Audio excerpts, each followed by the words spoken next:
Good morning, everyone. Just want to make sure everyone's on the platform. I see there's still people joining, and then we will begin in about probably 30 seconds.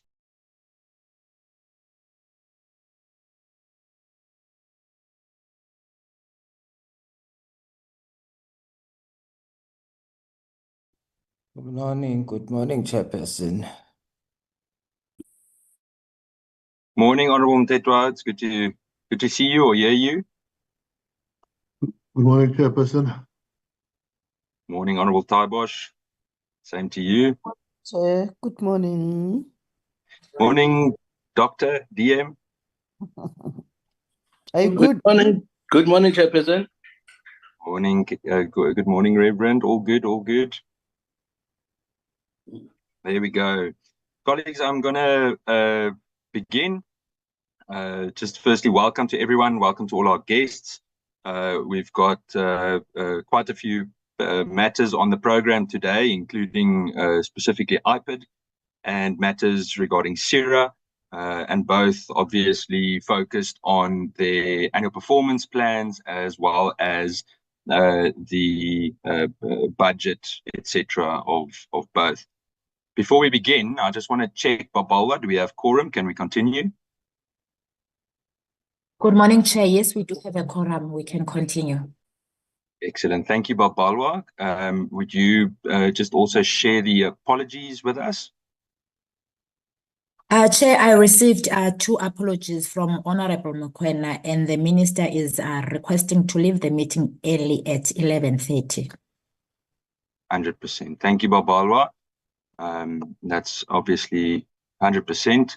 I'm going to ask whether we can move to adopt the agenda.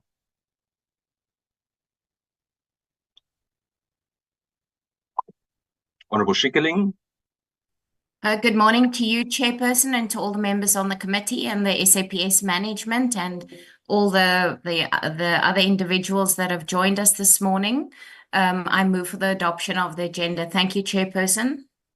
Thank you, Honourable Schikkerling. Honourable Reverend Meshwe.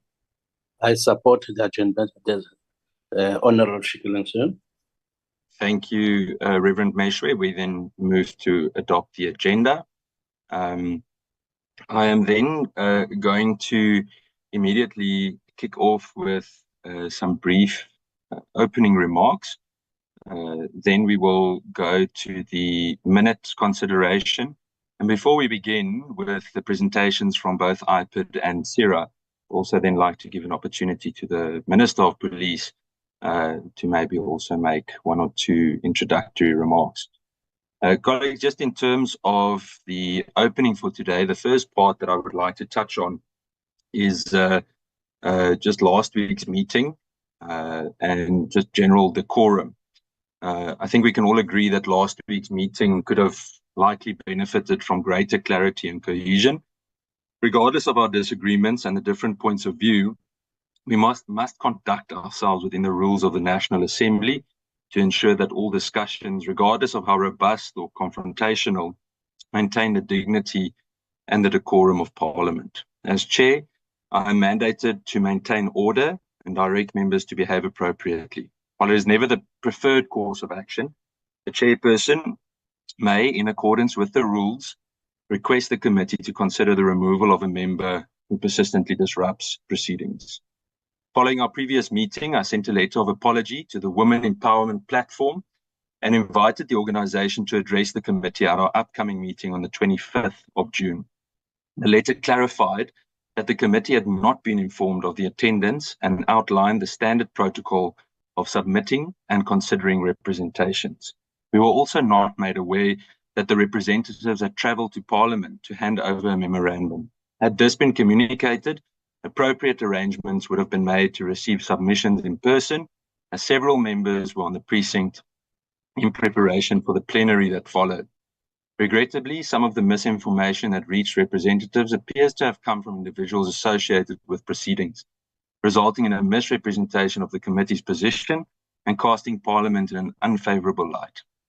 The Women Empowerment Platform has graciously accepted the invitation and will deliver a presentation and hand over a memorandum on the 25th of June.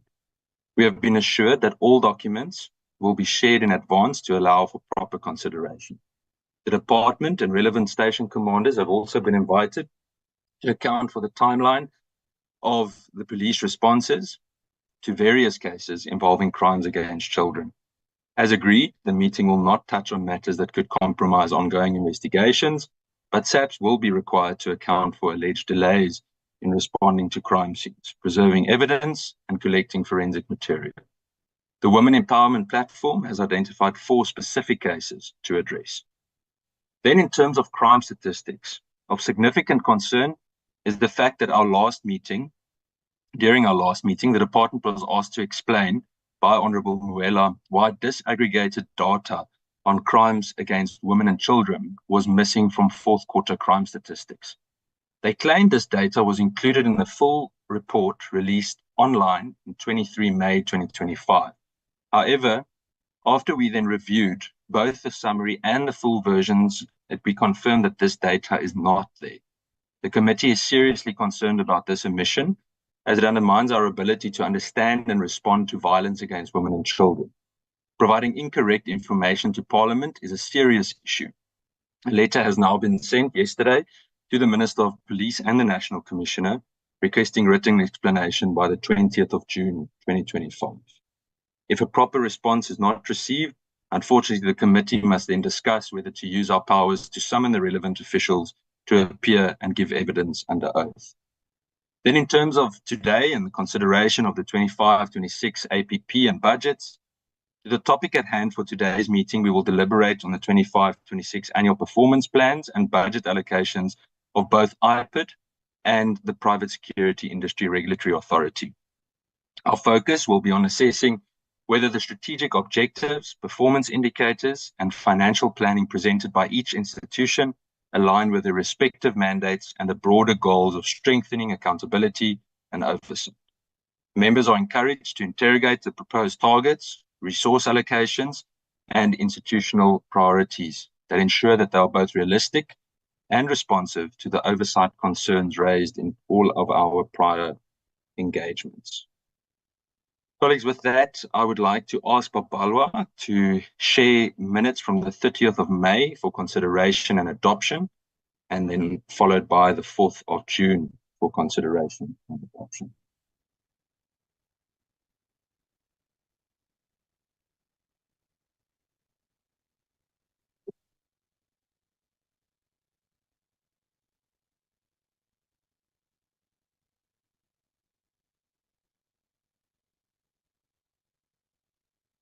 Babalwa?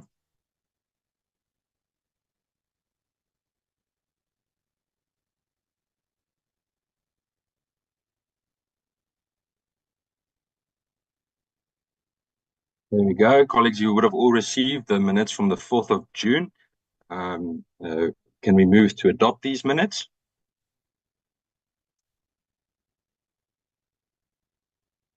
Honorable Schikkerling? Thank you, Chairperson. I move for the adoption of the minutes as is in front of us. Thank you. Thank you, Honorable Schikkerling. Can I have a second to that, please?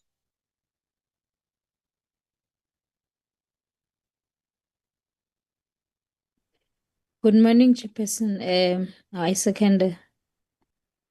Morning, Honorable Mbio. It's good to have you with us. Thank you. We then move to adopt the minutes of the 4th of June. Thank you, Babalwa. You can share the next set.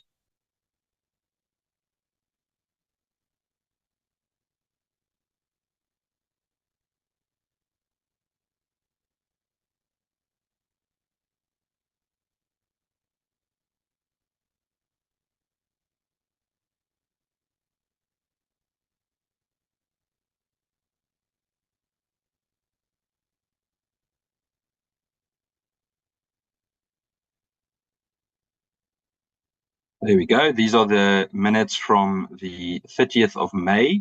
Can we move to adopt these minutes as you receive them? This was the engagement with IPOA, which is the Kenyan version of the of IPID.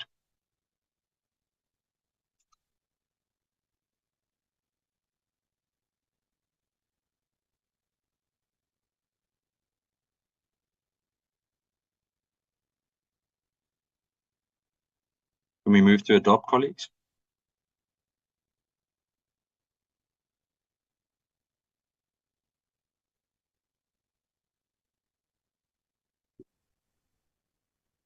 It's a pity, Chair. This thing of being an alternative, it's depriving us speed adoption. Thank you, Honourable Mtetwa. Honourable Schikkerling? Chair, I would love to move for the adoption. However, I wasn't present in the meeting. I only see that it is Muwela Mokoena, and I'm not sure who. I can't see the rest at the moment. So I can unfortunately also not move for the adoption. Well, let's check. Honourable Muwela, are you with us? Babalwa, let's have these stand over until all the relevant persons are with us, likely next week. Thank you.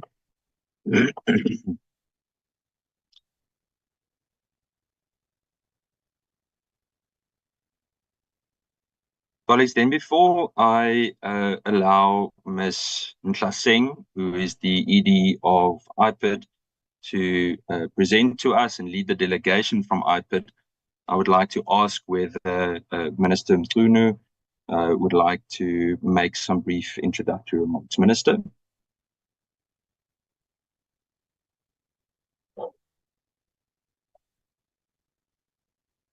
Thank you very much, Chair and honourable members of the Portfolio Committee.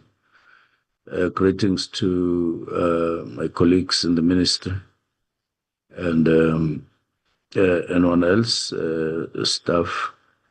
We don't have we don't have a lot to say, except to say that we have the two teams, from IPID and from PSIRA, and they are ready to make presentations. We just note that there are in IPID 2 or 3 issues that we would need to follow up after this. As we move on with the financial year. One would relate to the issue of backlogs in IPID in terms of the cases that they have. We believe that we need to improve on the reduction up and move on to elimination, except what would be on. What would be on their desks, being processed is possible. We have the same in subs, backlogs onto France, one on outstanding cases, and then on forensics. We are focusing on those with a view to reducing, and then we'll move on to IPID in the course of time. And the second one is around the forensics issue in IPID. We have declared a time for optimizing within the portfolio, and we think it's possible that we can tap from one source.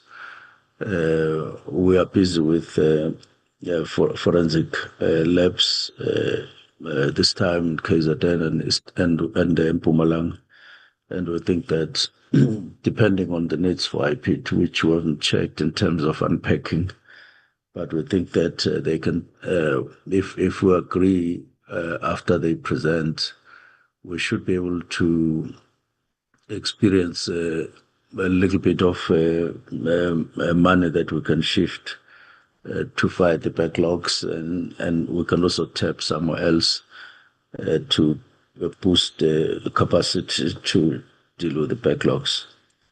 And then from their rural safety, which they have to unpack, we haven't had time to sit with them on this too. But every other thing, we are fine. And then when it comes to PSIRA, we don't have issues. The one that was discussed last time the portfolio committee are issues that we were aware of and had engaged them, and we will continue to deal with them so that we have correct records in terms of accountability on their side. Otherwise, back to you, Chair. Thank you very much. Thank you so much, Minister. Appreciate it. And then I would like to hand over to Singh for the presentation from the Independent Police Investigative Directorate. Thank you very much, Chairperson, and good morning to the Minister, the Deputy Ministers, honorable members of the Portfolio Committee, the CEO of PSIRA, and all members of the Ministry as well as the Parliament. And thank you very much for giving us this opportunity to present our strategic plan as well as our annual performance plan 2025-2026. The next slide, Mr. Kanye. This is how we are going to be presenting our strat plan as well as our APP. This presentation will include the Executive Director's overview, new budget program structure, historical adjusted budget versus expenditure, and 2025 MTF budget allocation, 2025 MTF budget allocation, IPID expansion strategy, additional funding allocation, key policy priorities and spending focus area, overview of strategic plan 2025-2030, overview of APP 2025-2026, IPID's contribution to the MTDP process. And then we'll go to our conclusion. The next slide. The purpose of this presentation is to brief the Portfolio Committee on the IPID's 5-year strategic plan for 2025 to 2030 and the APP for 2025 financial year. Sorry for that. The plan outlines IPID's vision, mission, impact, priorities, and key interventions for the 5-year term and 2025 medium-term expenditure framework period. The plans align with the government's priorities and aim to strengthen service delivery, accountability, governance, and impact over the next 5 years. The department has received an additional budget allocation of 126.3 million over the next 3 years. The number of personnel will increase from 387 in 2025-2026 to 421 in 2027-2028. The organizational structure was analyzed, resulting in an extensive review of the budget program structure to regroup functions to avoid duplication and ensure optimal utilization of limited resources. In the 2024-2025 financial year, 5,497 new cases were registered, an increase of 361 from 536 of the last financial year, 2023-2024. Investigations of 5,310 cases were completed, an increase of 641 as compared to the last financial year. The active cases carried over from 2024 to 2025 financial year is 14,469. Next slide. I am now going to hand over to our CFO to then take us through our finances, including the budget program structure. Mr. Sitedi, who is our CFO, with your permission, say, can I allow him to present on this part? Thank you. CFO? Yeah, thanks. Thank you, Edie. Good morning, Chairperson, honorable members of the committee, Minister and Deputy Ministers of Police, CIO for PSIRA, as well as colleagues. Chair, my task is to present the budget plan of the organization for the financial year under review. The slide that is projected, Chair, it talks to our budget program structure. The department was engaged on an extensive analysis to determine the regrouping of the functions so that we can optimally utilize our resources. As a result of that exercise, we were able to do some changes to our budget program structure, which was approved by National Treasury. We previously had 4 programs. The first program is administration, where we perform our support services. The program remained, but there were little changes as a result of the making sure that we conform our structures with the generic structure that has been communicated by DPSA as far as administration is concerned. So those changes were made. And then the second program, Chair, is what we called a service delivery program, investigation and information management. We have also made some changes there on the name. We call it investigation and provincial coordination, mainly to pave a way, Chair, of reorganizing the provinces in a cluster model, just to make sure that provinces share the resources that have been allocated. As Chair, you are aware that the provinces differ with regard to sizes. So we were trying to match some of the big and small provinces so that they are able to share the limited resources that we have allocated. And then the 2 programs that we call enabling programs, which was legal as well as compliance monitoring.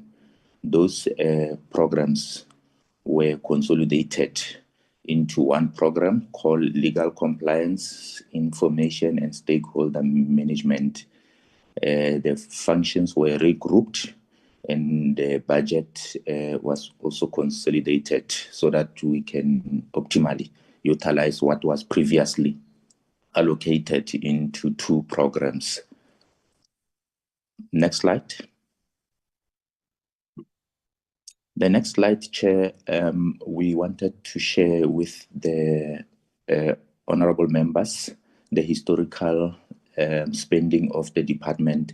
Chair, you will notice that from 2022-23 financial year to the financial year that has just passed here, which is 24-25, the department has been spending 90 to 100% of their budget. And then underneath there, we have just shown the summary of our 2025 MTF allocation. However, we'll provide the details on other slide. Next slide is just a graph demonstrating how we have been utilizing our budget over the MTF period. And we can move to the next slide. The following slide, Chairperson, is the breakdown of our budget allocation over 2025 MTF per program, as well as per economic classification. Chair, you'll notice that out of 3 programs, the bulk of the program has been allocated to program 2, which is investigation and provincial coordination. This is where the investigation takes place and where the provinces are allocated. So, Chair, we have about 65% of our overall budget allocated to this program, and then followed by program 1, which is about 31%, and then lastly, enabling program, about 6%. With regard to economic classification, Chair, again, you'll note that the bulk of the budget is in compensation of employees, mainly due to the nature of our business as IPID, which is more labor intensive. So we rely on investigation. So each and every time, Chair, when we are presented with an opportunity for additional budget, we focus more on creation of investigators' position so that we can have more hands to deal with the intake.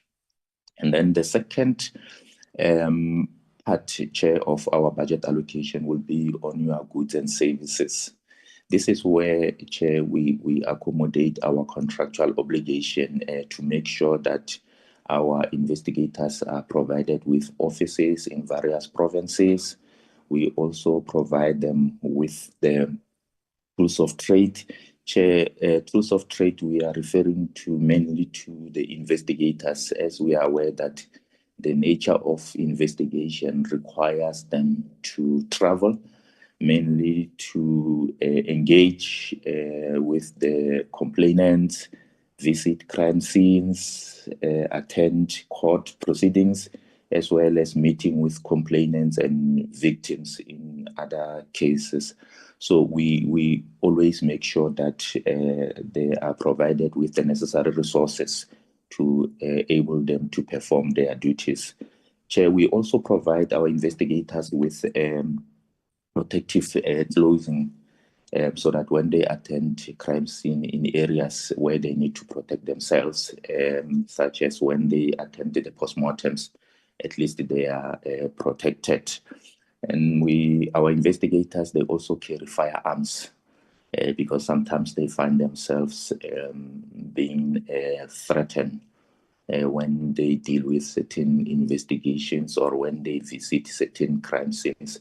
So they've been trained, they use firearms, and we provide them with firearms.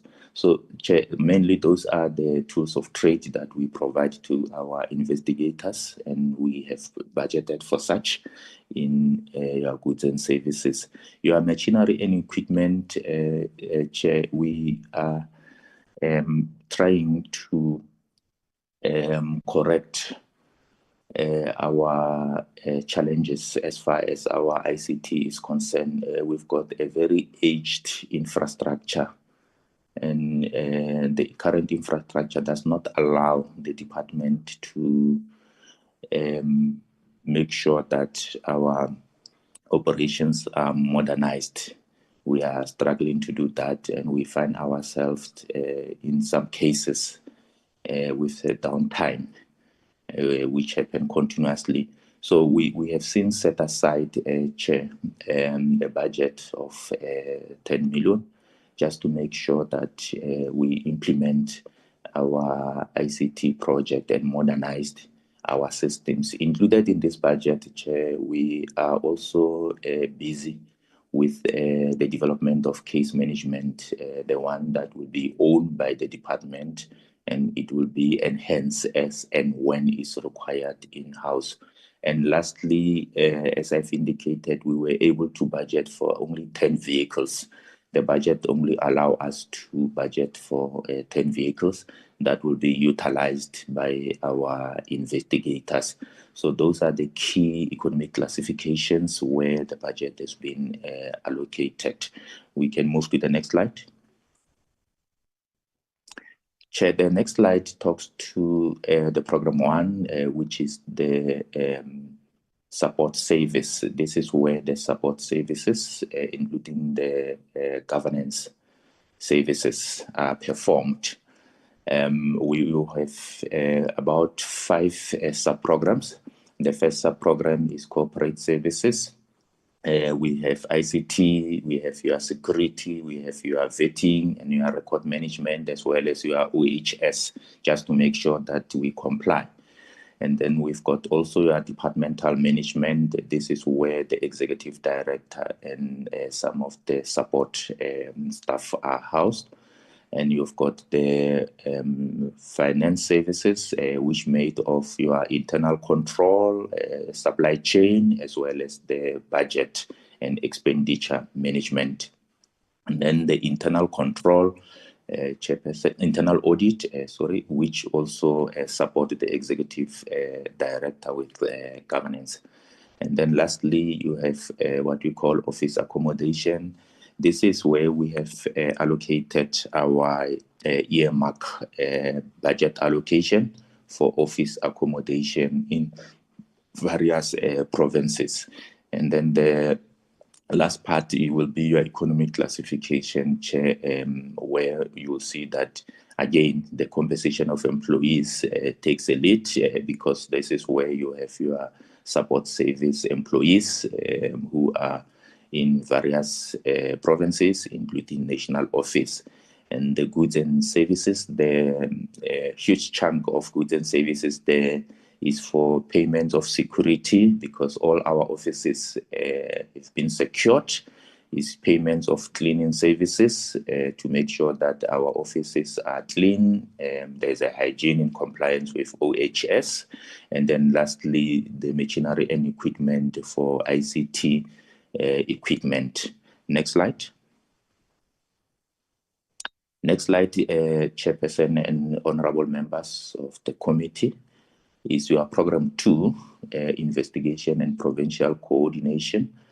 We've got the Forensic Investigation Services. The Honorable Minister has already touched on that, pledging the support that they are giving to IPID. However, we have also realized that there's a need for a personnel as far as this forensic is concerned, mainly your data analyst, particularly during the investigation of your corruption cases. We identify a need there. So we have created some of the positions under forensic just to support our investigators during the investigation of the complex cases such as your corruption as well as your murder cases, particularly your data analyst and your financial analyst, just to assist during that particular investigation, because that is the scarce skills that we have identified within the department. And as a result, most of the investigations are compromised or delayed because of lack of that support. And then there's also investigation management. This is where the management of the program in national office are housed, and they support our provinces, which is the last sub-program, investigation services. And that's where the bulk of the budget allocation it is. Similarly to economic classification, the bulk is in compensation of employees. That is where our investigators are, including those retired detectives who have been brought in to assist with the reduction of the backlog cases. And goods and services, I've already touched on items that are allocated in goods and services. And then lastly, the procurement of vehicles under machinery and equipment. We have budgeted for about 10 vehicles. Next slide. Next slide, Chair. We wanted to share with the committee the budget allocation per province. Chair, when we allocate this budget per province, there are a number of factors that we take into consideration. One, we looked at the case intake per each province. And secondly, we looked at the size of the province. As Chair and members will see that we've got about 4 big provinces, which are your KZN, your Eastern Cape, Gauteng, as well as your Western Cape. They are more in terms of intake, also in terms of capacity. So when we do an allocation, we take into consideration the size. We also take into consideration the distance traveled by some of these provinces. Chair, we always say a province like Northern Cape is small, but very big due to its vastness. And they travel a lot as compared to a bigger province like your Gauteng. So when we allocate our resources, we take into consideration such factors, including the distance. so that we allocate the necessary resources to enable them to travel within the province. And we also consider the number of provinces so that tools of trade can be allocated accordingly.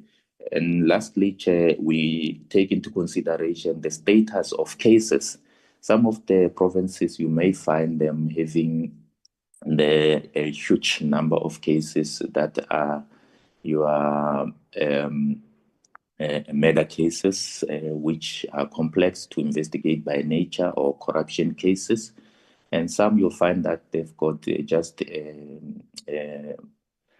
discharge of firearm or assaults, which are not complex as far as the standard operating procedure of investigation is concerned.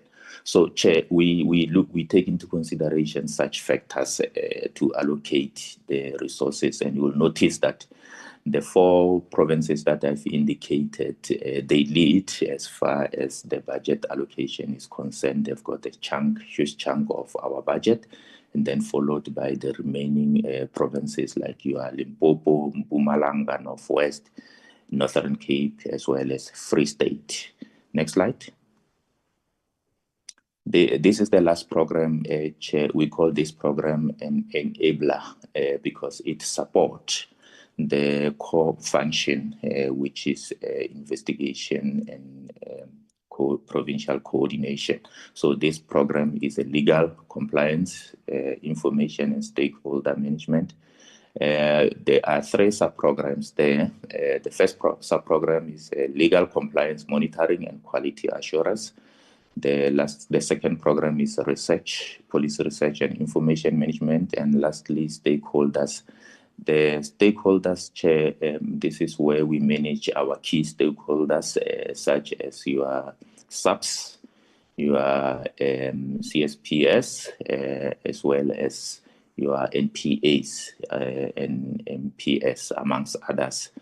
And then in terms of the research, Chair, we will be conducting research and partnering with various institutions just to make sure that our resource allocations are informed by a data analysis, and also where possible and necessary, we'll also advise our South African police services through our recommendations, particularly from the exercise that we conduct, such as your police cell inspections and other community outreach programs. So we should be able to analyze the data and share such outcomes with our subs. And then legal compliance and quality assurance, Chair, as we have previously indicated, we want to make sure that our investigations is of quality. When we send the docket to NPA, we want to make sure that quality assurance has been performed, so that we can address the null prosecute that the huge number that we've been experiencing. Chair, when you go to economic classification, similar to other programs, the bulk is in your compensation of employees. That's where you are going to find your former prosecutors who will be assisting us with quality assurance, your legal officials who will be supporting your investigators during their investigations. And you also notice that they've also have goods and services. That's where we want to make sure that they are provided with the necessary resources, like the systems that they will need during their research, as well as during the quality assurance. Next slide. Chair, we'll continue. We've been doing this presentation to various committees, including the 6th administration, and we feel strongly that it's important to continue sharing with the committees, various stakeholders, including National Treasury, during the budget process. We have done an extensive analysis, Chairperson, just to determine how much will we need to implement all section of the IPID. And we have noticed, Chair, that in order to do that, and also considering various recommendations, Chair, Marigana Falam commissions. There were recommendations that were made, Chair, on the structural and operational independency of IPID. There is also McBride judgment, constitutional judgment court on the same matter. There's also recommendation from the AGSA, Chair, on the same matter. So, Chair, we did an analysis just to determine how much can be allocated in addition to the budget that we have of 404 million in the current financial year. And we did that exercise over MTEF just to see what will be the required funds.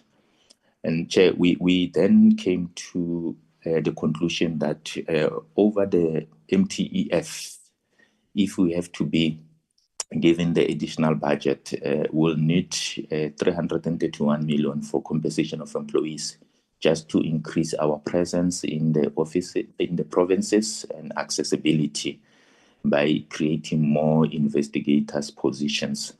And goods and services, there are tools of trade for about 102 million, and machinery and equipment for about 49 million, Chair.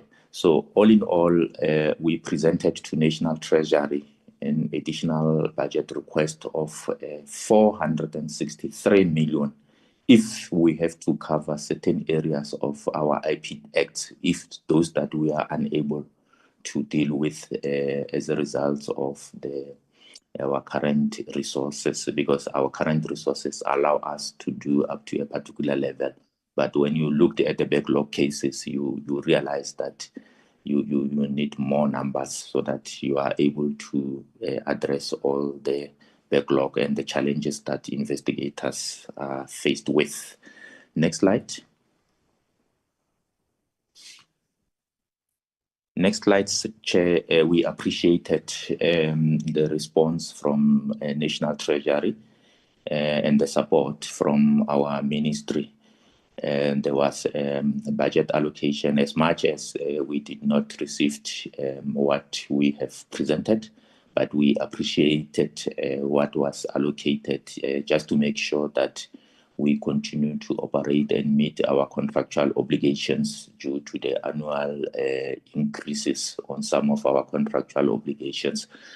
For the first financial year, which is 25-26, we were able to receive and allocate the budget of 41 million. For 26-27 financial year, 42 million. And then the last year of the MTEF, 42.9 million. Chair, this is the breakdown. The bulk, as I've indicated earlier on, it went to the compensation of employees, followed by goods and services and machinery and equipment. Next slide. Next slide, Chair. We are sharing with the committee the key priorities in the figures that I've just shared with the committee members. These are the areas that have been prioritized, starting with your ICT implementation plan. As I've indicated, our infrastructure is very old. The reduction of backlog, Minister has touched on them. We'll continue to engage with the Office of the Ministry. We'll share with them our backlog reduction strategy and how we are intending to reduce the backlog cases. And then we also have the case prioritization on the gender-based violence and femicide. Chair, here we are training some of our investigators on sexual offences matters so that they are able to deal with these matters as and when they are received. And we have also enhanced our case management system to separately report performance of our investigators as far as the GBV and femicide cases are concerned. So Chair will continue to monitor the performance in this case, and will also continue to make the relevant recommendation to SAPS on this particular case so that we can work together with SAPS to address matters related to GBV and F. Implementation of the rural safety strategy, Minister has also touched on that. And in some cases, we partner with the ministry during the community outreach as part of our stakeholder engagement in this case. Establishment of call center. Chair, we have noticed that we previously introduced the toll-free, but we have noticed that our toll-free does not assist investigators to systematically record cases that are reported. And we have since now agreed to establish the call center. The call center will be linked with our case management system. The call center will automatically register the cases as and when the complainants call IPID. And once that happens, the various investigators as well as their supervisors, they will have access immediately once the case has been registered so that they are able to make follow-up to ensure that cases are investigated within the prescribed period. So we are intending, Chair, to launch our call center in August. We have been working with our service provider, Telkom, to assist us with the establishment of this project. The next item, Chair, on the key priorities, establishment of forensic investigation services. I've touched on that, Chair, that here we continue to work with SAPS and they assist us with ballistic as and when we need the evidence on some of the cases, but we have since identified the needs, Chair, on personnel, such as your financial analyst, as well as your data analyst. And those are amongst the positions that have been created to support our investigators, including our quality assurance as well as the research. And then, Chair, we spoke about the clustering of provinces, and we did an analysis and comparison, and we realized that this will be the best option for cost-effective to cluster these provinces. Instead of having 9 provinces, you will have 3 clusters, and these provinces will share the resources to address even issues such as your boundaries, where you find that certain province, they can work up to a particular level, and others, they work on other sides and they cannot even exchange their investigators. So we have addressed that part so that we can optimally utilize our resources. The next part, Chair, accessibility. We continue to work with our sister departments, such as your community outreach, to share resources and share offices where possible to be accessible to our public out there. The threats and risk, Chair, this is just to give our investigators an assurance during the time when they present their threats. We do what we call a preliminary assessment, just to assess the level of their threats, so that we can report them to the relevant authorities to assist and make the necessary recommendation. So this capacity was necessary to assist our investigators as and when there is such kind of a report. Training and capacity development, Chair, we have engaged with a number of institutions. We have signed a MOU just to make sure that our investigators receive the necessary training in an effort to improve the quality of our investigation. Strengthening of internal control, Chair, we must also continue to maintain our clean audit, and that can only be done through the strengthening of internal controls, and we'll also continue to do that. Lastly, Chair, as I've indicated earlier on, we are also in the process of developing a case management system. This system will assist us to do enhancement as and when there is a need. Currently, we have outsourced this system, and we battled. It becomes very, very expensive, because each and every time when you want to do an enhancement, you need to pay a service provider to do it for you. So we felt strongly that it cannot be. And lastly, this system will also be integrated to IJS. So it will make the process easier for investigation. When they investigate, they will be able to access information from other stakeholders, such as your Home Affairs, your SAPS, your SARS. So these systems, we are anticipating that in the next 2 months, Chairperson, in the next 2 financial years, the system will be effective. The service provider has been appointed, is on the site, is working with our investigators as well as ICT to make sure that they design based on the needs. So, Chair, these are the key amongst other activities that we have prioritized within the figures that have been presented. Chair, I believe this is the last slide, and I submit. No, thank you very much, CFO. This is not the last slide. We still have your, we need to also share our strategic plans as well as APP. So Ms. Litlape will then take over chairperson, and I'm cautious of time. I'll ask Ms. Litlape to then go through the process as swiftly as possible. Thank you. Over to you, Ms. Litlape. Thank you, Edie, and good morning, Honorable Chair and the members. Good morning also to our minister, the deputy ministers, all the heads of departments that are present in this meeting, and the colleagues.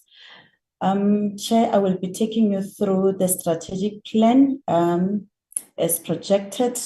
This is our overview on the part that deals with our mandate. And on the first block, we are still aligned to the constitutional mandate as expressed under Section 206, subsection 6, which states that on receipt of a complaint lodged by a provincial executive, an independent police complaints body established by national legislation must investigate any alleged misconduct of or offense committed by a member of the police service in the province. And we do have provincial offices in all 9 provinces to ensure that all cases that are registered within their provinces, they are dealt with. And in terms of our legislative mandate, it's informed by Section 28 and also Section 33, particularly with specific reference to subsection 3, which deals with the the reporting obligations on subs to report any matters that falls within the IPID mandate, that they should be reported to our offices. We have also included a summary on the key legislative changes related to Section 28. They are listed on the block, the last block, which speaks to significant changes to the mandate as per the IPID Amendment Act. And the first one, it's on death as a result of actions of members of SAPS or MPS, whether such members are on duty or off duty. And the second one is the investigations of complaint of discharge of an official firearm by any police officer, and also assault common cases that were repelled in the IPID Amendment Act. And on point number 3, it's with regards to investigation of offences of torture as defined in the Prevention and Combating of Torture of People Act of 2013, and followed by investigation of corruption as described in the Prevention and Combating of Corrupt Activities Act of 2004. And the fifth one, it's in relation to the investigation of allegations of assault only if it is committed with the intention to cause grievous bodily harm. And lastly, the significant change is in relation to the investigation of allegations of the commission of offense which members of SAPS or MPS committed together with any law enforcement agency or a civilian. And going up again under the internal strategies that we have internally in order to accelerate service delivery. Still on the previous slide, We still have the 4, which is access and awareness rural strategy. I think they have touched a bit on the issue of rural safety. We are still continuing to ensure that we extend our services also to the rural communities. And also the gender-based violence and femicide strategy, it's informed by the national strategy that the Department of Women is overseeing. And we also have corporate communication strategy, which is intended to strengthen our relations with the various key stakeholders that are key in enabling us to effectively execute our mandate, and also to educate the public on the department's mandate, because we are becoming aware most of the time when we engage with the communities that they are still not aware of IPID's services. And we also have the youth development strategy that is focusing mainly on the internship program for the graduates, so that they can have acquire skills and knowledge, so that they can be employable. And under the recent court rulings, there was nothing significant that we had to report. And we can move to the next slide. On our strategic focus, on the vision, we have shortened it a bit. There were no major changes. Currently, it reads as an effective, independent, investigative oversight body that promotes accountable policing. And our mission is to conduct impartial investigations of identified criminal offenses and misconduct allegedly committed by members of SAPS and MPS. This is in line with our legislative mandate. And the second one is to make appropriate recommendations and referrals in line with the IPID Act, in line with Section 7 of our Act. And our impact statement, Chair, it reads as follows: an accountable and professional police service that responds to community policing needs and upholds the rule of law. So this is the change that we are aiming to see through the interventions that we'll be implementing as the department. And our key outcomes, there are 3 in line with the 3 programs that we have. The first one, which program 1 is contributing to, it's effective and efficient department that upholds good governance. And we have 2 indicators, outcome indicators.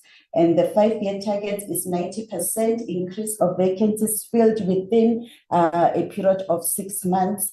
And the second one is 30% reduction of legal claims. And the reduction will be measured on the closing balance of 2024-2025 financial year. And the next one is strengthened stakeholder relations. And our target is 60% over the 5-year period. Is for the implementation of the corporate communication strategy.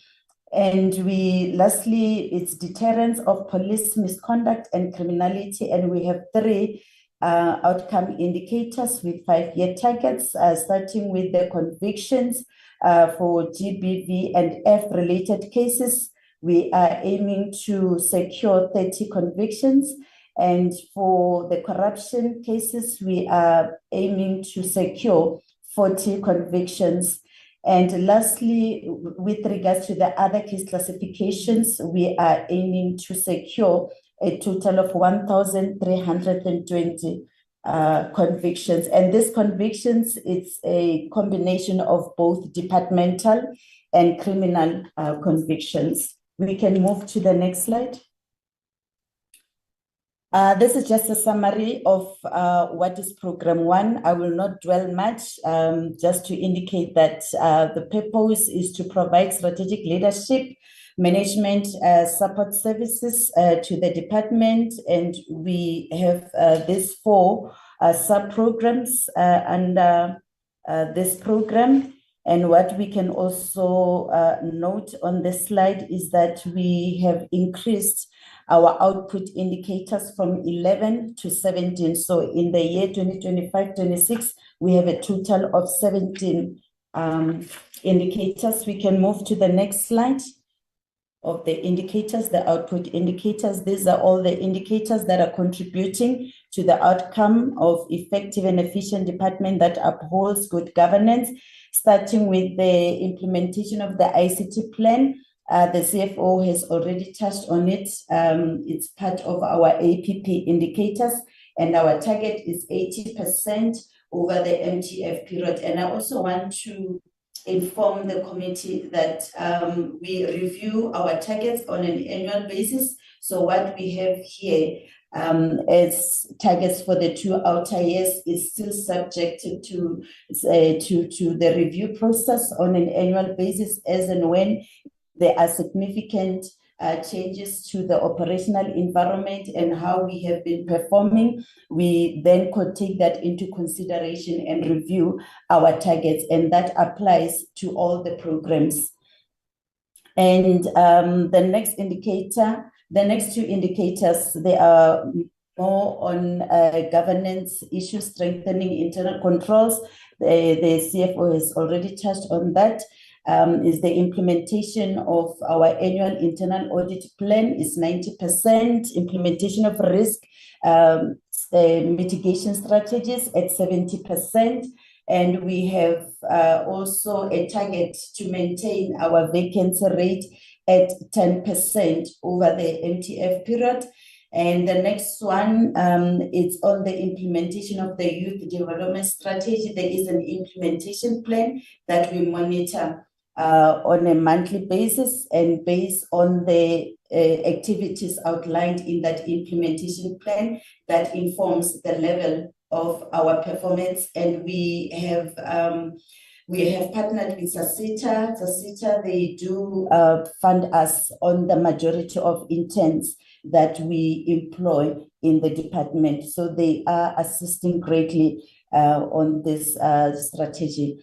And the next 4 indicators, Chairperson, is mostly on transformation. And the first one is the representation of youth.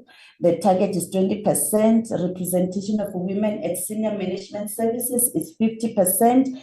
And representation of persons with disability, it's at 2%. And the last one on transformative indicators is the expenditure of goods and services procured from women-owned enterprises, and the target is 40. And this target is a national target as set by the presidency. So we have been achieving this 40%. And what I also want to inform the committee is that on this transformative indicators, we also ensure that as we appoint or as we procure the services, we are in compliance with the relevant prescripts for those processes. And the next indicator is on the reduction of irregular expenditure by 60%. And this is the reduction on the closing balance of the previous financial year, which is 24-25 financial year. So the target is to reduce it by 60%. We can move to the next slide. On the next slide, it's also a target on the reduction of an unwanted expenditure of fruitless and wasteful. Also, the target is 60% reduction on the closing balance of 24-25 financial year. And the next 2 indicators that are highlighted in green, these are new indicators that we introduced in this current financial year. And the first one is the percentage implementation of information security audit recommendations. And our target is 50. This is a cumulative target over the MTF period. By the end of the 3rd year, we want to ensure that all the recommendations are fully implemented. Already the SSA has conducted information security audit to assess the level of compliance with security standards and procedures. Now, what is left is to implement the recommendations. And the next indicator is the percentage of lifestyle audits conducted. We are aiming to ensure that 38% of the identified officials for this MTF period is a total of 237. And of that 237, in first year, 38%, that is the target, followed by 72, it's a cumulative over the MTF period. And by the third year, we should have subjected 237 officials to lifestyle audit. And we can also inform the committee that the process commenced in the 24-25 financial year with SMS members. The next indicators, they have been existing, they are not new. We have legal advice provided to the department. The only thing is that it was moved to program 1 because this is the legal advice that is provided to the other programs with the exception of the core program, and the target is 80%. And we also have litigation matters referred with instructions to the state attorney at 100%, and number of media programs held per year. The target is 6, and these are media engagements that as IPID we initiate with the medias to ensure that we profile the work of IPID and also to educate the public about the existence and the services of IPID. And we also have a number of community outreach events held per year, and all the provinces, they are also contributing, and the intention is to have these community outreaches across all the 9 provinces. We can move to program 2, which is our core. The purpose is to coordinate and facilitate the Directorate's investigation process through the development of policy and strategic frameworks that guide and report on investigations. And our output indicators, they also increased share from 14 to 18. So we have increased also on this program. We can move to the next slide. The first indicator, it deals with the backlog investigations that are decision ready per year, and the target is 3,500 per financial year over the MTF period. And as I've stated, all these targets, they are reviewed annually. This is just the minimum. Where we are able to do more, we ensure that we conclude those investigations. And the next one is the death in police custody at 60, also death as a result of police action. It's 60, and all our indicators, they are time bound with the exception of the backlog. Our time frame, the service standard is 90 days in line with the IPID regulations, and members will recall that we have been informing the committee that we are intending to review the standard service standards because it's not practical to investigate all these different case classifications and complete the investigation within a period of 90 days. And that process is also underway. And discharge of an official firearm, the target is 130. Rape by police officer, the target is 35. Rape while in police custody, it's 1. And the reason why, Chair, the target is 1, it's informed by the available active cases. In the previous financial year, we recorded only 2 cases under this case classification. And for investigations of torture, the target is 40. And for investigations of assault, the target is 700. On the next slide, we have targets for corruption, investigation of corruption that are decision ready within 90 days. The target is 15. For Section 28(1)H matters, the target is 30. And for Section 33 of the IPID Act matters, this is what I spoke to earlier on, that deals with the reporting obligations. The target is 9. And the next 2 indicators is number of rural-based investigative projects conducted per year. This is a new indicator. It's aligned with the rural safety strategy. So there is an approach that the provinces have adopted to ensure that we service the cases that emanating from rural areas.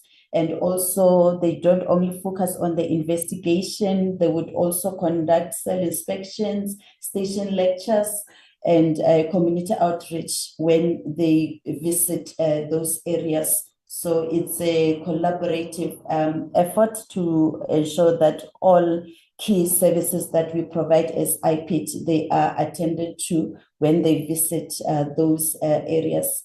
And the next indicator that is also new is number of recommendation reports submitted to SAPS on cell inspections conducted. Chairperson and members will recall that we used to have an output indicator that measures the number of cell inspections conducted, and a decision has since been made to move that output indicator to an operational plan. And at this level, we provide a report which will be a consolidation of all the cell inspections that were conducted, and that report will be submitted to the National Commissioner and also to the Minister to appraise them on the findings and key issues that requires attention. But also at a provincial level, there will be engagements to ensure that all the gaps that we identified or non-compliances, they are attended to. And the next indicator is on the station lectures conducted per year. The target is 45. And even during the station lectures, the issue of non-reporting of IPID-related cases, it's being addressed, and we also focus on the problem areas when we visit those stations, because we want to see a reduction of any issues that are emanating from those identified stations. And the next two indicators, they relate to the referrals that we make, starting with the dockets that we refer to the NPA within 30 days of sign-off, and also the recommendations that we make to SAPS and the MPS after sign-off. The target is 90% for those two indicators. And we also have percentage of disciplinary outcomes from SAPS and MPS that are analyzed, and responses from the NPA that are analyzed. These are responses that we receive after we have referred our dockets on whether they are deciding to prosecute or not to prosecute. So we do analyze the outcomes, and the target is 80% for both indicators. We can move to the last program.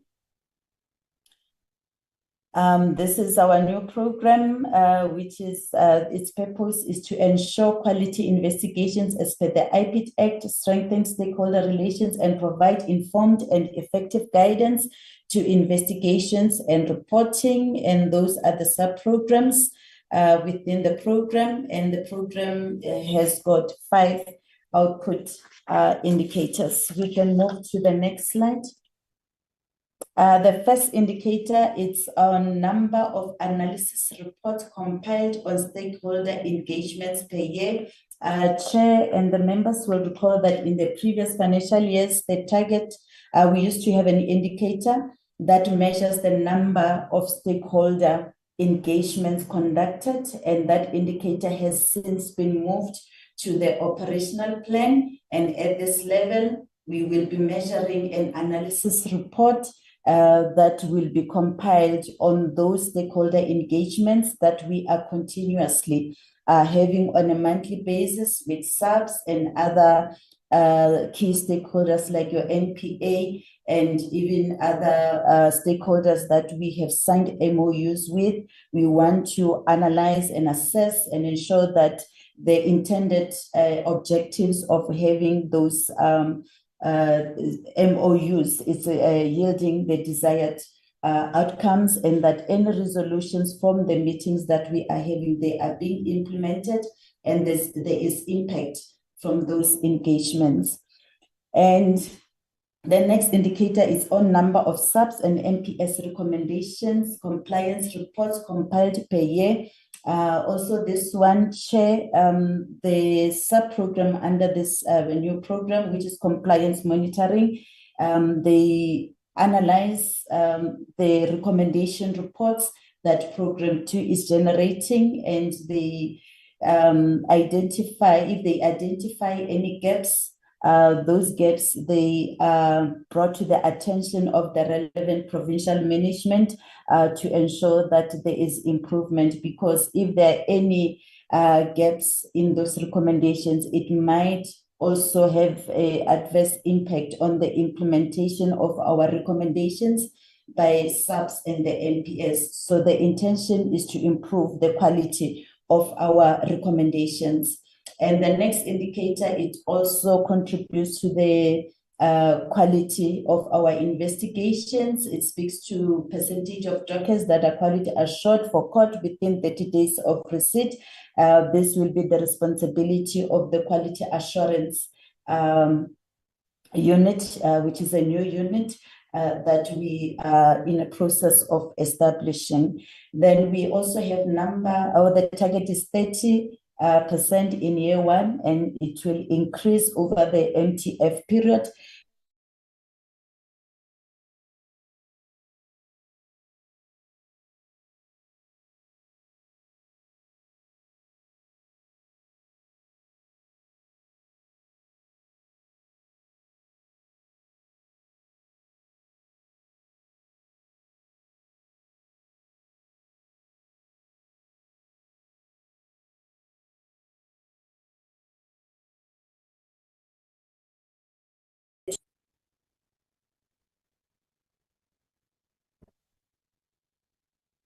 Okay, on the last slide,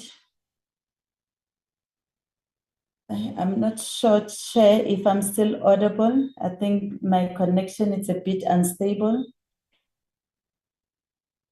Okay, I think I'm back now. Apologies, Chair.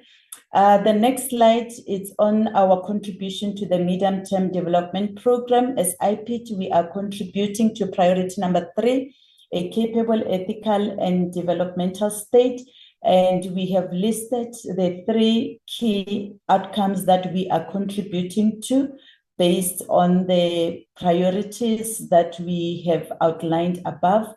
The first one is to reduce the number of priority comes and the indicator improvement in the conviction rate for corruption.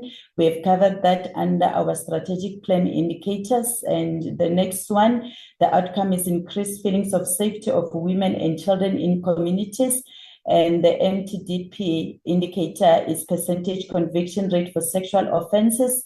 We do have an outcome indicator on convictions for GBV and F. So ours is not only concentrated on sexual offenses, but to all the offenses related to GBV and F. And the last one is the outcome on mainstreaming of gender, empowerment of youth and persons with disabilities. And the indicator is on procurement spent to enterprises owned by women, youth, and persons with disability. And we are contributing to the first part, which speaks to procurement from women-owned enterprises. We can move to the next slide. I think it should be the last. Yes, as I hand over to the Executive Director, Chairperson, we just want to appreciate all the constructive inputs that we received from the Ministry, the Portfolio Committee, and also other oversight departments that we received during the planning period. And I will then hand over to the Executive Director for her closing remarks. Thank you, Chair. Thank you very much, Ma'am Letlapa, and I want to thank the committee for the support. I must indicate that we are seriously looking into 4 areas that we are introducing. One, it's around the backlog strategy. Let me also appreciate the support that the Minister will be giving to the team. Chair, with regards to the backlog strategy, we are intending to, we are already employing 15 retired detectives to assist us in dealing with the backlog, and we are actually seeing the results. We're also reprioritizing resources from low intake provinces to high intake provinces. That is your KZN, Gauteng, Western Cape, and Eastern Cape. We're also looking at getting more tools of trade to assist in supporting the people that we would have hired to deal with a backlog effectively and efficiently, Chairperson. And then with regard to forensic capacity, I must indicate that we are not starting afresh, Chair. We still continue to ask for support from SAPS in terms of the forensic science labs. But what we are doing here, Chair, is to employ forensic investigators as well as data analysts, as outlined by the CFO, to assist us to deal with complex cases such as corruption as well as systemic corruption. With regards to the research capability, we are doing that, Chair, to determine crime patterns and trend analysis of the department. We're also wanting the research unit to advise the department on key strategic areas. They must also advise us on early warnings and also partner with other research institutions such as APCOF and ISS. We're also wanting that research unit to conduct community surveys relating to IPID's work and ultimately incorporate issues from the ground to improve service delivery. And then the last one is around the quality assurance, Chair. The reason why we are moving at that angle is that we want a legally driven investigation to enhance quality of cases to court. We also aimed at supporting our investigators as they do their investigation to improve quality on investigation, where we are able to define the legal requirements of particular cases. We'll also assist, the quality assurance unit will also assist the department in reviewing cases and recommendations. We also want to reduce withdrawal of cases and not prosecute cases that are before us, because we realize that there's an increasing number. We're also looking at strengthening relations with NPA through the Director of Public Prosecutions offices in various provinces. So with those words, Chairperson, I think we are done with our presentation. I'm handing over back to you, Chair. Thank you. Thank you very much, Edie, and thank you for the team for the presentation and the all the detail. We now have time for a discussion and some feedback and input from the committee.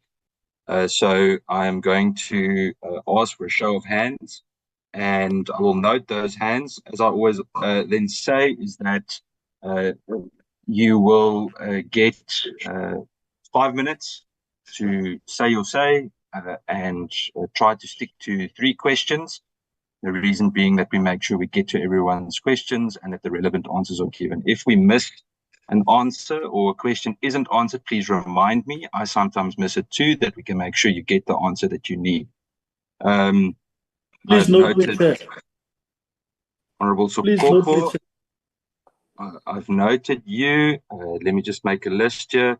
I've noted Honorable Kolobon, Honorable Schikkeling, Honorable Mwela, Honorable Ntetwa, Honorable Ghana, Honorable Reverend Meshwe, and Honorable Sokopo, I noted you as well. Honorable James, and Honorable Adams, Honorable Mbio, and Honorable Skosana. There we go. Honorable Kolobona, you're welcome. Thank you. Thank you very much, Chair.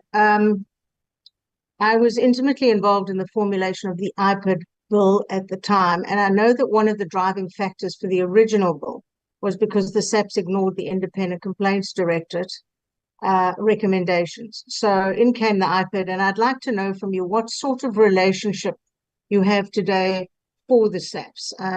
You know, you are policing the police, as it were. Are they providing you with timeous reports, credible reports? And when your investigations come to a conclusion, how do they treat your determinations? Percentage-wise, how many of your outcomes are actually acted upon? Funding is still an issue, especially in this era of cutting of budgets. Through your Chair, I'd like to ask the Minister what steps have been taken by the Treasury to boost the IPID funding. This is always a problem. And back to the CFO, for a ballpark figure of what you would need to totally 100% fulfill your mandate. How is it going in terms of your witness protection? Are the dangers that witnesses and whistleblowers find themselves in is absolutely real? How safe are your witnesses, and what do you do to protect them? Forensic backlogs are reportedly stacking up again. Do you have sufficient in-house forensic capacity, or are you relying on external forensic labs? And what is your total backlog in terms of forensics, say the longest outstanding evidence, and the numbers? Will the reduction in the investigations and provincial coordination programs share have an impact on the ongoing investigations, provincial operations, or staffing? And staying on backlogs, what's your case backlog? How far back does that go, and what are you doing to reduce it? And I'm interested in the thought process behind the deprioritization of the policy research and information management sub-program. That's the 2.11% reduction, despite the importance of research and evidence-based planning. And how will the department ensure that reduced funding to policy research will not compromise the quality and timeliness of data collection, policy briefs, and reports? And finally, again, what was the thinking behind the decision to increase targets for categories such as deaths as a result of police action, assault, torture, and corruption? Presumably, this reflects an increase in the deaths, assault, torture, and corruption. Do we presume that these targets are based on trends in reported cases, backlog clearance, or anticipated complaints? And if so, why have some high impact indicators, that's rape in custody, systemic corruption reports, trend analysis reports, remained unchanged, despite the overall increases in other areas? There seems to be a disconnect in this regard. I thank you, Chair. Thank you, Honourable Kalabona. Honourable Schikkeling. Good morning, Chairperson. I hope that you are well. For some reason, I cannot put my video on. Am I audible, Chair? You're audible, Honourable Schikkeling. Thank you. All right. The video doesn't want to start, so you just have to listen to me today. Chair, I mean, we're looking at almost 15,000 unresolved IPID cases, and it's a massive amount, many involving serious offences like assault, torture, rape, and even death. And to me, this isn't a backlog. It's almost like a breakdown in accountability, because every one of those victims or those cases that families are waiting for justice. And when cases drag on for years, it really does tell victims that their suffering doesn't matter. And it also forms part of the breakdown of the relationship between the SAPS and then obviously the community. Chair, I would like to know what safeguards are in place to ensure that cases involving serious offences, such as rape by police officers, are prioritised within the backlog and not allowed to fall through the cracks. How is IPID engaging with the victims and complainants during lengthy investigations? And what support or updates are they entitled to receive while cases remain unsolved? What communication do they have with the community or the affected persons? You know, we all know that the SAPS's systems are quite aged, and I think it's something that has to be looked at holistically across the whole of the SAPS. What steps has IPID taken to digitize case management and improve investigative efficiency through technology, especially in provinces with high caseloads, and then also provinces like the Northern Cape? You know, I come from the Northern Cape, Chair. Signal is a problem here. As rightfully said earlier on, the distances in our province are incredibly vast. So something might take days or even weeks to reach police stations or the national offices or the provincial offices, which is a concern. How often does IPID refer completed investigations to the NPA? Obviously, that's also important. And what is the current conviction rate for cases arising from their investigations, Chair? And then my last question is, I've heard that there's a reduction and a turnaround strategy, but can we please receive clear targets and timelines in this, and the accountable measures put in place, especially in the high-risk cases? And by when do you foresee the backlog to be completed? Thank you, Chairperson. Thank you, Honourable Schikkeling. I then go to Honourable Muela. Thank you, Chair. And also, I will not switch on my video because I'm having a good network connection. I want to greet the DM Matale and Dr. DM Lucielo, and also the PSIRA and IPID team that is present here today. I'm noting the presentation, and on the core of it, Chair, it is with regard to the fact that there is an attempt to ensure that they go out and they recruit the retired, experienced investigators to be able to assist in ensuring that they push the backlog that is it is there in ensuring that they speed up the process of ensuring that the cases are being resolved speedily, so that those who are involved, they get justice. But I've got few questions that I also want to pose. The first one is with regard to how many investigations have been compromised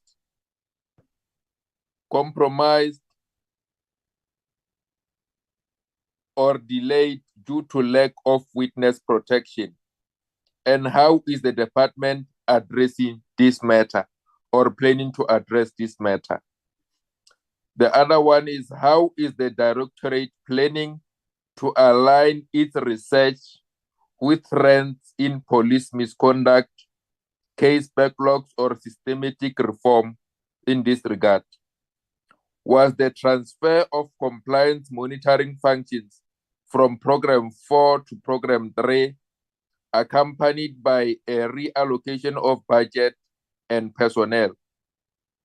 The last one, and I will come back for more questions, is what engagements have been taken place between IPID and the Department of Justice regarding the protection of witnesses? And then I will come for more questions and also edit my time. Thank you very much, Chair. That will be done for now. Thank you, Honorable Mwela. I then go to Honorable Mtetwa. Thank you, Chair. Greetings to the Minister, if he's still around. May I also greet the Deputy Ministers, both Deputy Ministers, colleagues, honorable members, generals present, PSIRA, IPID. My name is Eugene Mtetwa, and I'm a member, alternative member of this committee, deployed by EFF. Chair, I will just zoom into the budget. If the minister is still around, can I ask just one question to the minister?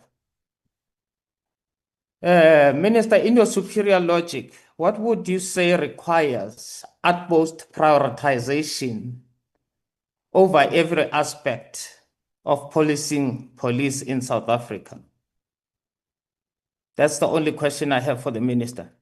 And then in terms of the budgeting process, how would you justify returns to the investment, taking into account the following: slow processing and completion of investigations, and challenges, general challenges, including sabotage by our own members on cases, the impact of NPA's failure to secure successful prosecutions, the Omotoso situation, we know about it. Thirdly, the justice system that seems to be failing everyone, including SAPS and IPID in general. On the budget, the second question is, or the third question is on the budget. You have the budget allocation of 428 million or 0.5 million for 25-26. 2026-27, 447.8 million. 2027, 466.95 million. Is your budget cognizant of inflation, and what is the increase percentage if it does? The second one is the recently introduction or the recently introduced, the recently introduced fuel hike. How much has it affected your current budget, and what is the percentage you have factored in this MTF budget that you've just presented? I see that the provincial budget allocation, Northern Cape for traveling, those are the factors that you are mentioning, that Northern Cape, for instance, has got far distance to be traveled, which means there will be more petrol. Number of cases and complexity of cases is another factor. You have GP, KZN, Western Cape, Eastern Cape with a high budget. How do you then deal with the complacency or with the issue of SAPS officials, members who are not working during working hours, who are found to have committed misconduct in their duty time? I'll make an example. We have one SAPS member who's acting as a bodyguard to Athletic South Africa, and he's going around with the president of Athletic South Africa everywhere he goes. And he claims, or the president claims, that he is going there because he's an athlete, and SAPS is supporting that. He's paying for his own traveling, which is not true. I know that it's not true. But where does he get all this time? With the kind of investment that you require, you need to justify the investment that you are putting towards, especially where you talk about employees' compensation, which is the highest. The bulk of the money goes to that. But you have police officials who are going around acting as private bodyguards of private entities or private or individuals. And I would like you to actually follow up on that matter. The name is Mulawutsi. I don't know which police station, and to check if he is supported by SAPS to go around and become a bodyguard of the president of Athletic SA. So if you can just respond to that, what justifies, or what would make us justify the proposed budget that you have, with all the aspects that I've raised? Thank you, Chair. Thank you, Honorable Mtetra. I then go to Honorable Sokopo, followed by Honorable Garner. Honorable Sokopo.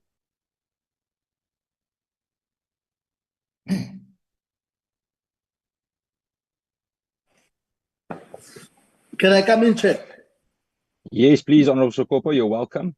Okay, thank you, Chair, and I'm welcoming the report of IPID, and also greetings to the executive present and honorable members. Chair, I just wanted to check with IPID. In order for them to fully implement their constitutional mandate, what additional resources would they require in order to do that? Further, can they give a breakdown in terms of cost? The second question, Chair, would have been, how many, if there is numerics that they can attach to it, investigations that are compromised or delayed due to a lack of witness protection, and what is the plan to address such?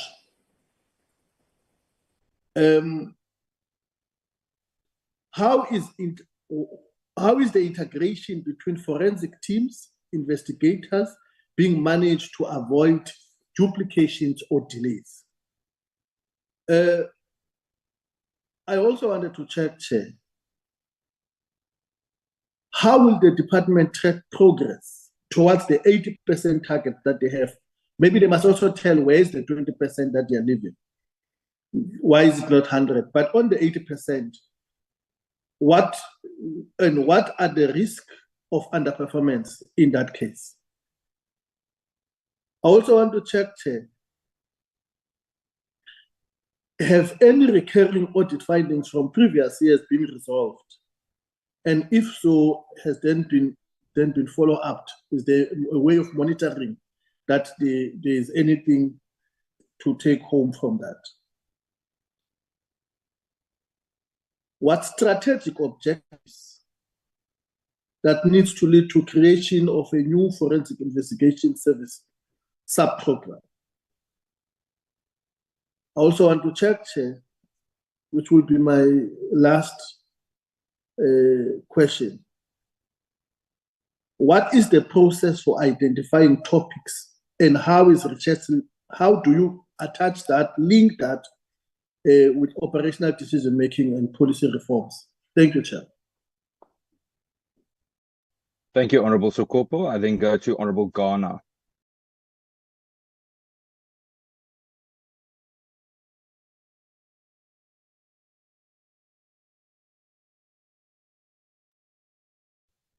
Thank you very much, Chair. And thanks for the opportunity. I just want to, so there's a slide 13.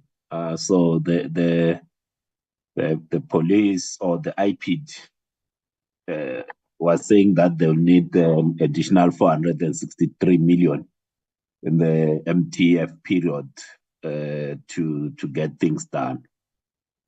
So what I want to check, Chair, it's given the budget that we have, we can wish we can have the 463 million, but it will not be realized. We can almost accept that it will not be realized. What can we achieve with the capacity that we have? So what I'm trying to check, Chair, so that I don't go to I think the other honorable members have asked the other questions insofar as the historical performance and so forth.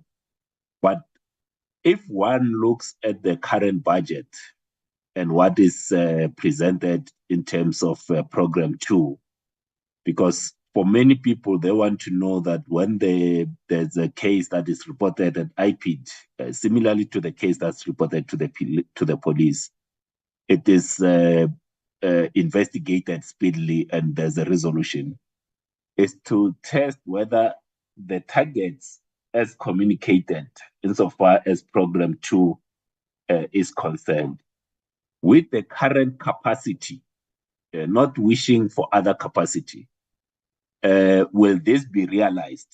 Or is the target as we see them here done on the basis that there could be additional capacity that is then injected to IPID? This will help when we do our quarterly oversight, Chair, so that we know that the numbers that they've given, they've confirmed that the budget as they have right now will achieve that. So that is the first thing, because the bulk of the work that IPID does rests on Program 2. So that's why I'm focusing solely on Program 2, to say the budget as you have it for all these investigations, including the backlogs, will it be done? And then on Program 1, and it might go to Program 3, Chair, I wanted to just understand insofar as the stakeholder engagements. So when in the plan we're talking about media programs, what is it that we are talking about? So that we don't end up assuming a lot of things. What are we talking about? Is this an outsourced service? Is it a campaign? Is it an advert? And if it's only 6, is it 6 iteration or 6? Let's say if it's 6 adverts, it's 6 adverts, or what is it? And how much is being budgeted for that stakeholder relations? and which are the companies that are currently providing media services to IPID, and how much are we paying the media companies that are, if there are media companies that are providing media services to IPID, how much are we paying for that? And just to unpack the media program and stakeholder relations, I'll pause here, Chair. Thanks very much. Thank you, Honorable Ghana. Honorable Reverend Meshwe.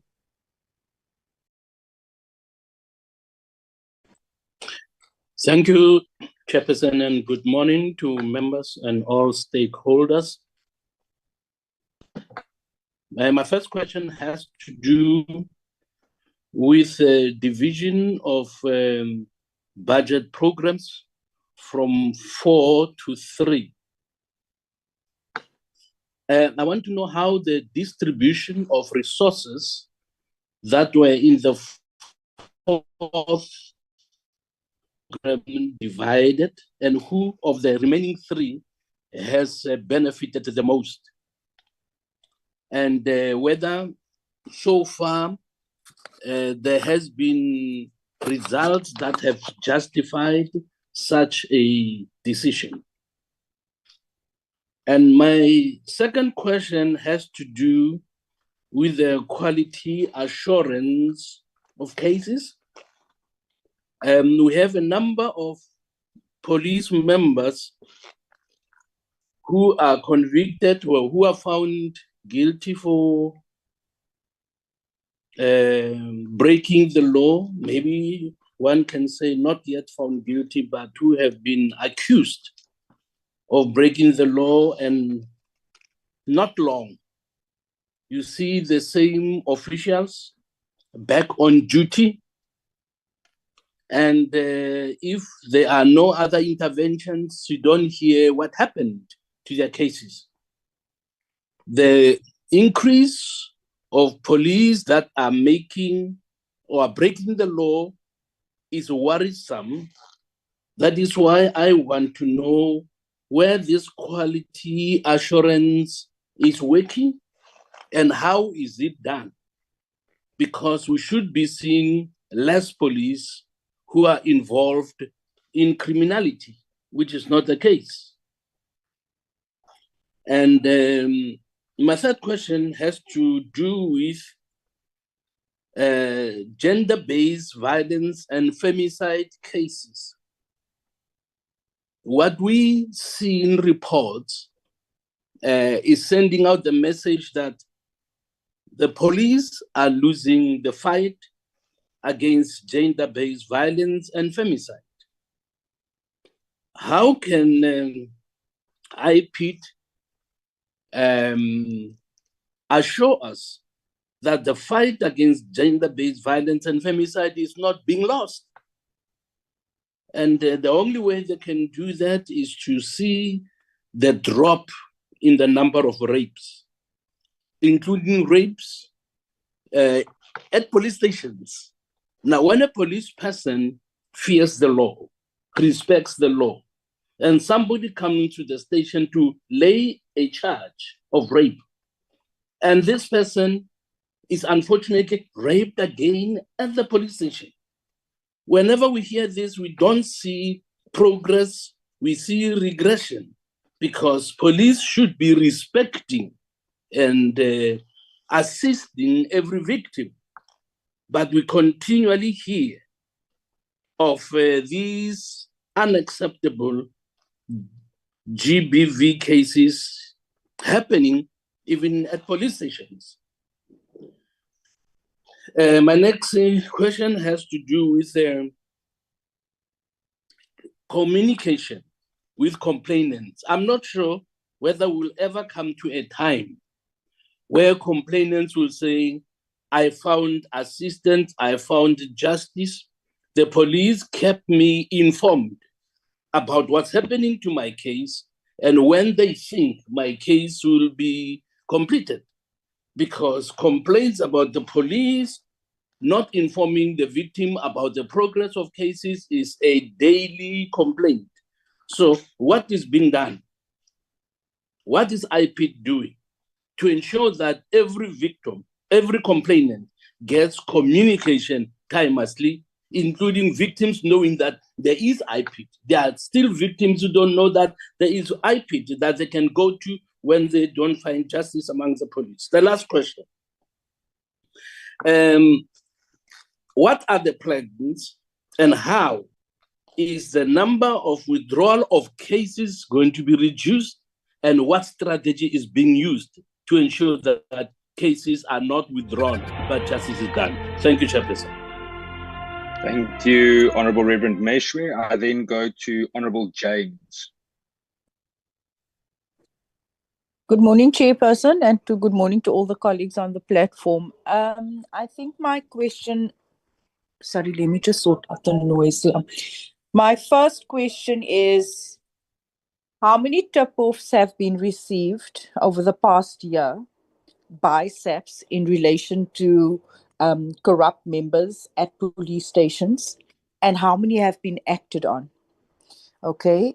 I often say that before these members commit an actual crime, usually community has raised their concerns around possible corruption by these members. So I want to know how many tip-offs, or does IPID have a line that accommodates tip-offs in relation to corrupt members? The second question I want to ask is, do you have a process in place, speaking to the ethical space that we operate in? Do you have a process in place to identify officers who are abusing substances within the workplace? Have you had any such cases in the past year? If so, how many? I ask this question on the basis that we always hear SAPS members were intoxicated on duty. We always hear that SAPS members are abusing drugs. Do you have any program in place to address this? My third question to you would be, you mentioned that you do cell visits. How many cell visits have you conducted in the past year, if any, in which areas? I base this on my ongoing oversight. Also, what are your action steps to ensure that we have programs where trust gets reinforced, public trust within SAPS, especially in communities where you've had policemen sort of involved in incidents? I can tell you, I'm making reference to the one case, Nathaniel Julies. That was a case that dates back to August 2020. To date, that matter has still not been finalized. I'd like to know how far we are with that case. We've also had a recent case in Eldorado Park, Chesney Kepler. I also just want to know what is the progress in that case. Thank you so much, Chair. Thank you, Honourable James. Honourable Adams. Thank you, Chairperson, and thank you to the committee. I'm largely covered by Honourable Ghana, Chairperson, but I, if you will allow me just a little bit of leeway, it's a matter of concern. I don't have that much to contribute to the agenda anymore. Honourable Ghana did a very, very sterling job of putting my points across. Chairperson, I would just like to know, what powers does IPID have in a case where SAPS is not referring a case to them? Like, for example, in the case of General Lushaba, whose matter was not investigated by IPID as far as I know, but who has been arrested. And the reason I ask is because it's the CFO of crime intelligence. It's not a constable. It's not a warrant officer. It's the actual CFO of crime intelligence, and 4 other people. I'm also a little bit concerned, Chairperson, that when Brigadier Langweni was dismissed expeditiously, a statement was made by this portfolio, but nothing is being said about this arrest on Friday. It is extremely concerning for me. If the minister could also perhaps, if he's still here, or the NASCOM could also perhaps tell us why, after being charged, the general is still at work. Surely this is a matter that warrants suspension, but I'm totally off the agenda and I don't want to fall out with the chair. Thank you very much. Thank you, Honourable Adams. I then go to Honourable Mbio. Okay, thank you, Chairperson. I would like to greet the Minister if he's still around, and also greet both of our ministers, honorable members. And I'd also like to welcome the report from the IPID. My first question would be, has the department intend to review of the 2012 IPID regulations, in particularly the 90 days investigation limit? The second question would be, what informed the decision to restructure the budget program framework? And the last one would be, how is the youth development strategic being implemented, and are youth being placed in a strategic or a developmental roles? Thank you, Chair. Thank you, Honorable Mbio. I then go to Honorable Skosana.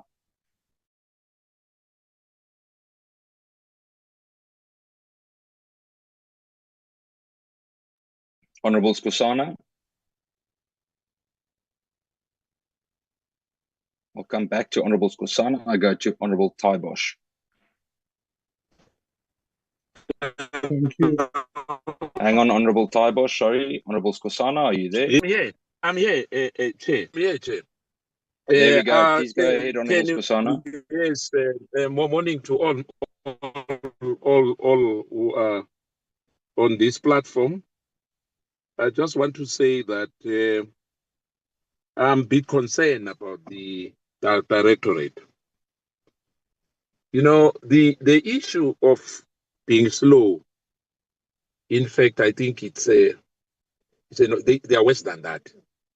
There's so many cases here which are being sent to the Directorate and nothing happened. I'll just give you an example that we had one which was sent. It's an old case, you know, where the head advocate A. Johnson was sent this matter on the 22nd of August 2024.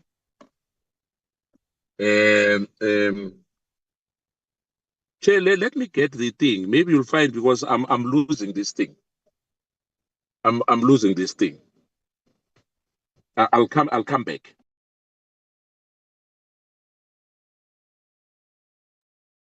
Okay, Honorable Skosana, we'll give you an opportunity in the next round. Honorable Taibosh.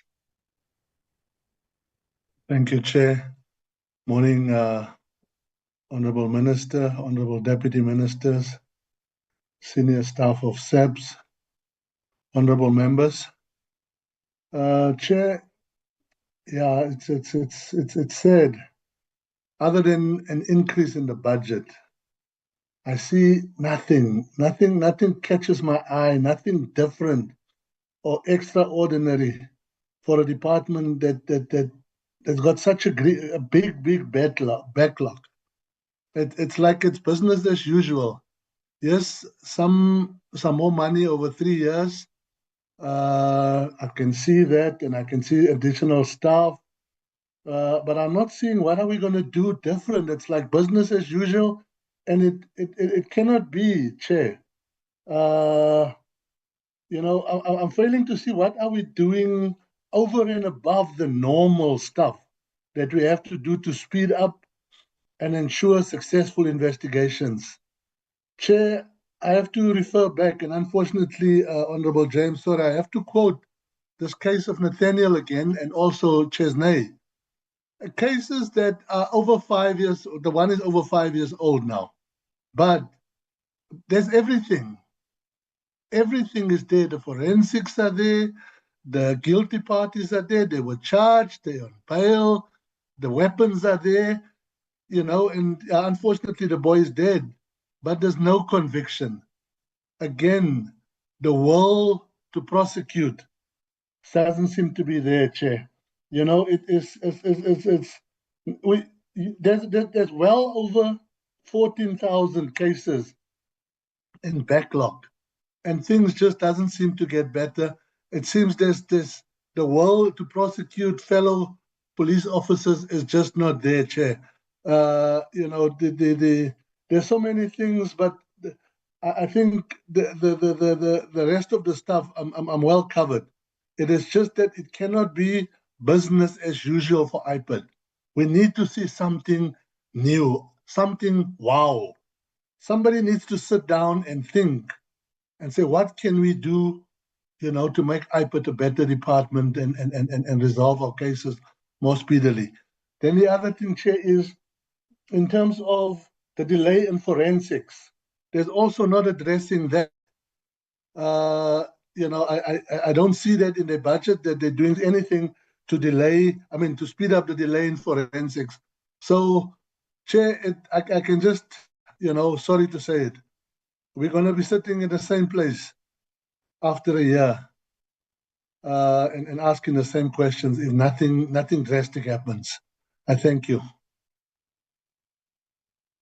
Thank you, Honourable Taibosh.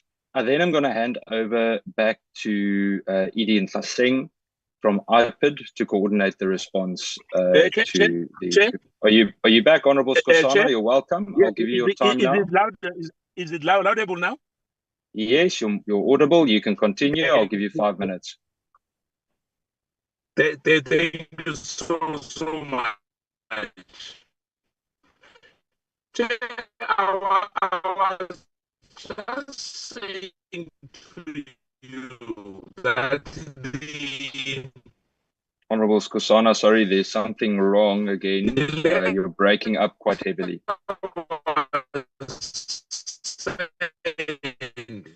To the call them, but to advocate. Advocate. Am I audible now, Chair? It's improved again now. You can continue. Yeah, let me be quick before again it's giving me trouble. I'm in the bushes here. There was an issue here which was sent to Advocate Johnson. The matter it's involving the former, the retired from the police, Brigadier D. Perumel, and Lieutenant Van Standen, and Captain Dai, and Sergeant Belonchen. That matter has been dragging on for some time. They know about the matter. In fact, I'm just giving you an example. I'm not going to go much deeper into the matter, but I'm just giving you that the both the NPA and ID. In fact, there's so many matters that are outstanding. In fact, of them helping the community and the complainants. Now they are they are in the same bracket as the police who are investigating matters for over a decade. Now, we can't have such as well, where you think that, IPID will help you, to fasten the issues of those matters which are reported. But if they are doing the same as the police, then it means we are wasting our budget with them. Chair, whilst I'm still here, let me just stop there, Chair. Thank you. Thank you, Honourable Skosana. Edie and Tlaseng, you're welcome. Thank you very much, Honourable Chairperson, and I also want to thank the members for their questions and comments. I am going to start with the last that has just been said. Let me clarify to Honourable Skosana. We are IPID, we are not ID. IPID is not led by Advocate Johnson. Advocate Johnson is under NPA. I am the Executive Director leading IPID. So the case that you are talking about was never brought to IPID at all. It's with ID. It's called IDEC. So that matter is not with us, a chairperson. I wanted to clarify that. And then I also want to address the issue raised by Member Taibosh or nothing extraordinary, what's different, and prosecution citing Julie's and Chesney's matter. Chair, let me clarify this with regard to the Julie's matter. Chair, IPID has done its work. Chair, I'm sorry I haven't recognized you. Yes, I'm sorry to do this, but I wanted to, because I've been going to cut off here. I said the IPID have said, I mean the National Public, the NPA has sent this to IPID, not that this matter was handled by IPID. Thank you, Chair. I'm sorry, I just wanted to clear that as well. Thank you, Chair. Sorry for that. Sorry, Edie, you can continue. Yes, Chair, I will check on the matter and engage Honorable Skosana on the matter. Thanks for that. Chair, with regard to Nathaniel Julius' case, IPID has done its thorough investigation, and IPID stops once the matter is presented to court. Now, the matter of Julius is with the courts. That is the responsibility of the courts as well as NPA to deal with the matter. It is dragging, but IPID cannot do anything with regard to that matter of Nathaniel Julius. It's the matter that must be dealt with by NPA and the courts. So we've got we do not have the jurisdiction to deal with that matter anymore. What we did was just to do our investigation, and we've brought the perpetrators to court. So the system is the one that is dealing with it, that is the courts as well as NPA. Secondly is the Chasney's matter. Chair, we've done our bit. We have done our investigation thoroughly. The matter is before court. We've written recommendations to SAPS. The member has resigned on the system. We are doing follow-ups. I myself personally go and meet with the family of Chasney. We were there, I think it was in May, where I've met with the family. We've even requested that they assist us with witnesses. There are witnesses who are willing to come on board. We are engaging with the parents, and they are now and then keeping in touch with our investigators. There is an advocate responsible for the family matters with regard to this matter. I am in constant touch with the advocate. So the matter is receiving attention, and it's on the court roll, and it's being dealt with by the courts. All we need to do is to substantiate our evidence that we are bringing before court and make sure that the perpetrator is being charged. That's what we are doing. And with regard to what's different, what is it that we are doing? Over the years, we've not introduced a forensic capability, Member Taibosh. There's never been a forensic capability. And the forensic capability, I'm talking about forensic investigators to assist us in dealing with issues of corruption and systemic corruption. That's what we are doing. And that is something new for the department. And we're also introducing your forensic data analyst to assist us with information that we've gathered in relation to corruption and systemic matter. What is also new is the quality assurance. We've not been legally driven before.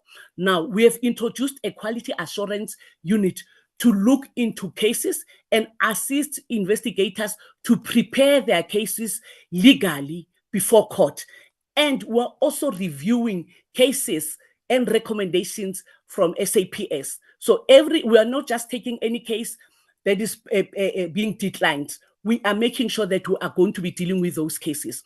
And we are also dealing with the nolle prosecute cases that we've never done before. So now we're busy reviewing those nolle prosecute cases so that they can get back into the court roll and be dealt with based on the evidence that we would have dealt with.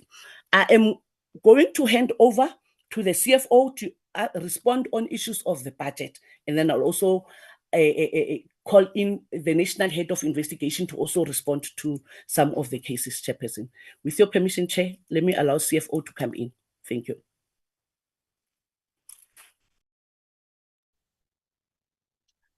Thank you so much, Executive Director, and thanks once more to the Chairperson.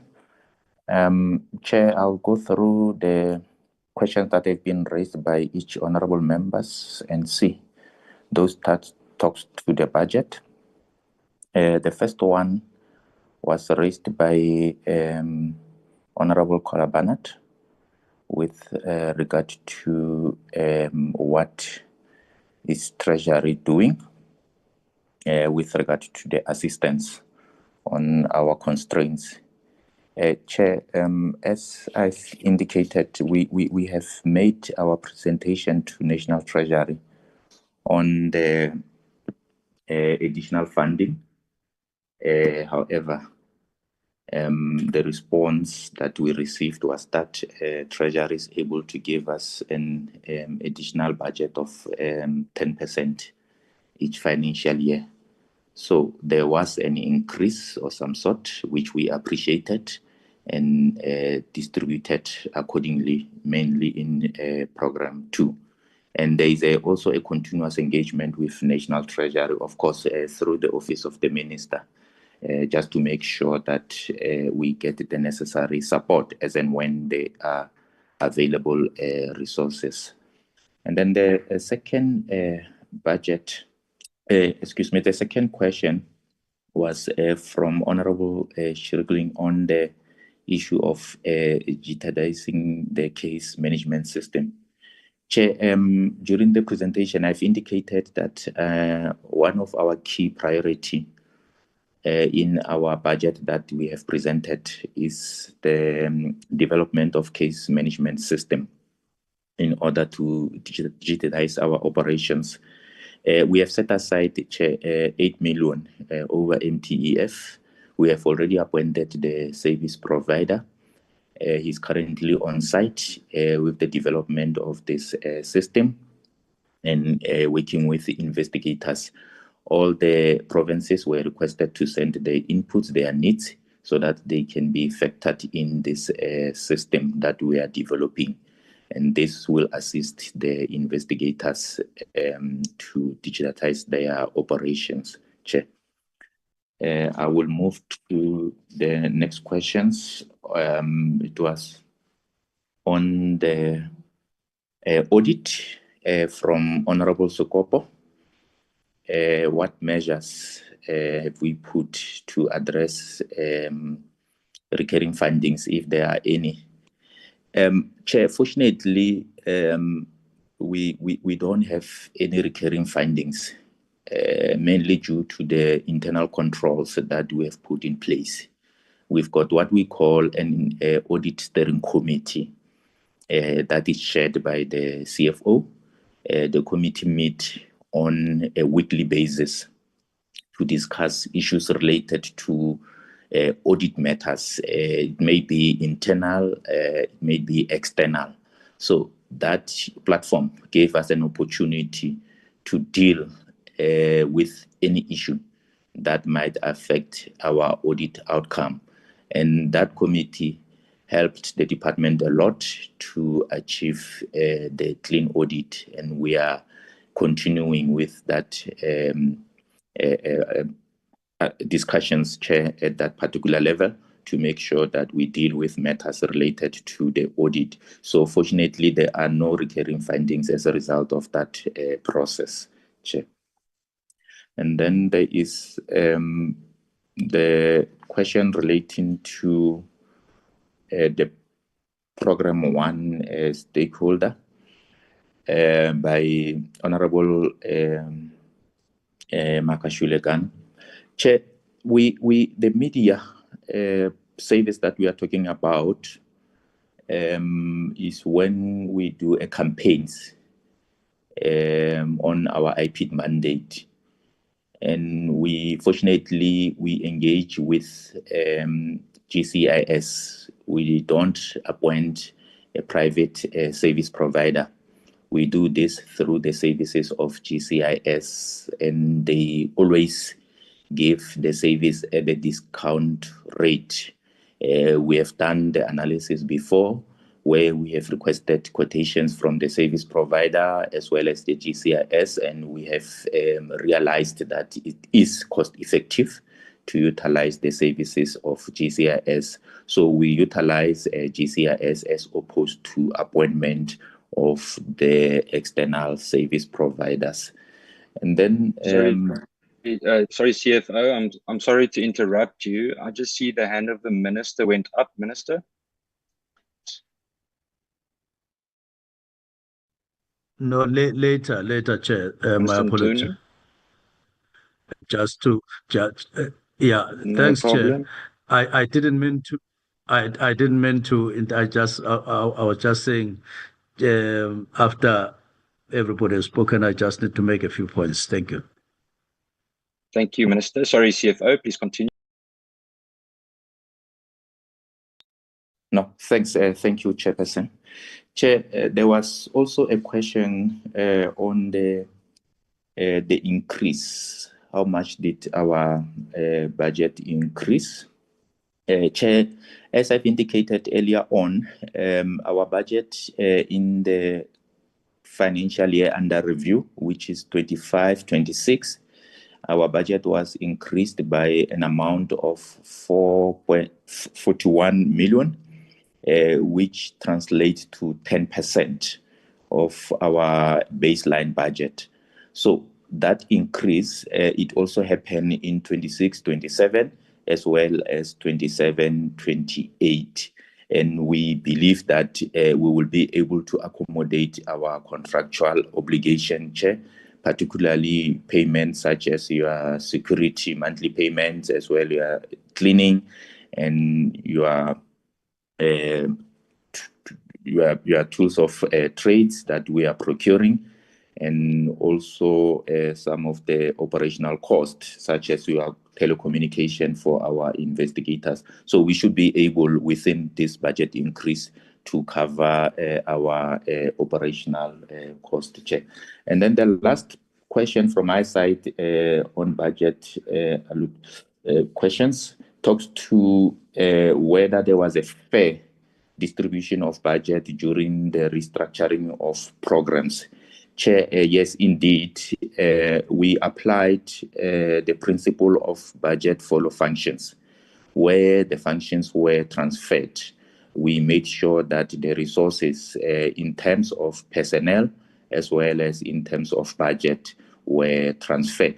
This exercise was done mainly to regroup the functions and also make sure that we optimally utilize the resources that we have.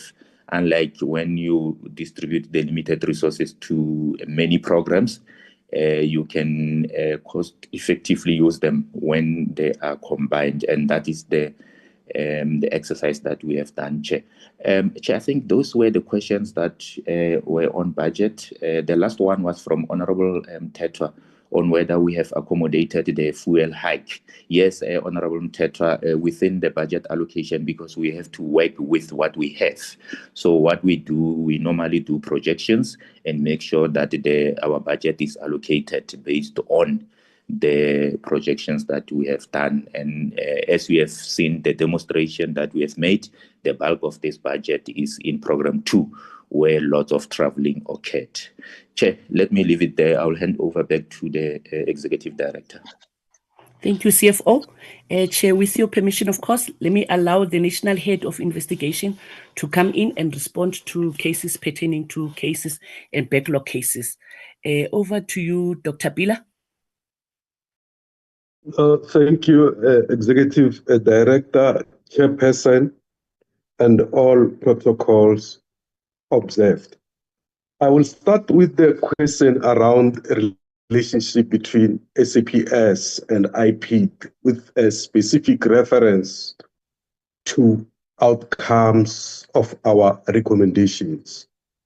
This, of course, will for us to give reasonable assurance, Honorable Chair, that we relate very well with the subs, and as and when there are disagreements, there is a legal process of reviewing such outcomes, and our relationship is very healthy in that context. And our relationship goes beyond that area which was asked here. There are other areas like your forensic science lab, wherein they are supporting us, and other areas. By the way, we also use their cells to detain suspects. So there are a whole plethora of areas wherein we are working very healthy with the subs, and we continue to improve relationship on day to day. There is a question around witnesses and their safety, to say, how do we deal with protection of witnesses? These fall within the ambit of Witness Protection Act, as is well documented in the relevant act. And once a witness becomes a witness, it's a witness of the state, meaning that we collaborate with NPA in terms of treating or ensuring the safety of witnesses.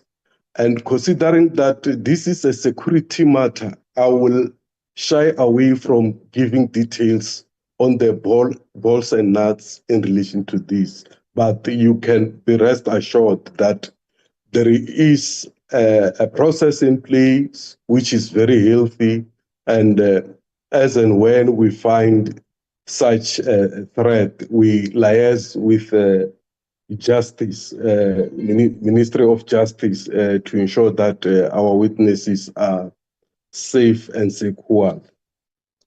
The topical issue here, Honorable Chair, it's a backlog, and of course, the committee is concerned, we are equally concerned, but I just want to indicate that we are very strong in terms of data analytics as IPID, and that assisted us in terms of identifying where our backlog is concentrated.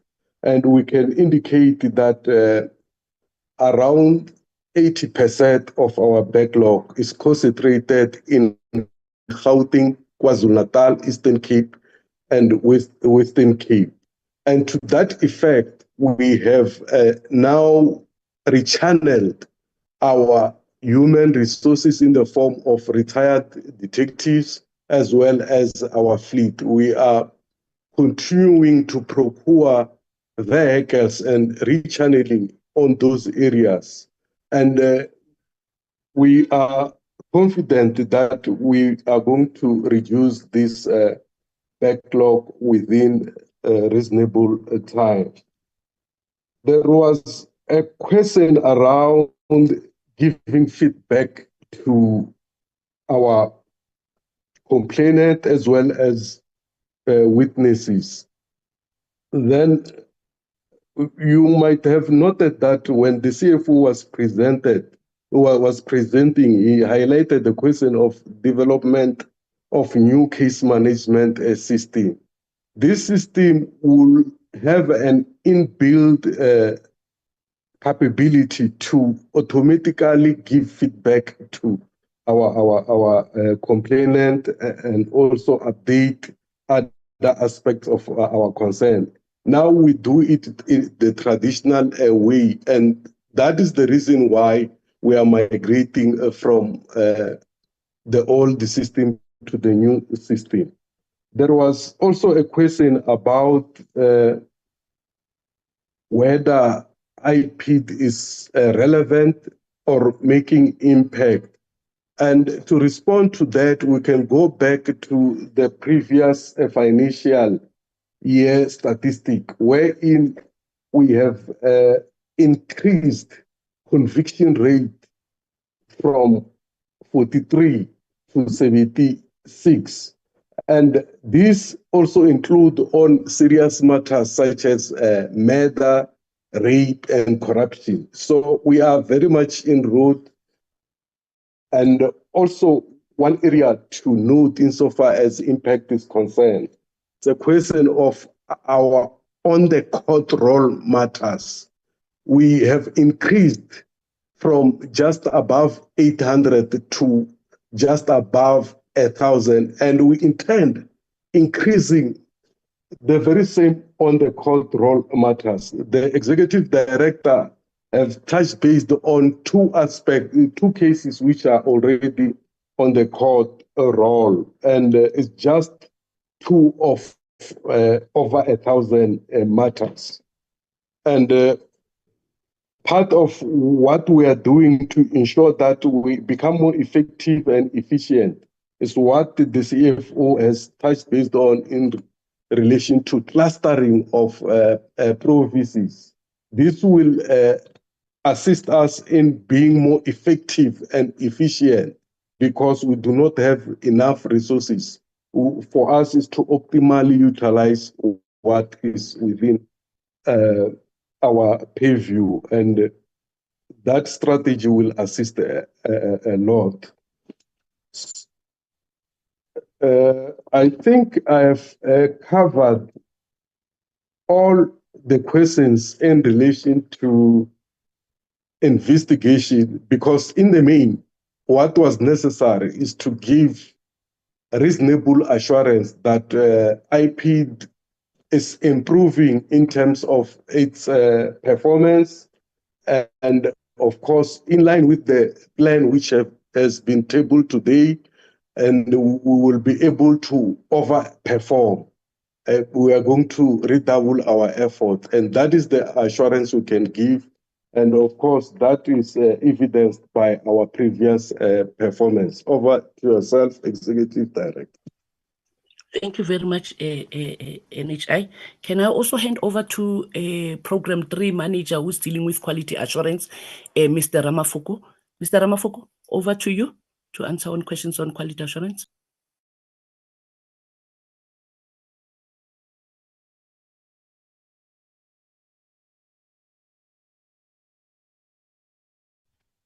Thank you, Executive Director, Chairperson, Honorable Chairperson, Deputy Ministers, and members on the platform.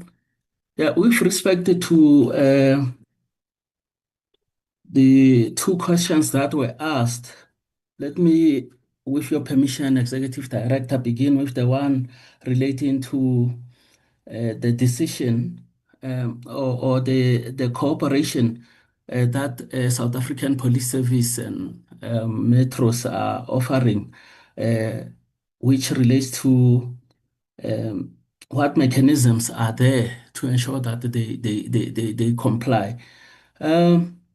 I just want to indicate that we have Section 29 of the IPID Act, which requires the members to report matters that are listed in Section 28 of the IPID Act within 24 hours, and to conduct ID parades within 48 hours, and to cooperate with IPID investigation.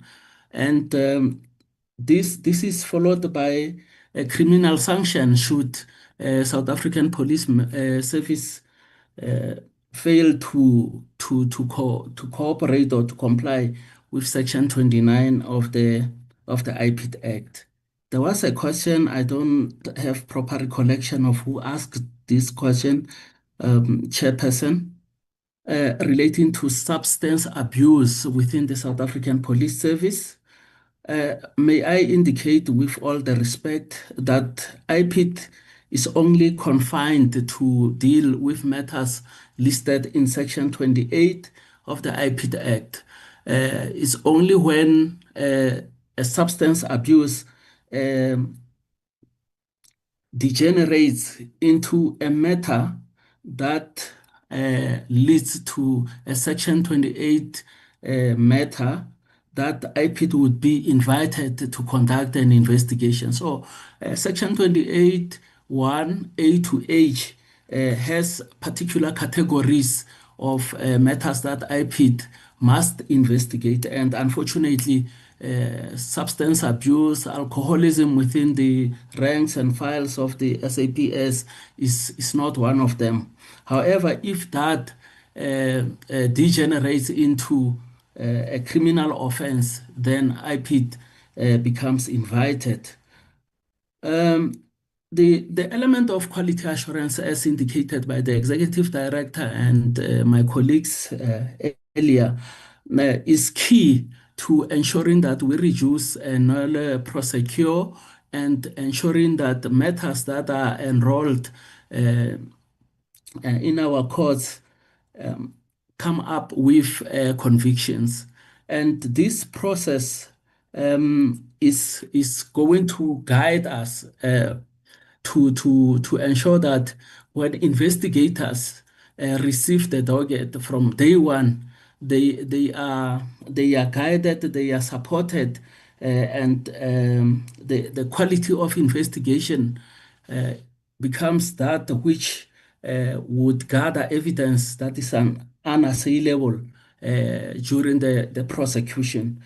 And we also want to ensure that we restore confidence of our people in the system which brought about IPID. So quality assurance is a non-negotiable. We are putting in place mechanisms, and let me also indicate, Honorable Chairperson, that this was actually borrowed from the prosecution-led investigation, and it's definitely going to yield the desired result. Thank you.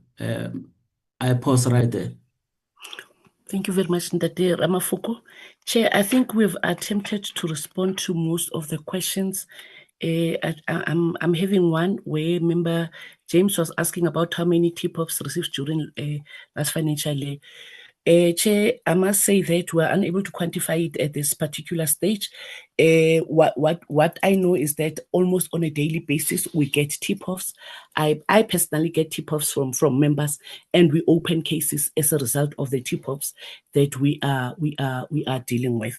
And Chair, I would also request that we also get questions where we did not respond to some of the questions.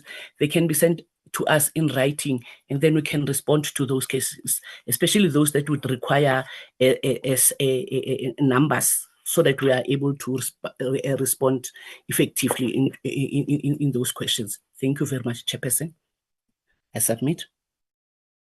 Thank you very much, Edie. I would like to give the opportunity then to the Minister of Police. Minister. Thank you very much, Chair. Just a few points. One, appreciate the questions and that my members have posed, and also that is clarities and all of that. And thank the team from IPID. The first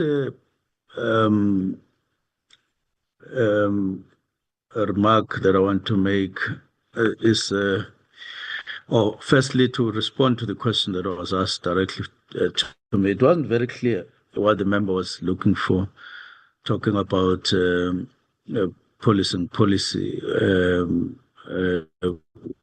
the priority. I didn't understand clearly what the question was, but we have a policing policy that has been passed Parliament. We are now on early implementation thereof. Second question. Sorry, I think we'll Minister. follow. Sorry, Honorable Mthethwa. I will come back to you now, Honorable Mthethwa. Let the Minister finish, please. He's not responding to the question that I asked. That's why I wanted to clarify for him so that he can respond to the question. Well, I'll give you an opportunity. Let him finish first, and then you can clarify. Right. Thank you, Honorable Mthethwa. Yeah, the bodyguard issue of the president of the Athletics South Africa will be followed. We're not aware of it. The third point that I want to make is on the budget. Chair, I would take that the way that maybe we better engage on the budget of IPID, because the questions were very direct about the budget of IPID, but it is an area where members of Parliament are presiding, and they know exactly what is the allocations and so on. So the budgets of the whole of SAP's family is way below what it should be as a result of scarcity of resources in the country. And therefore, some of the questions were like, it's a choice that they have a small budget, that is IPID. The fourth question is, overall, I believe that what would relieve IPID of the burden that they have or are increasingly having is to deal with SAPs in terms of discipline, that they up the game and ante as we are doing, right from recruitment and maintaining a strong discipline throughout. Because if we were to have that situation, the burden of cases that IPID has would be lesser and lesser. And I hope that in time we will get to that point. They are quite. It's quite remarkable that SAPS is the burden of rogue elements is steadily increasing rather than steadily decreasing, and we're worried about it. But as a strategic approach, it is important to emphasize that we put more emphasis on discipline on the side of SAPS, so that IPID doesn't have a lot like they have at the moment. And the second issue that I want to raise is that sometimes we come to the portfolio committee, Chair, wanting to engage on one or two matters. Yes, members, it can't be prevented from asking questions and questions of clarity where they require that. And as a matter of fact, there's no department in the Republic that gets as much written questions as we are, such that we are unable to cope per week.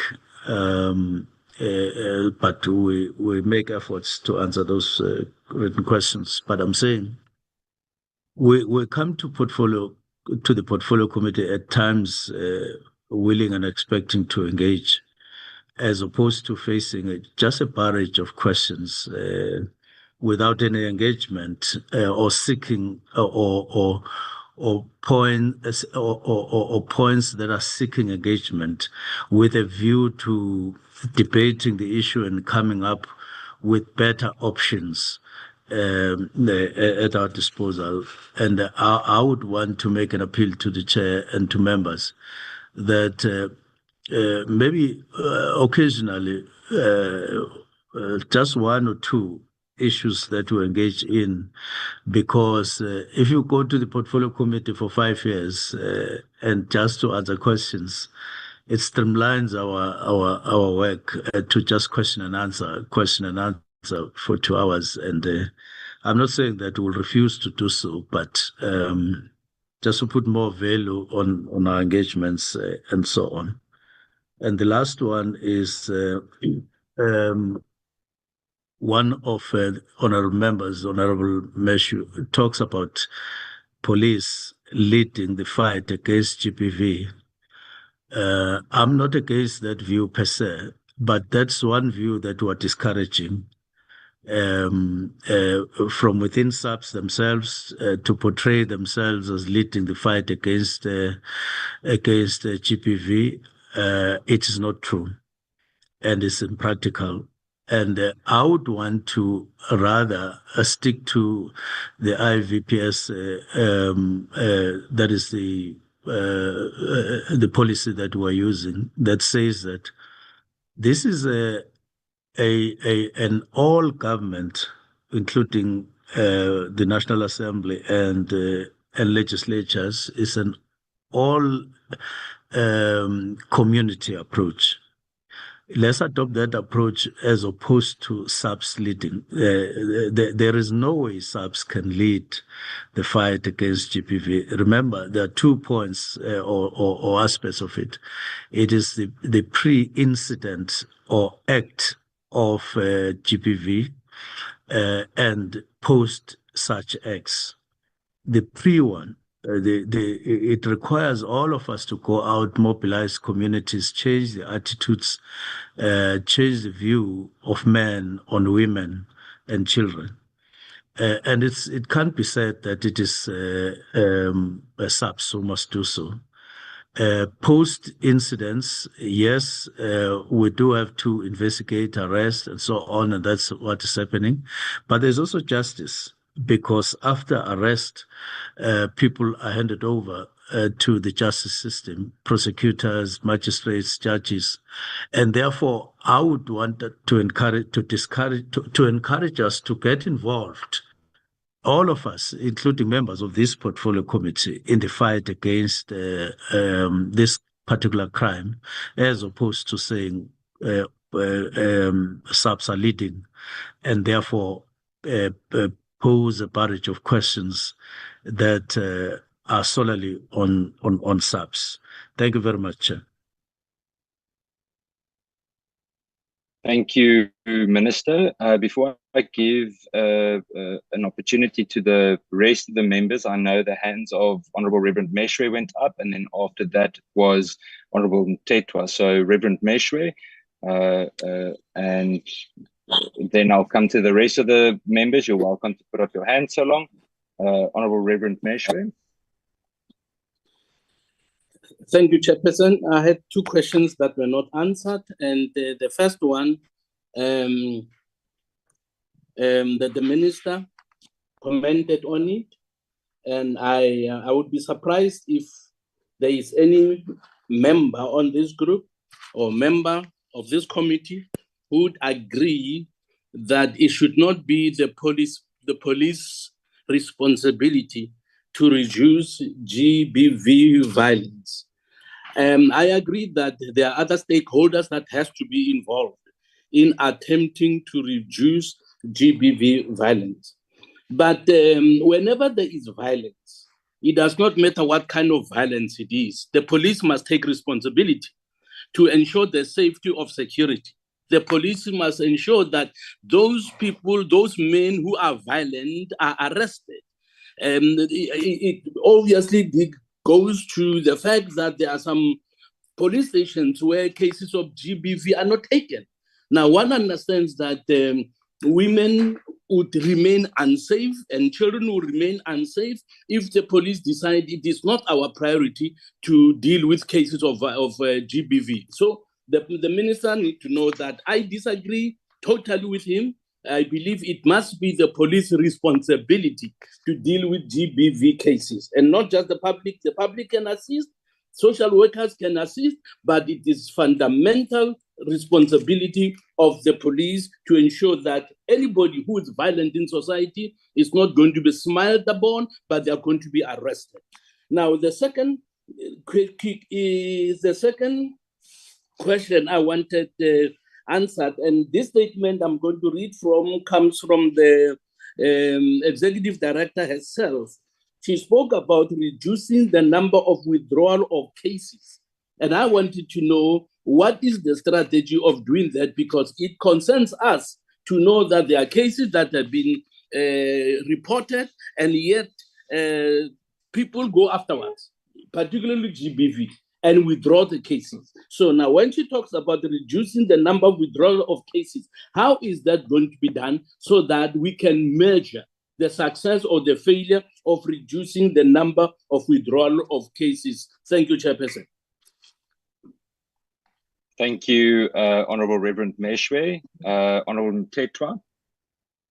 Thank you, Chair. Indeed, the Minister speaks of they come to the portfolio committee to engage. And this is exactly the opportunity he missed to engage, because my question was on the very same issue where I'm saying in his own account, in his own superior logic, what would he say requires the utmost prioritization over every other aspect? As a father of the house, as the head of SAPS in general, there must be one issue where he says, when he's sleeping or thinking, says, I wish we could engage on this issue because I think it is the most priority. It is the most aspect that we need to prioritize on, especially when it comes to policing the police, not the policy. That's what I meant by policing the police.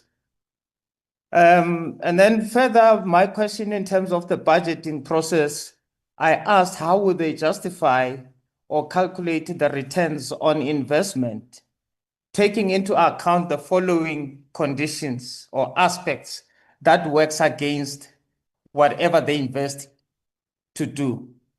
Slow processing and completion of investigations, other challenges and sabotage by their own members, the impact of NPA's failure to secure successful prosecution, it must be working against their budgeting and their targets. The justice system that seems to be failing everyone, including SAPS. That was the question I asked. And then in terms of the budget, let me quickly go into this one, because I see that there's a significant increases in compensation of employees, which has increased from 256.3 to 293.6 million, which is about 37 million. Now, how many of the new personnel will be assigned to core investigative functions versus administrative or support roles? What measures are in place to ensure the new hires improve case resolution times and reduce backlog? I wish in our government the word backlog, it could be something for a thing of the past, because every department speaks of backlogs. I don't know whether we're working on backlogs and that. And then the third one is, what is the current status of the integrated case management system? And is it being piloted in all provinces? Thanks, Chair. Thank you, Honourable Mtetwa. I then go to Honourable James.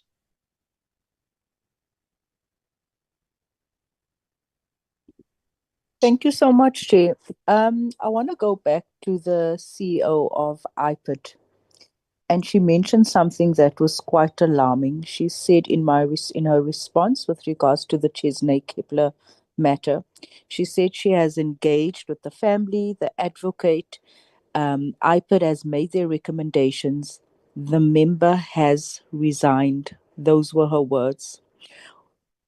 I want to ask, what case types committed by SAPS members warrants reinstatement, dismissal, and resignation? As things stand now, and like she said, when a SAPS member murders, commits a heinous crime such as a murder while on duty, that warrants a resignation, meaning that this member gets all his benefits despite this heinous crime that he has committed. I want to ask her, was part of your recommendations to SAPS that the member resigns or that the member gets dismissed? I now want to ask through you, Chair, because this is very worrying. It's worrying because in our previous meetings, I think it was Honorable Schickling, she mentioned, I don't know if it was you, who mentioned that there was a SAPS member who committed rape, who was reinstated and who's back at a police station. I now want to ask through you, Chair, that we maybe look at getting a report from IPID in terms of, and we just look at we analyze cases over maybe just a 12-year period, where their recommendations, what cases did they recommend reinstatement, dismissal, and resignation? But I'd like to get a clear answer right now on why the member implicated in the Chesney Kepler case has been allowed to resign and why he wasn't dismissed. I'm actually so shocked. Thank you.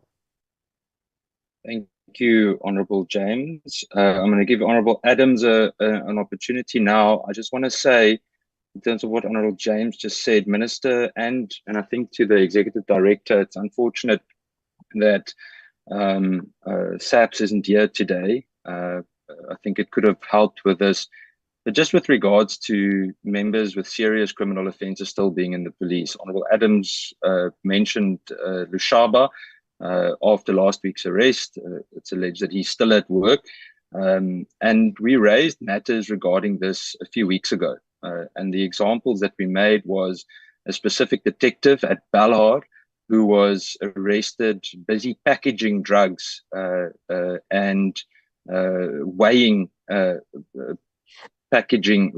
and packaging drugs, and he's out on bail. He's back as a detective in Balhar, supposedly investigating gang-related cases.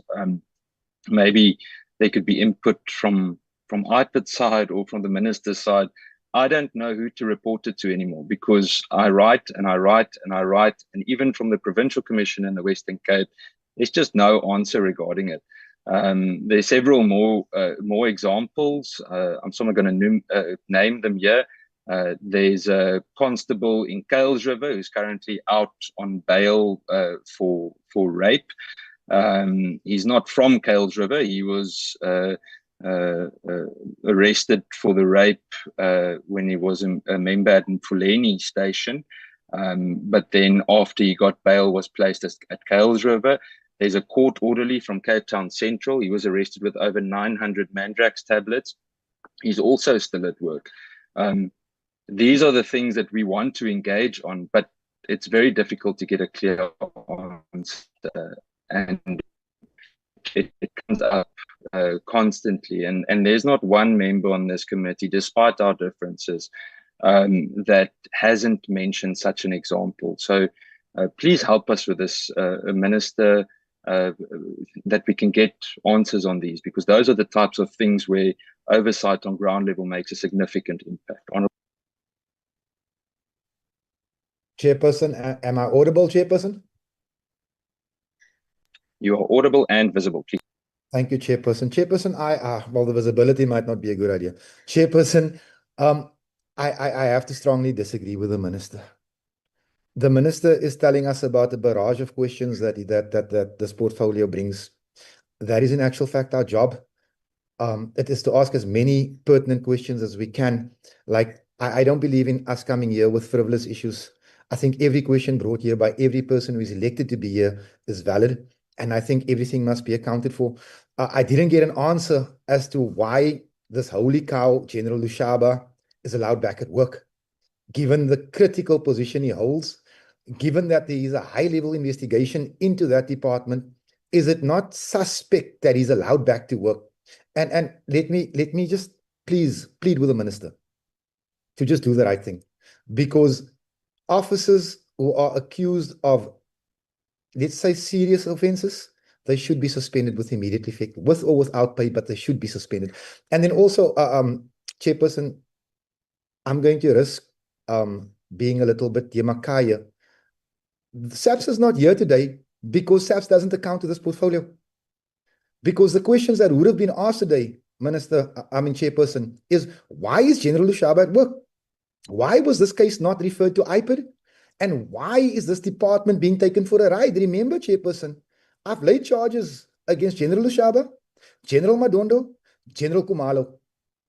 Now, this is the first arrest. I expect more. I'm not close to the investigation at all, but I expect more.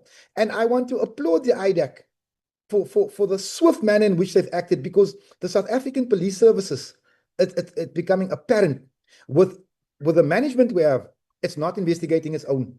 And this is a serious concern. General Lushaba is facing very, very serious charges. He should not be at work, but he is. They are flipping the proverbial middle finger at this portfolio. Remember when I questioned certain things about General Lushaba and General Kumalo, they lied to this portfolio, Chairperson. They lied and they got away with it. It can't happen again. It cannot be allowed to happen again. But I expect an answer from the Minister as to what we're going to do with this man today. We need General Lushaba to be suspended. Thank you, Chairperson. Thank you very much. Thank you, Honourable Adams. I then recognize Honourable Schikkeling. Thank you, Chairperson. I think a lot of what I've wanted to say has been covered now by my colleagues on the platform. I'm also not completely comfortable with the Minister coming here today to tell us that they were inundated with questions. It is our responsibility to ask the questions, and it is the SAPS's responsibility to answer those questions, because surely all of the questions that we do ask have an effect on the country and the citizens of our country. I don't think we necessarily just submit questions because we have nothing else to do. We ask them because we have relevant information, or we would like to use that relevant information. So I think maybe I misunderstood the Minister, but it feels to me almost as though he wants us to take a step back. And Chairperson, quite honestly, I'm not going to be doing that. So my questions then probably would increase, and I'm sure that of my colleagues on the platform too. I just have two questions, Chair. I would like to know if there's a system in place to flag repeat offender police officers in the investigations that IPID does, and how is that information shared, if at all, with the SAPS management and other oversight bodies, and what process does the SAPS management then follow? Because it feels to me that there are several of these cases that possibly, and I'm not saying it does happen, but it is possible that they are falling through the cracks, and these members are then back at work, as we have rightfully heard. Then, Chairperson, my next question is, I would just like to know if IPID can perhaps give us an update on the recommendations that they made in the Kenya matter. Thank you, Chairperson. Thank you, Honourable Schikkeling. Honourable Shongwe. Thank you, Chair. Ngibulise ko wonke amalunga ne-Minister and our honourable colleagues. Chair, sorry for that. I need to ask a question, but I fear I might be disturbed by you because mostly you get to answer for SAPS and the Minister, and I need to ask a very important question, which would need me to give a brief so that it can be understood of what content I wanted to be answered on and what am I saying exactly. Chair, the failure of IPID, you yourself has now touched a very, very crucial and very important serious issue in our townships, especially in our Black townships, communities as well, coloureds and all. Sorry for that. What has happened, Chair, is that the drug issue has now been a problem that mostly police are part of that system that helps the drug lords. I don't know whether it's a lack of credibility or need of money or fear, because you find a lot of our members that are there. And most of those cases that should be investigated by the IPID are honestly not investigated. Let me put this into this on record. Here we've got community CPFs and all those forums and all those things. There's two that I want to mention here. That because of the lack of IPID, it gave birth to that. You've got a TV show called, is it a TV show or YouTube called No Jack? Those guys run after a lot of criminals. It's a couple of white African guys that runs after criminals, arrest them, do a civil arrest and all those things. And they do that because the failure of SAPS, particularly IPID, now hands over power to communities that we have to help ourselves. Okay, in the Black communities, there is what in the SAPS is called a TV show. But in our Black communities, it's called Sizokuthola, a TV show playing in Mojalav, a channel owned by a gentleman called Obrita or something like that. And the presenter is Kolani Kumalo. Those two, the one is No Jack, white, the other one is black, fully black, the Sizokuthola. That goes deep into township and arrest drug lords, arrest most of those nyaupe sellers and all those things. And in all those cases, they've sent those cases to SAPS and they've found that members of SAPS are part of that problem.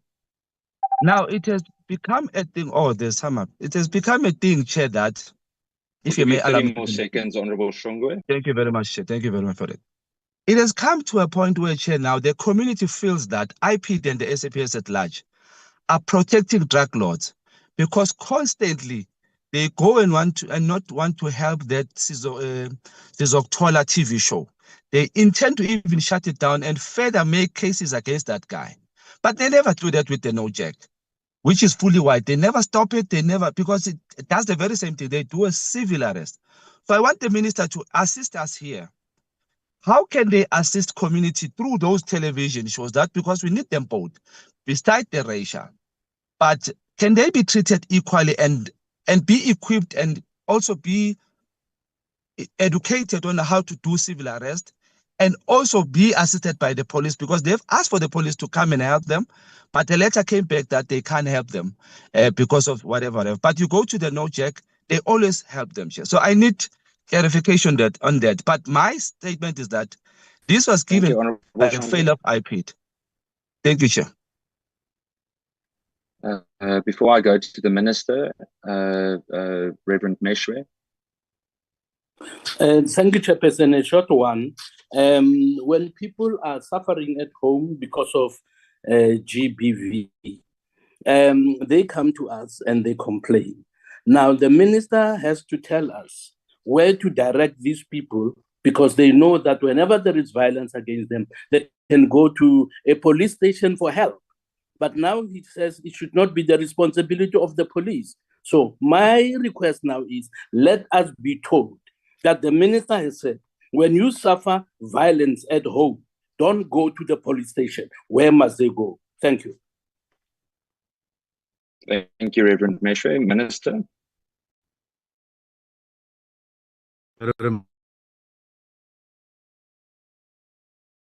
You're muted, Minister. Let me start with the Honorable Reverend Meshwe. In his first input, the Honorable Meshwe didn't speak about responsibility. He spoke about leading the fight against GBV. And that's what I responded to, not to responsibility. And I think we need to be clear what I was responding to. I was saying, let's not say it is SAPS that leads the fight against, or that must lead the fight against GBV. It must be all of us across government, inclusive of legislatures. It must be whole society approach, because if we want to maintain this, that it is SAPS that lead, we'll sit back and not play our roles as we should be, when it is a societal problem, especially on the preventative side, which is not known when is who going to commit this. So I'm not talking about responsibility or SAPS checking or even easing responsibility. As a matter of fact, we are tightening, we have identified all the gaps between us and justice, that is between SAPS and justice. We have even said, National Commissioner, when there are incidents of rape or GBV in the country, it must be allocated to police above the rank of constable, because it doesn't help when there's a case of GBV like murder and so on. You only allocate that to a junior police officer. Yes, the argument came, there would be exceptional constables who are very good in investigating and so on, and the names are there. And then we said, okay, fine.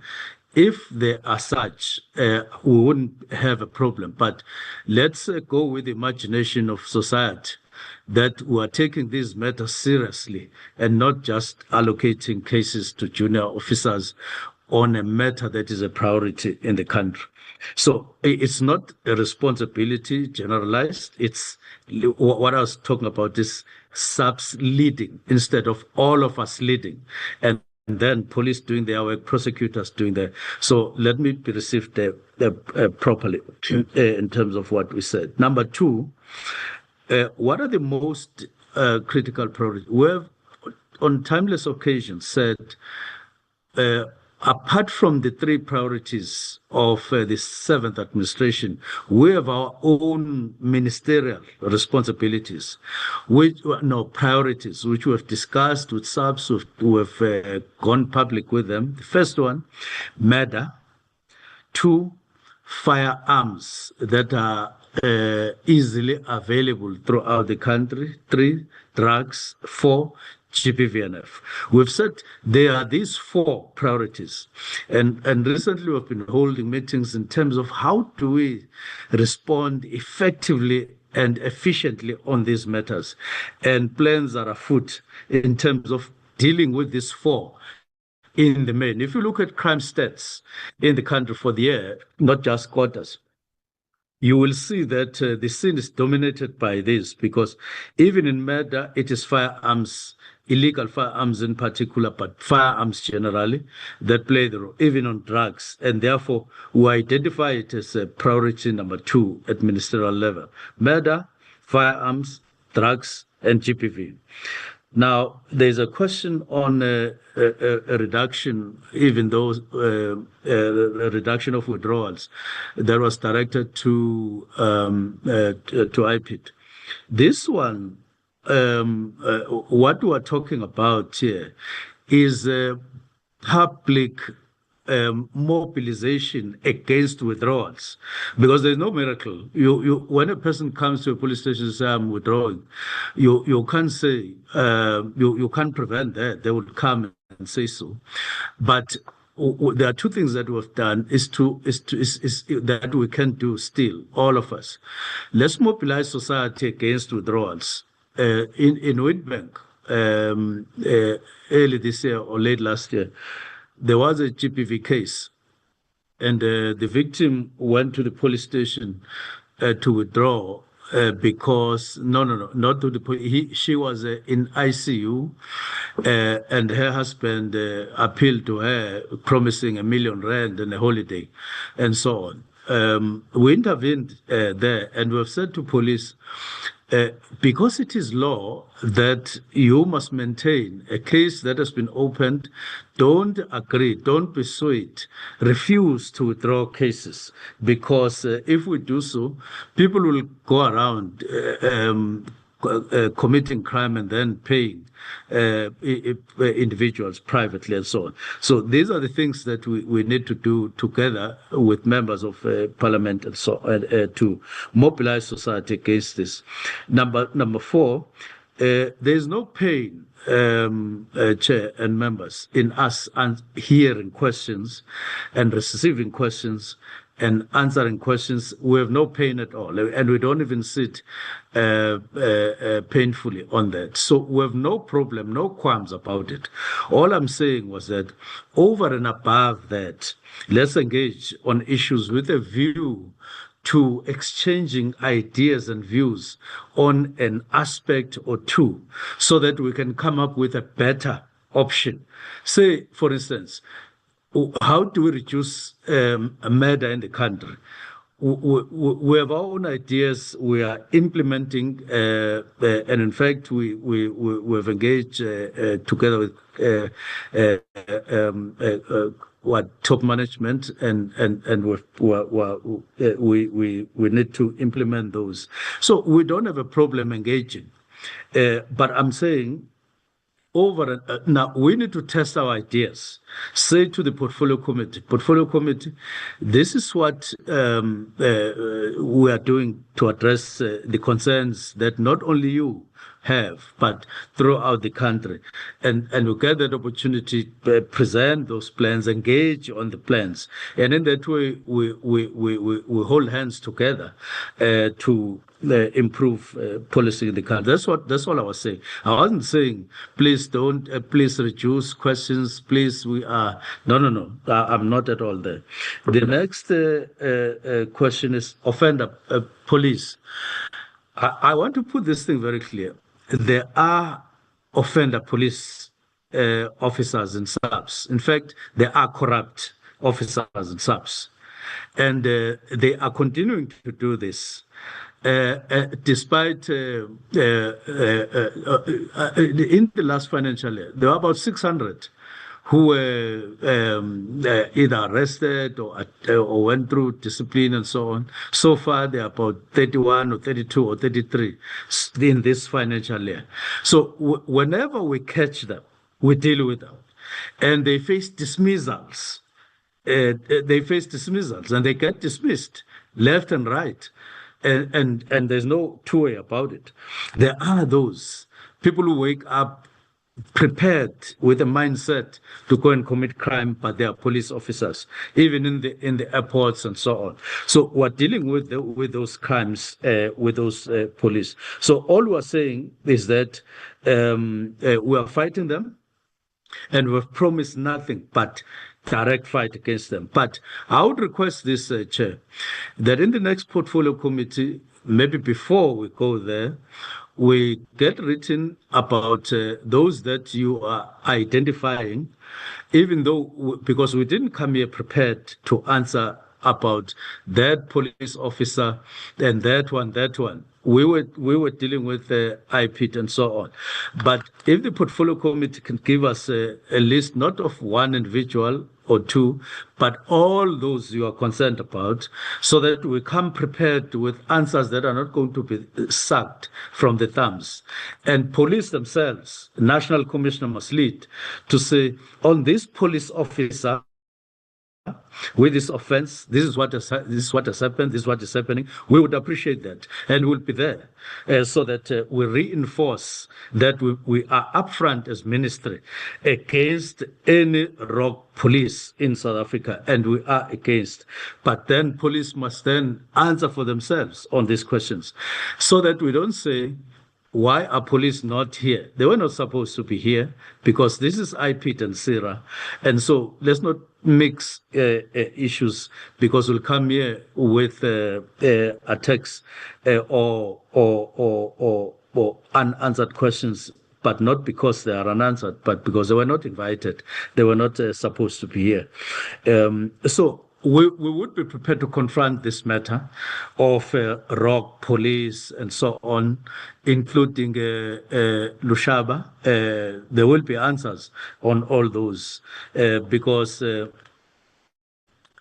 let me then conclude by saying it's not desirable that someone who has been charged must be found at work. It's not desirable. It's not an ordinary desirable thing. But let's get the opportunity. Let's come and then let's answer those questions.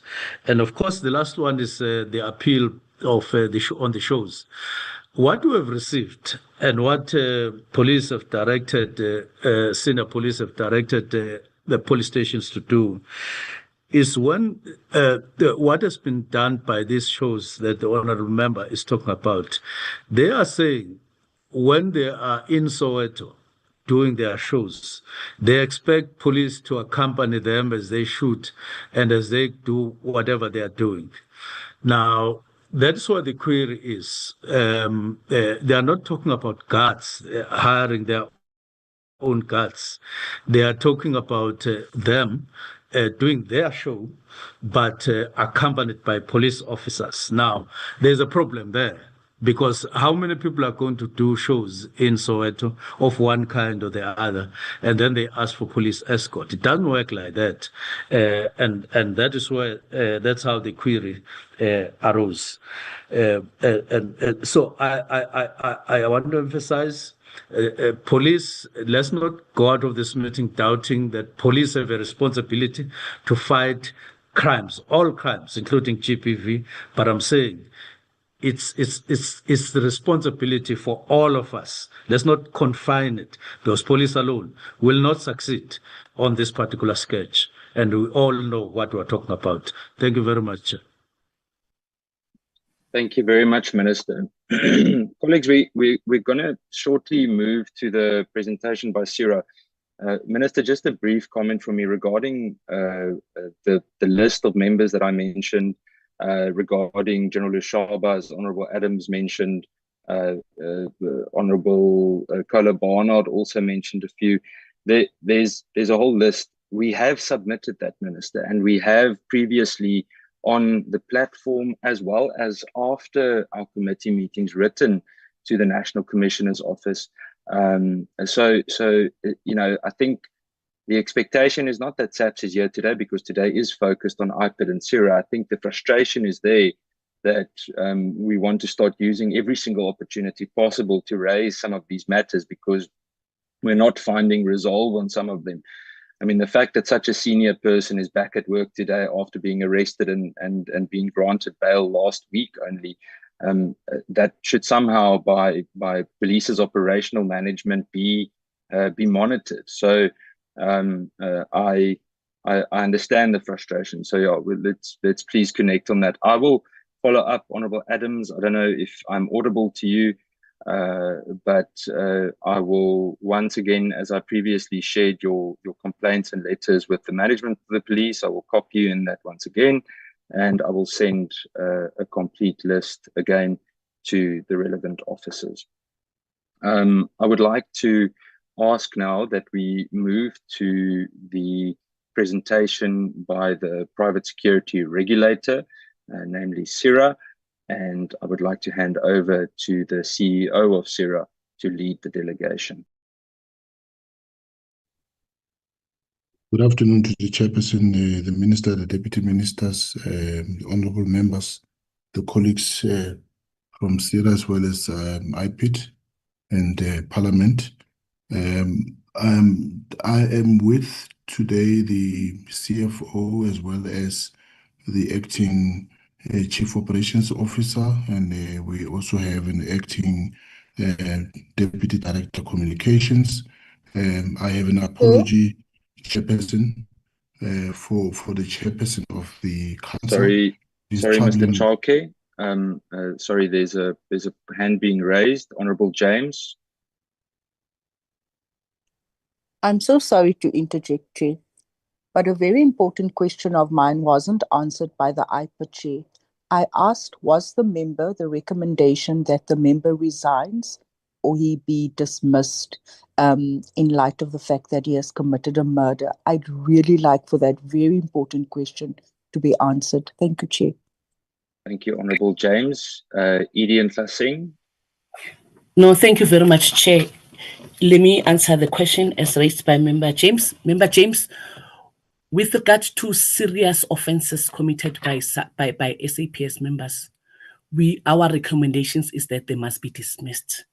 But then SAPS will do their own investigation again and then come back with the response. So our recommendations, it's nothing but dismissal, because we don't find them fit to be in the service for as long as they've committed their offences.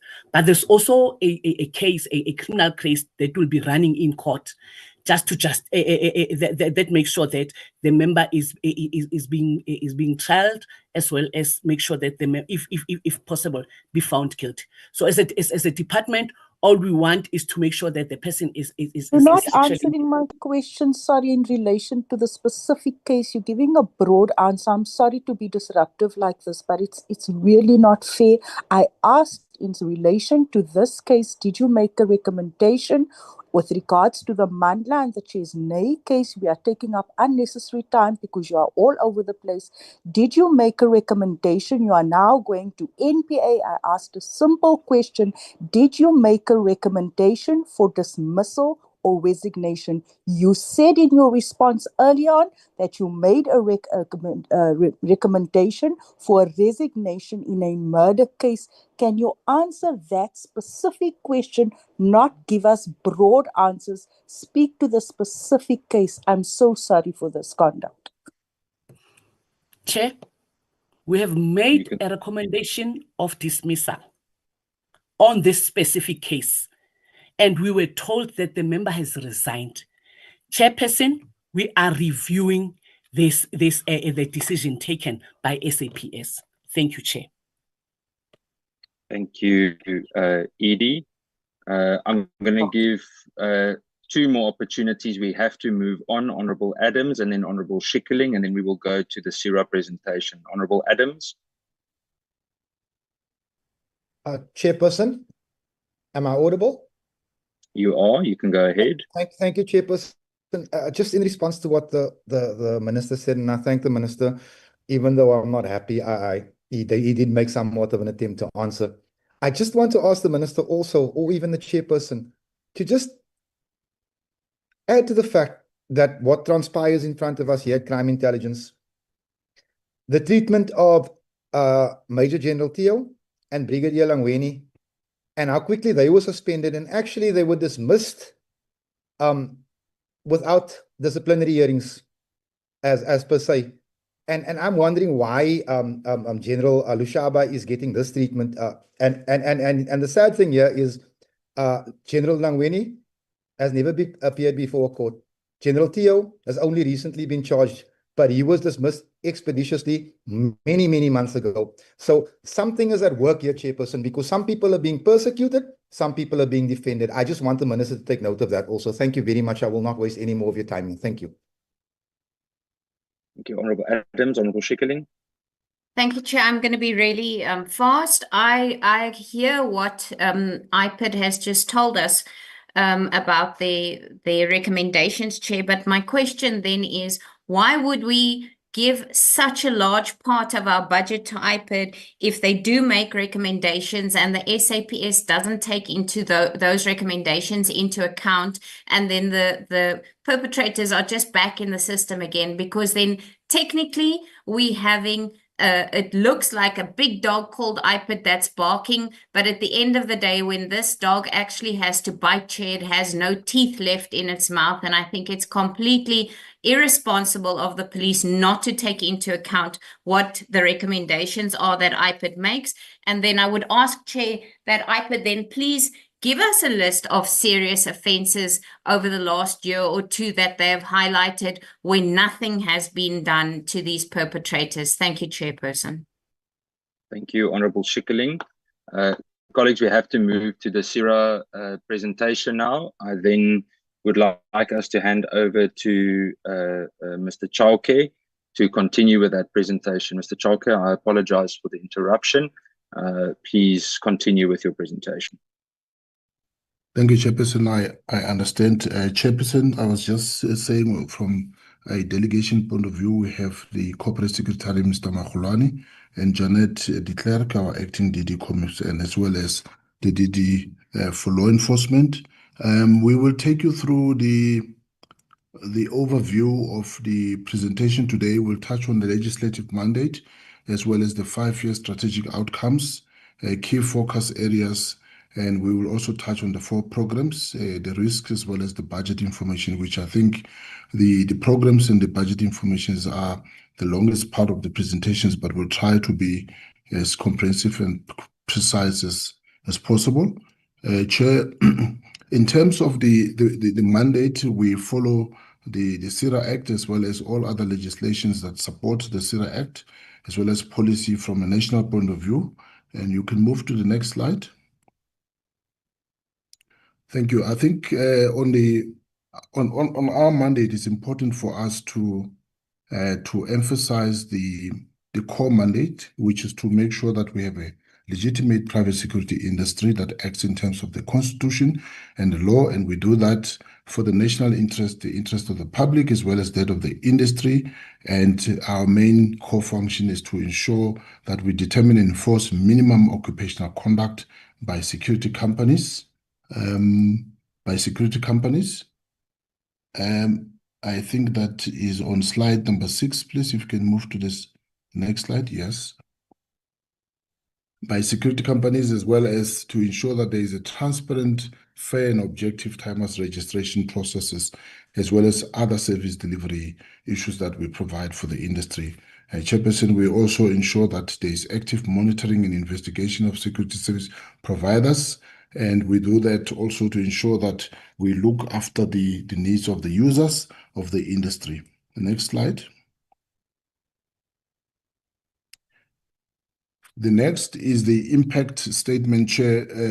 This is where we link the PSIRA strategic focus for the next 5 years to the medium-term development priorities.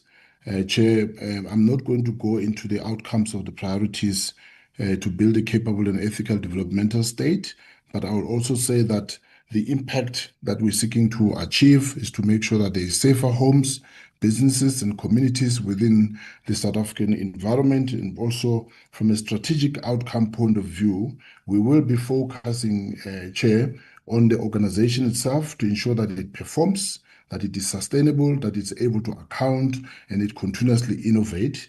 We will also be focusing on the industry to ensure that there is compliance, to ensure that the industry acts collaboratively with other, agencies in the public, environment, and also that the industry is able to account for its actions, and there is transformation that takes place both from a technology point of view, service delivery point of view, as well as from a business and economic point of view.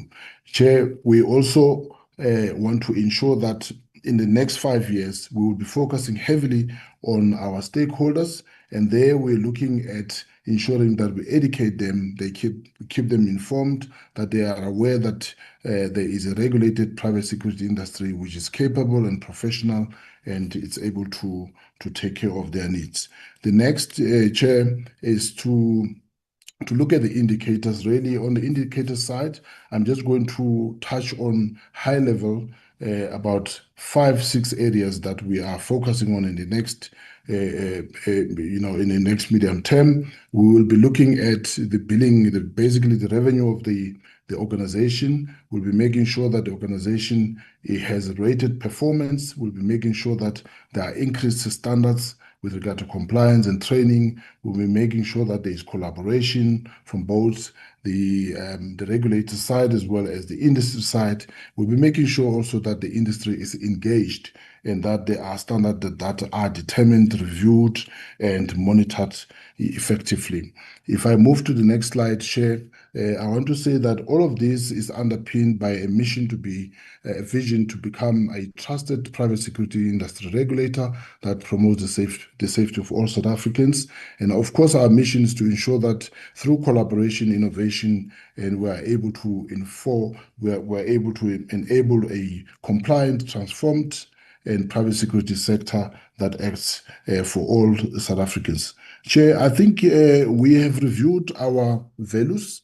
The revision is just to add on and to reflect on some of the challenges that we are about to tackle in the next 5 years.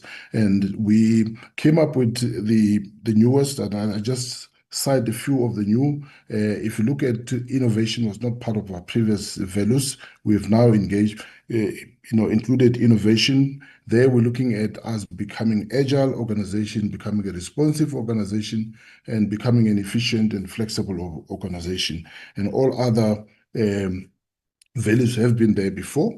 And if I move to the next slide, I will then be touching on the key focus areas. Chair, the key focus areas, apologies if I sound a little bit repetitive, repeating myself, but the key focus areas in the next 5 years will be touching on making sure we strengthen relationships with our stakeholders, we improve our organizational performance, and there is compliance and law enforcement that is, improved. We look after the public interest and we protect the users. We make sure that the industry remains legitimate. There is capacity building through research and engagement, and we are able to regulate. Knowing, Chair, I see there's 2 hands. I'm not sure if I should stop here. You can go ahead. Those are legacy hands. Okay, thank you very much, Chair. And we also wanted to ensure that, I'm just going to go back, to ensure that there's public awareness and there's financial sustainability of the organization. The next slide, Chair, in the next slide, I'll be dealing with the programs themselves. The first program is Program 1 that deals with finance, corporate services, as well as operations and research and development. And in the first slide, Chair, the first of the program, I will focus mainly on the targets as well as the indicators. The first target is that we're targeting to have 86% of the, if I can go to the first slide, my apologies, we're targeting 100%. In the medium term, we're targeting 100% of the AGSA audit outcomes, the plan implemented 100%. And the next one is the revenue, we're targeting 86%.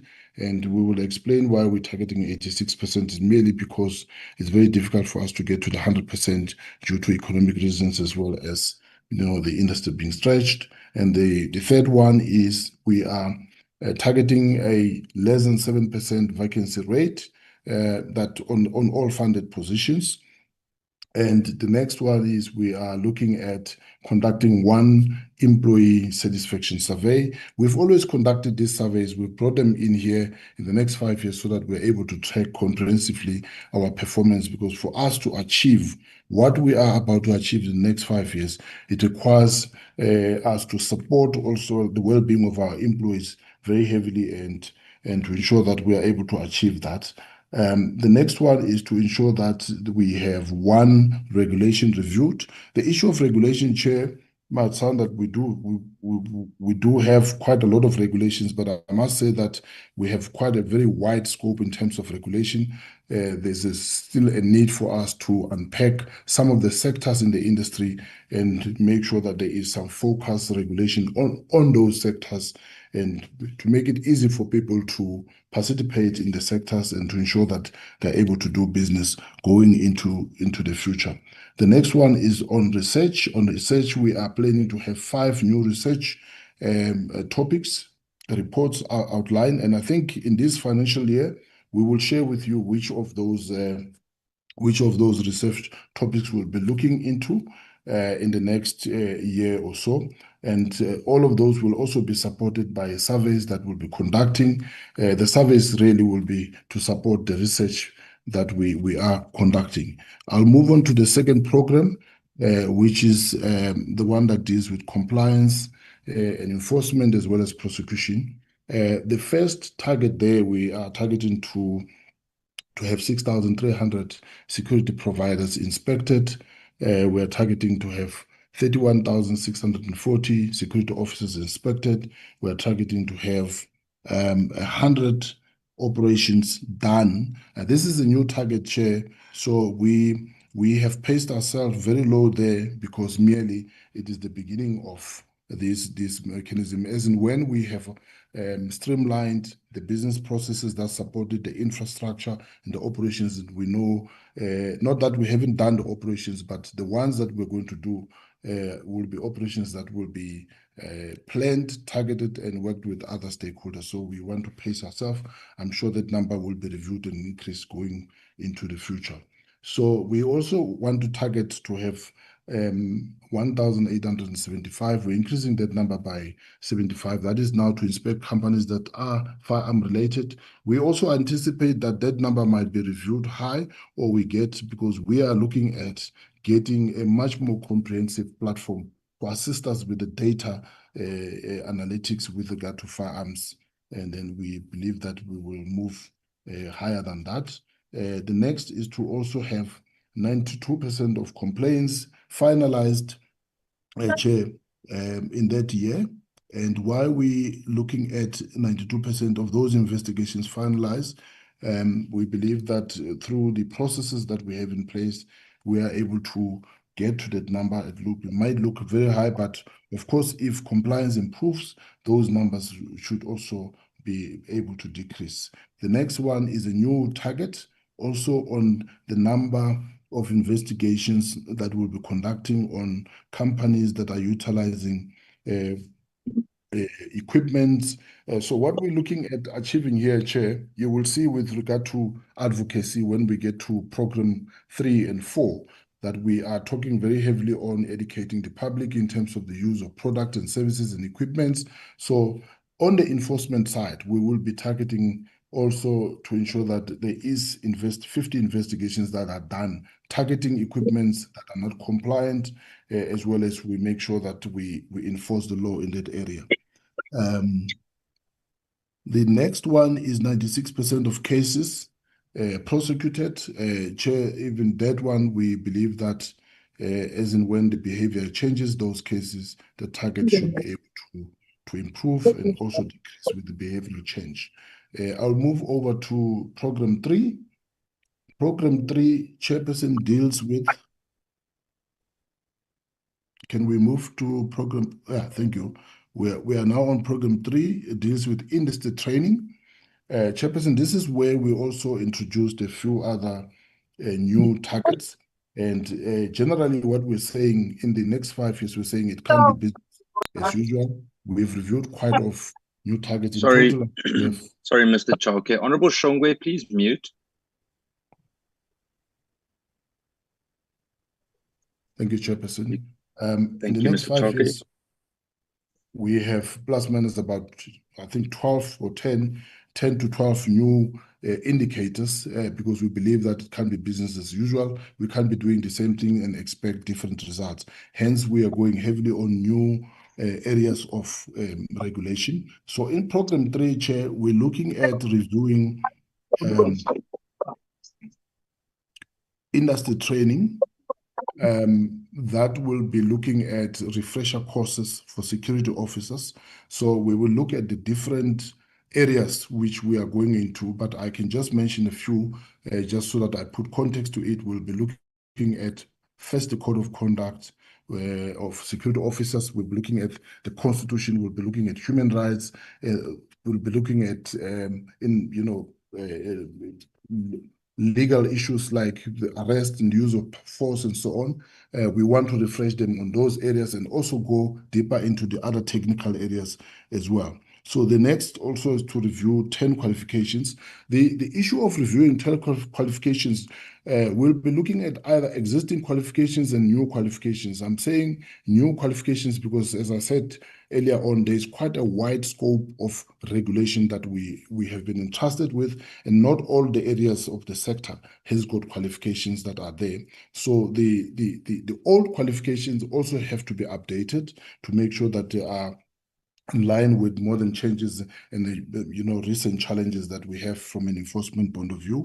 And we'll also be looking at one cooperation agreement entered into with other industry regulatory bodies.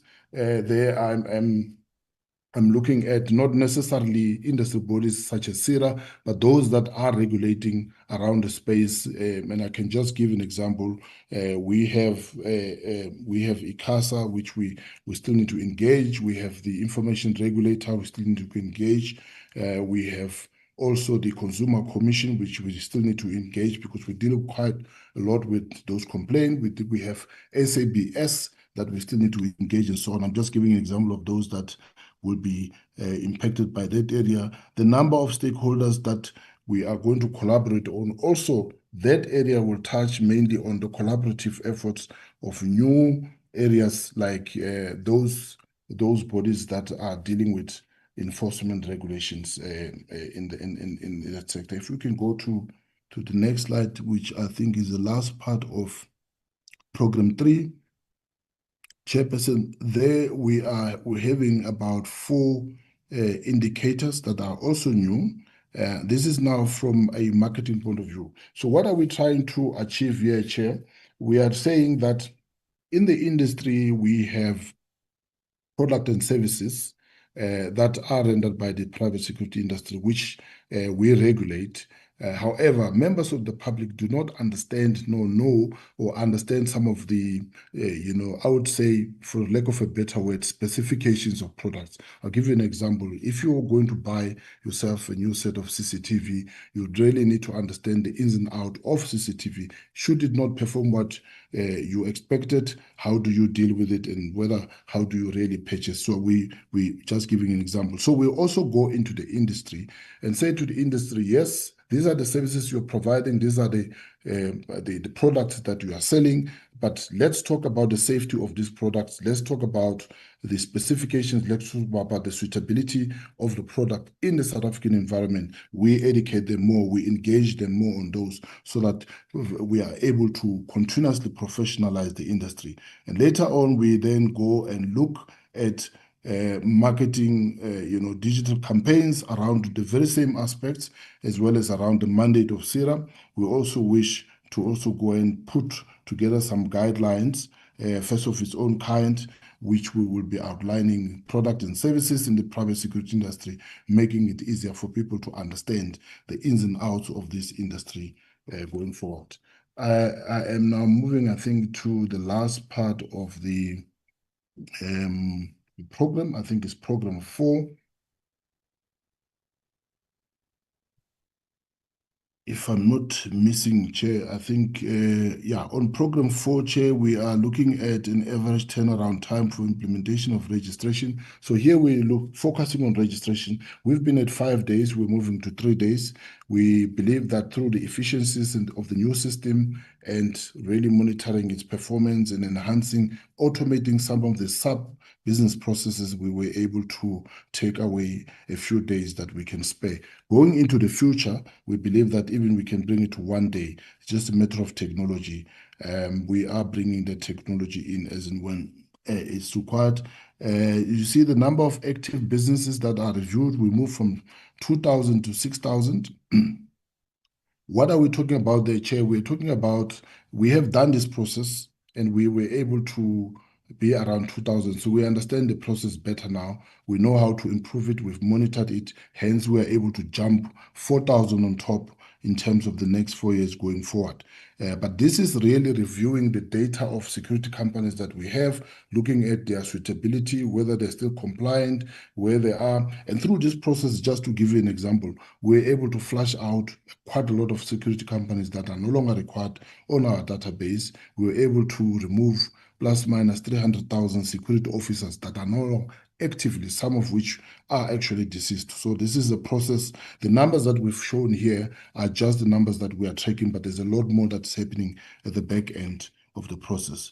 The number of outreach programs, we have done outreach programs in the past, hence we are pacing ourselves as a new indicator there, Chair, but we want to be seen to be going out more into communities, visiting the communities directly from a mobile point of view, delivering the services to them and engaging them in many ways. So that's what we're aiming to achieve in the next 5 years. We will increase that target incrementally in the outer years because we believe we shall have at that stage mastered the art of doing it.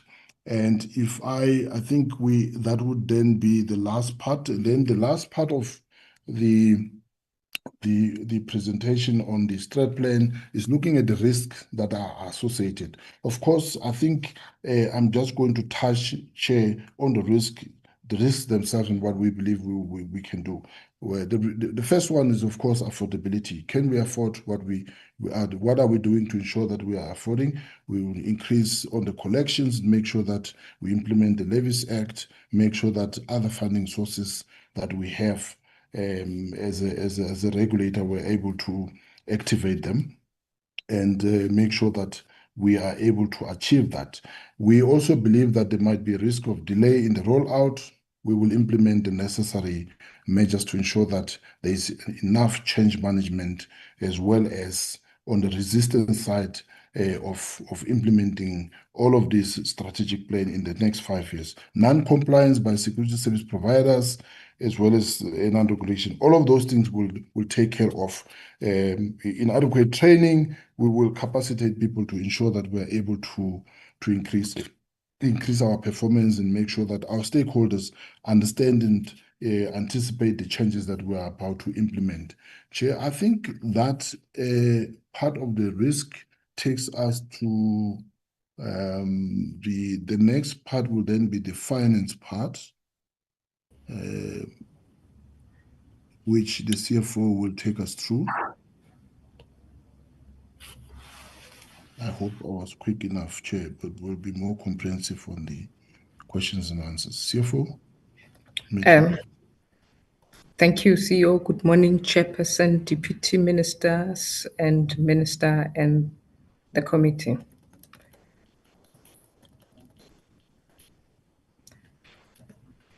In terms of our budget focus, as PSIRA is a self-funded organization, over the MTF, our budget is estimated to grow by 4%. And the main key contributor is our cost report, also anticipated to additionally on yearly basis, we anticipate to process 950,000 cost report, which is also contributing to our revenue as training revenue. And then on monthly basis, it's equated to 79,000. And also one of the key contributor to our revenue stream, it's our registration, as indicated earlier when the CEO was presenting. We looked at the turnaround time. So this is also one of the key things that PSIRA is funded on. The additional projected on yearly basis, it's 200 on yearly basis. We anticipate that the security officer will increase by 250 and 250,000, and the companies on yearly basis will increase by 3,000. And this slide, we are now looking at the holistic revenue streams, and we have various revenue streams. But however, the key one, it's annual fees that is reviewed on annual basis. And over the on year 24-25, if you compare the year, it has increased drastically by 29%, mainly due to the entrance and also the efficiencies that we have implemented. There is a number of security officers and business that are now starting to pay us. Hence, we projecting the 29% increase. And registration fees also very hockey stick, because we now starting to also charge the inactive security officer, which is why it is at 64%, and the cost report, as indicated earlier, we are now projecting that we will grow by 27%. The sale of goods, it's a minimal one because we don't work, it's 6%, but we are planning to empower our security industry to now start appreciating our digital certificate. So hence, it is not projected to be a high projection. However, we will still support those that are still believe in hard copies. So the fines are also projected at 25%. This is mainly due to ensure that there is compliance, and if there is non-compliance, there is penalties and fines that are charged. So interest income, it's overdue on overdue accounts, and other income relates to the administrative fees that we amend on yearly basis, and that are charged for services rendered, like letter of good standing, verification of security business. So those are some of the charges that we are implementing that are under the other income. But overall, the income, the revenue is projected to grow by 34%, which is exactly the same as per our expenditure, because we are not allowed to budget for deficit and surpluses. So the main key areas, as indicated earlier by the CEO, we are planning to capacitate our law enforcement and also increase our firearm enforcement. And these are the key focus areas over the MTEF. And then also we want to continuously professionalize and our training standard, and also introduce our business intelligence. This program will assist us to utilize data to channel our enforcement or inspection in risk areas. And also one of the key things that we have to do is to ensure that we increase our national footprint. Yes, we have a online system, but there are other areas that are still demanding, that require offices. So we're planning to have offices in Northern Cape, Northwest, and Limpopo. And then we also want to realign our business processes to ensure that there's efficiencies. And also one of the key things that it's very critical in our industry is to vet the security providers that are coming into our database. So inherently, fingerprint is a key thing that we do to vet the security providers, both the businesses and officers. And we also want to have a guarantee fund, as indicated in our PSIRA Act. It's long outstanding. It was delayed because of lack of resources, funding, but we are now exploring how we can fund this guarantee fund. We have put it as one of the key priority projects. And also the next one is implementation capacity and infrastructure for Levies Act, as indicated that we are in negotiation, in talks with the National Treasury to ensure that we implement Levies Act. However, when we approach SARS, they indicated that they are unable to assist us. However, Treasury indicated that if we build our own capacity, they can assist us to pass the bill. And the next one, we're just highlighting the highest cost drivers. The employee cost is the highest cost driver. At the bad debt, it's only 10%. Is the money that we are not able to recover based on the affordability and security providers that are unable to pay us. Consultancy fees, I'll explain it in the next slide. This is mainly due to the guarantee fund and the systems and the HR projects that we are performing. The rental expenses, it's our rental across the country, and the legal fees is those high profile cases that if we are challenged, we need to tap into this item. So the next slide, we just indicate per item what are the increases, what are the cost drivers there. But I'll move, Chairperson, if you allow, to the next detail. As indicated earlier, that over the MTF, we will still grow. Remember, PSIRA is not allowed to budget for a deficit or surplus. However, if you look at the income and the expenditure, exactly the same, because we should stay within our projected budget and manage our expenditure within what we have projected and what was approved. Hence, if you look at the increase with expenditure and revenue, it's exactly the same. But on this next slide, I'll just tap into the items that are projected to be high. So on personnel, as indicated, that we need to capacitate our enforcement, law enforcement, and K9, all those critical projects. We need to ensure that we've got adequate capacity to enforce and also deliver on other mandate as indicated when we were presenting the KPI target. Personnel costs, it's projected to grow by 15%. And because we've got those KPIs that we need to deliver on, as indicated, fingerprint cost is the highest cost driver because we need to vet and verify whoever comes to our business. And also, if you look at the registration fee, when I was presenting earlier, we spoke about the increase there. That increase, it's inherently supported by the fingerprint cost. Printing and stationery, they are also growing because in the last 2 years, we tried to ensure that we did not print a certificate thinking that the industry will appreciate the digital certificate. Hence, the increase looks big because the last year we did not budget for it, but we are bringing it back for those that require hard copies. We will still do it in the offices. And then ribbons, same as that one, it's inherent to support the printing.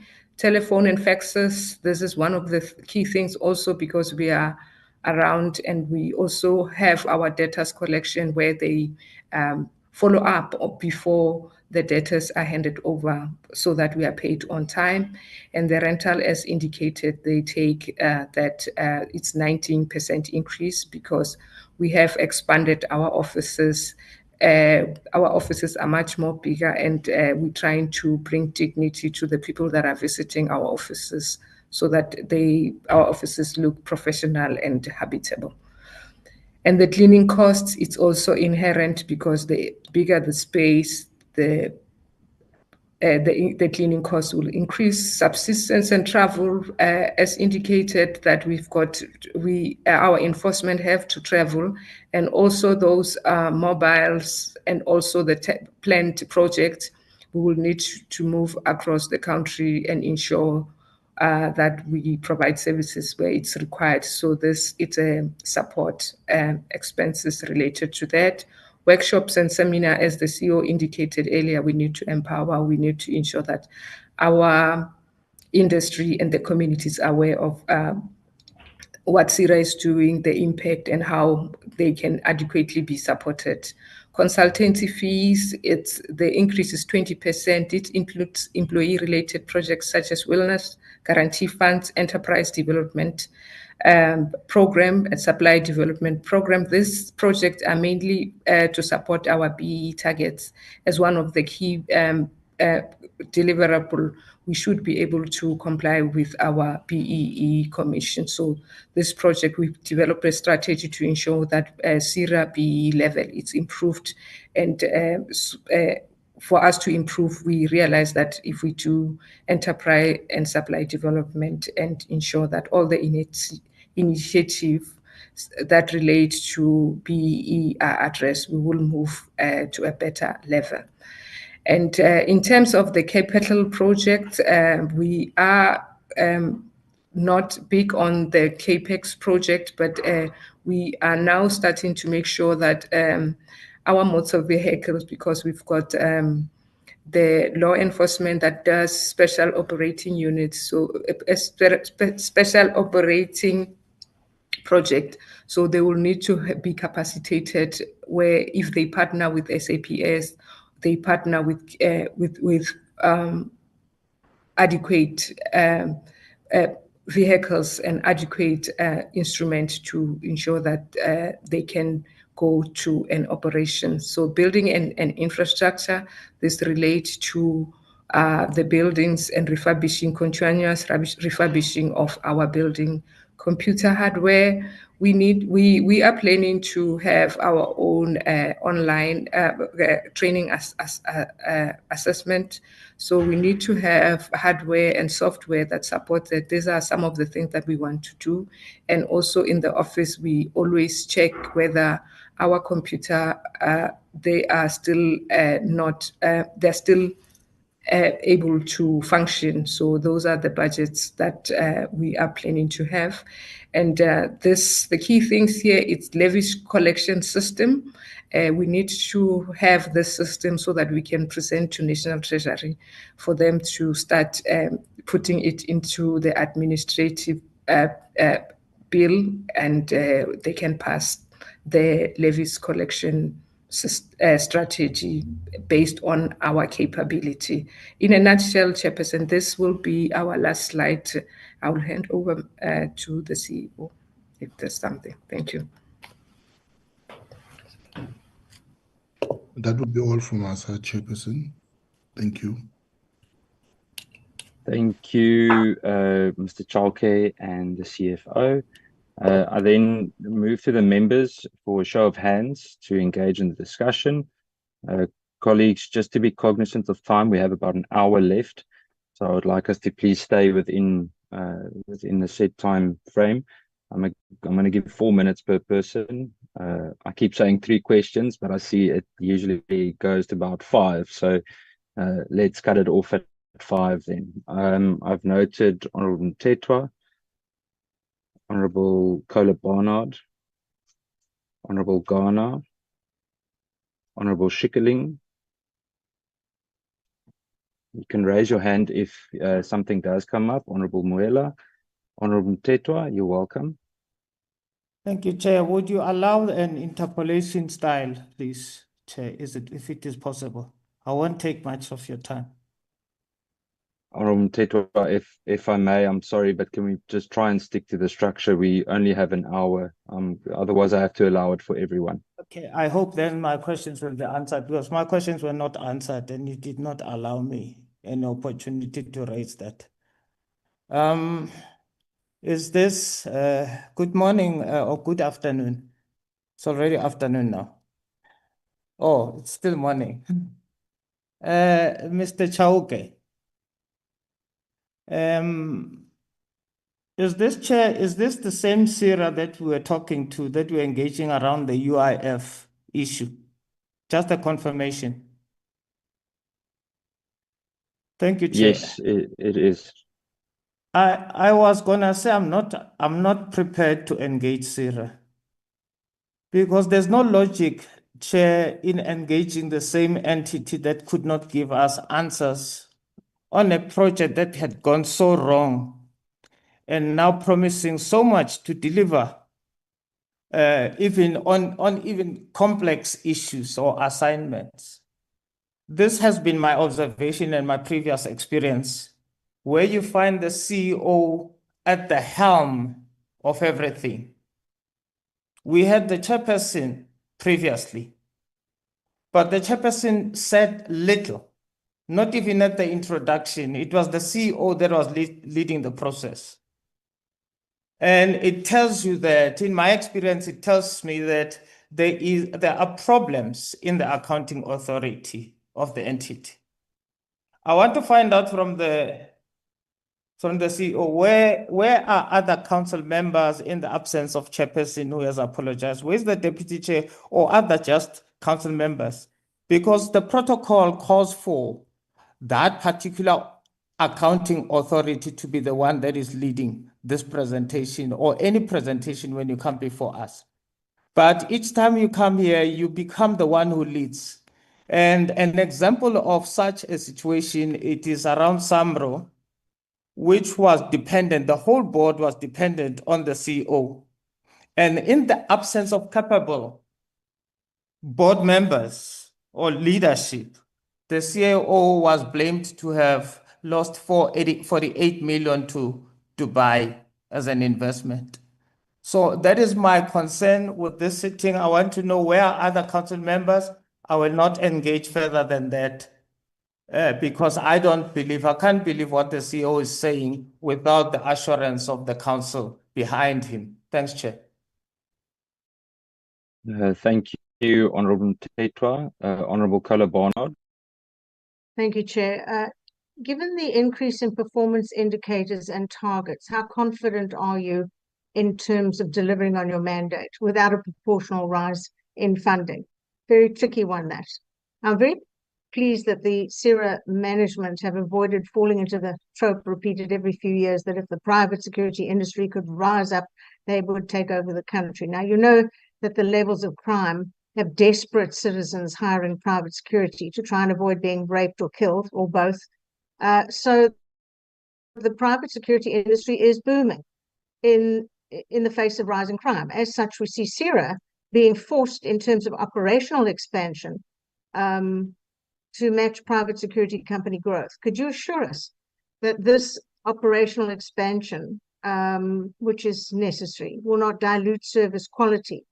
And what contingency plans are in place should the revenue projections not materialize, particularly in a scenario of reduced compliance or industry growth? I've seen this movie on numerous occasions over the years with PSIRA, where revenue collection fails if it doesn't collapse altogether. So what's the plan if the security companies fail to play ball? Has the National Treasury raised any concerns about the current funding model or provided guidance on long-term financial sustainability? That's really the way to go. What criteria will be used to determine whether a security business is considered active on PSIRA's database? Because if a business fails to update its activities with you, for you, how would you know if they were active or not? There are too many. And are your 1,875 firearm inspections coordinated with the SAPs? And what trends have been observed regarding compliance in firearm management? Now, I hear reports of some entities having large amounts of arms and ammo undeclared, but what is your experience in this regard? Now, only 1,875 firearm inspections, that seems like a drop in the bucket in relation to the numbers in play. Or are you referring to 1,875 companies where you check compliance within the company? If so, that's a large chunk of the 6,000 odd companies in existence. Is it 6,000 or well over that? In which case, how many firearms were inspected? And were those companies compliant? Thank you, Chair. I'm done. Thank you, Honourable Kola Barnard. Honourable Ghana. Thanks, Chair. I think Honourable Kola Barnard has started on that the firearm side of things. I think one of the concerns that we have raised and I continue to raise, it's the capacity of PSIRA, and this is the question. Looking at the budget and the personnel that PSIRA has, the capacity to enforce the regulations in terms of from the firearm side that are being in the hands of private security. There are a lot of legitimate firearms, ammunition, but there's just, as I've raised several times, Chair, that the capacity to even to do inspections, especially on the firearms and the ones that are being handled by the private security, it's one of my biggest concerns insofar as the capacity of PSIRA is concerned. So that's the first one. The second one that we raised, I'm not so sure if it was last time we raised this, around the private security companies that employ foreign nationals, some of them illegal foreign nationals, as security guards. How far is that that kind of inspection and the many incidents of, or let me not call incidents, but where you have private security companies that are employing illegal foreign nationals in South Africa, or people that shouldn't be security officers. And then the 2 points on the actual budget, the rands and cents, because this is also for us to look at the rands and cents. I see the jump insofar as the advertising spend, just to get a sense of what necessitates this jump, just for my own comfort, so that we know what's leading to the increase in the advertising spend. And in the capex, Chair, and this will be my last one. There's insofar as buildings and infrastructure, there's 3.5 million that's budgeted. I'm not so sure if it's a payment over a number of years for that expansion into other provinces, or is it just buying a new building? And I wonder what's the size? If it's a building, what will be the size of the building for 3.5 commercial building? And then I know that there was some justification insofar as the software cost, the jump from the 18 million to 35 million. If maybe we can, the CFO can just take us through in terms of those 2 line items that I'm querying insofar as buildings and infrastructure and computer software on the capex side of PSIRA. Thanks very much. Thank you, Honourable Ghana. Honourable Schikkerling. Thank you, Chairperson. I've been partly covered by my colleagues. I would just like to know, last year when we sat with the same APP, we were informed that offices would be opened in the Northern Cape, the Northwest and Limpopo, and yet that has not happened. So can I please have a timeline of when they do envisage that this will happen? Because I know that PSIRA travels from the Free State to Kimberley in the Northern Cape to conduct inspections. They stay in a very expensive hotel. The owners of security companies then do come to the hotel. So obviously they hire a boardroom and they then have part of their investigation, I suppose, or the inspections are then conducted at the hotel where they're staying. And obviously that costs quite a lot of money, which I think is quite fruitless and wasteful and could be used in other areas. So I'd like to know when those offices would be opened. And then, Chair, I've been looking at some of the line items. I would like to know, please, how many tablets like in computer tablets, were purchased in the years 2019, 2020, and 2023? And my last question, Chair, was in 2022, there was training reported to the cost of 15 million rand. And I would just like to know, Chair, because there are obviously quite a few learners that have contacted us, and they say that they only had training for a day or two. They never received certificates. I do hear that PSIRA says that they were not printing certificates and that they were giving them to members electronically, but several of those students reported that they actually didn't receive anything. So I would just like to know who, if all, verified the attendance registers. Was it conducted internally or externally? And what is going to happen with those students that then did not receive the necessary certificates? Thank you, Chairperson. Thank you, Honourable Schikkeling. Honourable Mbuela.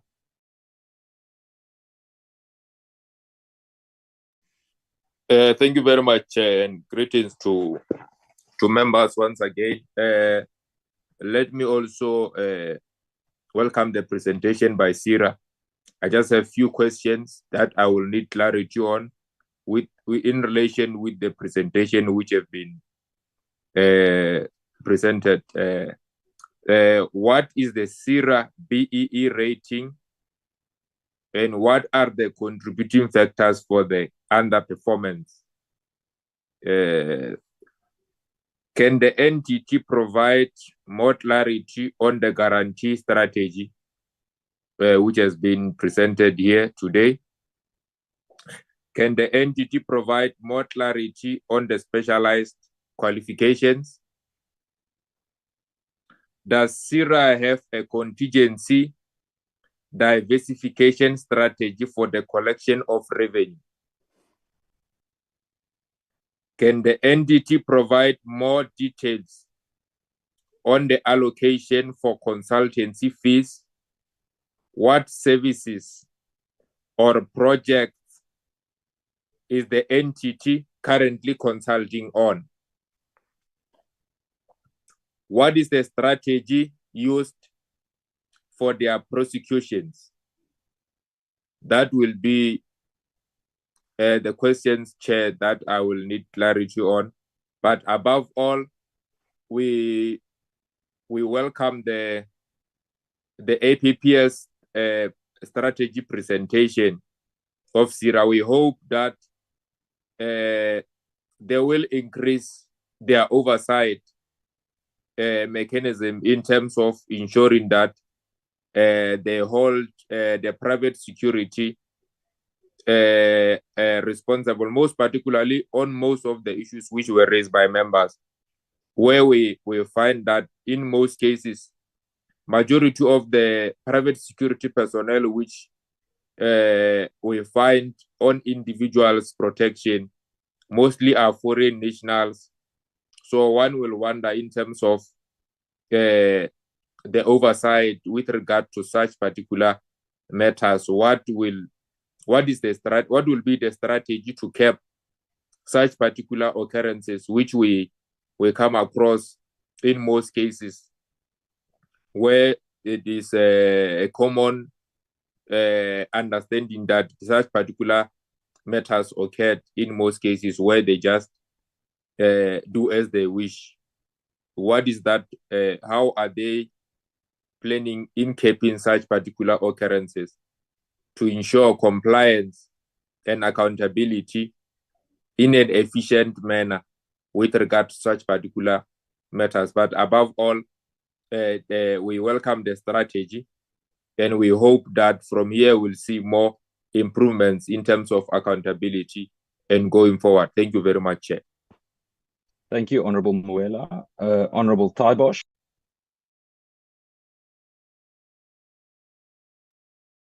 Thank you, Chair. Appreciate it. Chair, I've got a couple of questions.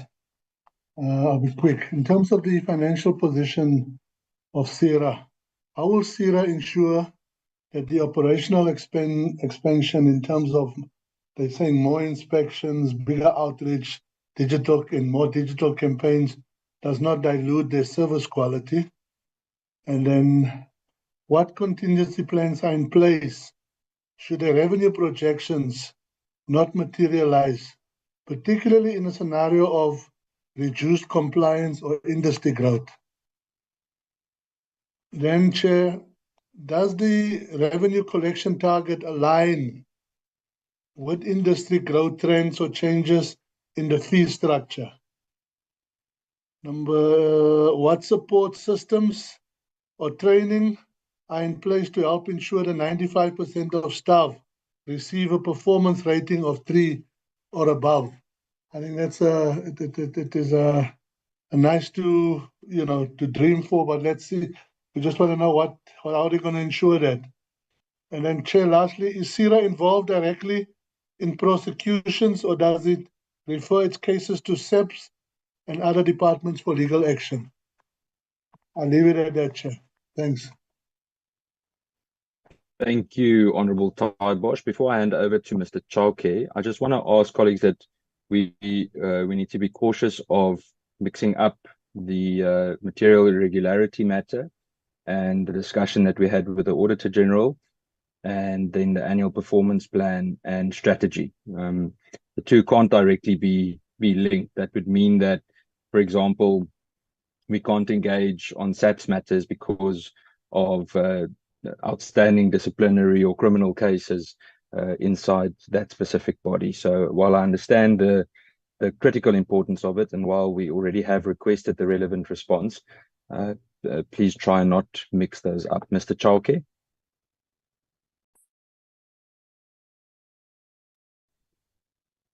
Thank you very much, Chairperson. Chairperson, we have a council of four members currently, and every time there is an appearance in Parliament, they all get notified, and the chairperson has always been the person who attend on behalf of the council members. And at times when she's not available, she would then delegate to one of the council members. Unfortunately, at this time, there is no delegation, but I don't think it was out of disrespect for this committee. Normally, sometimes the council members also attend the meetings, Chair. I'm not sure if I might have forgotten to check whether I see there is one of them in the meeting present on the list. I'm not sure if the other two are there, but yes, they do quite respect the this portfolio committee, and they do attend. I think in the past, the reason why the chairperson was the one who was attending, it was because of the issue of cost, and most of the time we then have a smaller delegation at the time when we were dealing with the issue of costs. And in terms of the management of PSIRA, PSIRA has got about 5 executives that are running PSIRA. They've got a few senior managers. There's also managers at the bottom. There's a staff complement of plus minus 350 to up to 500, including temporary contracts as well as other employees. So PSIRA is not a one-man show. It is not run by the CEO only. There's quite a lot of capable and qualified staff members that are running the organization. So I would stop there with regard to that question. And let me allow the CFO to deal with the finance questions, and we will get back to others. Thank you. Yeah, thank you, CEO. The first one, in terms of the questions, the one that relates, given the increase in performance indicators target, how confident is PSIRA delivering without a proportional rising of funding? Chair, most of our projects are self-funded. I'll make an example about the digital system that we have implemented. It has increased the efficiency. Hence, if you look at our growth comparing last year and this year, it's 34%. So when we decide on project, we also ensure that most of them, they self-fund themselves. Or for an example, one question that was asked, that if there is non-compliance in the industry and they are not funding us adequately, we'll tap into our enforcement and ensure that we start charging the fines. So there's other revenue stream that will assist us to ensure that we stay afloat. And also the next question, how will PSIRA ensure that operational expansion doesn't include, does not dilute service quality? I think most of the things that we do, when we do all this, Chairperson, we ensure we look at the PSIRA Act and also the need for the industry, and most of the targets, for an example, if you look at the research are there to ensure that we improve on enforcement and also ensure that the security industry is improved. And also in terms of the finances, I'll go to the finances now, that the actual budget for advertising. So the advertising, when we look at the slides, that we have included lots of campaigns and we've got a lot of activities that we would want our industry. I would not want to mention that we want to ensure that we do radio, TV, buses, and so we aggressively now trying to ensure that all the services that PSIRA is providing the industry and the consumers are fully aware on how to utilize our services. And the other question that was asked is in relation to the capex of 3.5 million. This we've got 3.5 million. It's we've got an office in Arcadia that is utilized, and we want to refurbish that. And we also have an office in Cape Town that we want to repurpose it and ensure that it's being utilized. So we are not buying, we are just repurposing and ensure that we can utilize those PSIRA-owned small business building that we own. And then also in terms of the software cost, we've got a digital transformation strategy that we have developed. And one of the key things that we want to fund this, the digital transformation strategy, but the key things that we are funding there is cyber security threats that it's emanating, and we've put softwares to ensure that our online system is not compromised, and also our internal processes is not compromised. We've got system that gives us alerts when somebody goes into the system. We've got system that prevents all those malware to come into our system. So in terms of the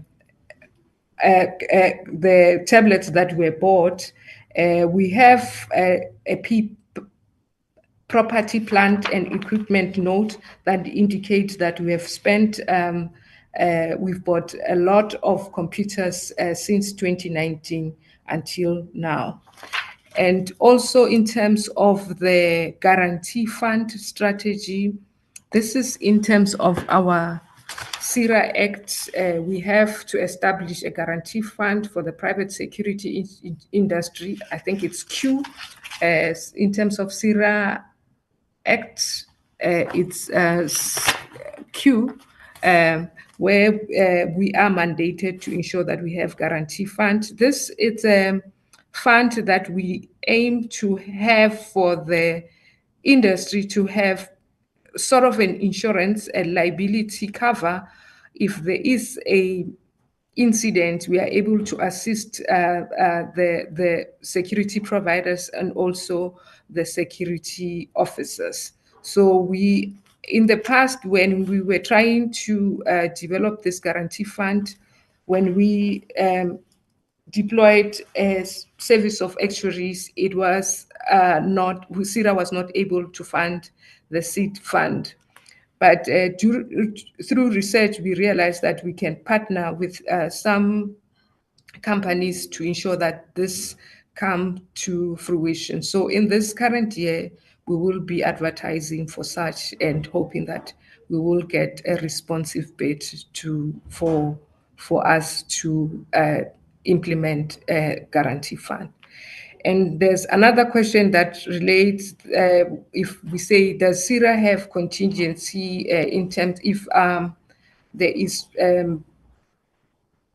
where revenue is being compromised? We have a cash and investment strategy, policy and procedures. And we've got projection and indicative activities. So I would give an example of what has happened during COVID, where we realized that the money that is being recovered or the revenue that is being collected, it's not sufficient to cover what we required. We reallocated our KPIs. We also planned our cash management so that we are able to fund the expenses required as and when they are due to be paid. So we've got cash management strategy, we've got also investment strategy to allow us to maximize. But furthermore, we also have activities that we are exploring. For an example, in terms of administrative fees, we've got training initiative. And also, if you look at the advert, the consultation, we are trying to ensure that people, even the training, where we go out and train people and also assist them to comply. And when they comply, they pay something to us. And also, there was a question that relates to the growth, because the question was saying, what will happen if our projection are not realized? What will happen to PSIRA? Our projection is based on historic, and I think what we do on quarterly basis, we've got a combined assurance plan where the EXCO, FinCo and Council look at our actuals, and we are able to reprioritize during that time. But it has not, the only year that we had a challenge on it was during COVID, but since then and in the past, we are able to be on par with the projection. But if that happens, we will have to go to the oversight structures and ensure that we prioritize and ensure that other priorities are not addressed. But it has not happened. The projection, most of the time, we even overachieve on those projects. So the growth of the industry is the one that is assisting us. If you look at the past, we started, I think in the past 5 years, our budget used to be 200 million. And based on the growth of the industry, we have now going at 700 million. And this is based on the growth of the industry. And when we increase our fees, we used CPI, and the growth of the industry has proven to assist in funding the operation of PSIRA. That will be all from my side, CEO. Thank you, Chair. Can I then ask the Deputy Director Law Enforcement to deal with the law enforcement questions, followed by the acting COO to deal with the operations questions? Thank you. Thank you, Director, and good day, Chairperson and Minister, Deputy Ministers, stars in the platform here. I think the questions that were raised regarding, I'll start with the one for the strategy, prosecution strategy. Our strategy is twofold. We have cases that we refer to SAPS where there is criminal activity that has happened, and then SAPS will deal with the matter involving NPA in it. And in cases where there's non-compliance with our acts and regulations, we then have our internal processes where we have prosecutors that are from internal, and the presiding officer, a person that is independent from outside, that will be listening to the merits of the case. And then that's where the decision is made whether the company will have to pay the fine or suspended or eventually being withdrawn. There was another question around what are we doing with the foreign nationals. I think if members are following us on the social media platforms, they will see that we're doing a lot of operations during the nights in the sites where we find lots of foreign nationals. There we work together with immigration and SAPS, and then from there we arrest a lot of foreign nationals that are not supposed to be in the private security industry. There was a question around the firearms. We do conduct firearm inspections on businesses that possess firearms.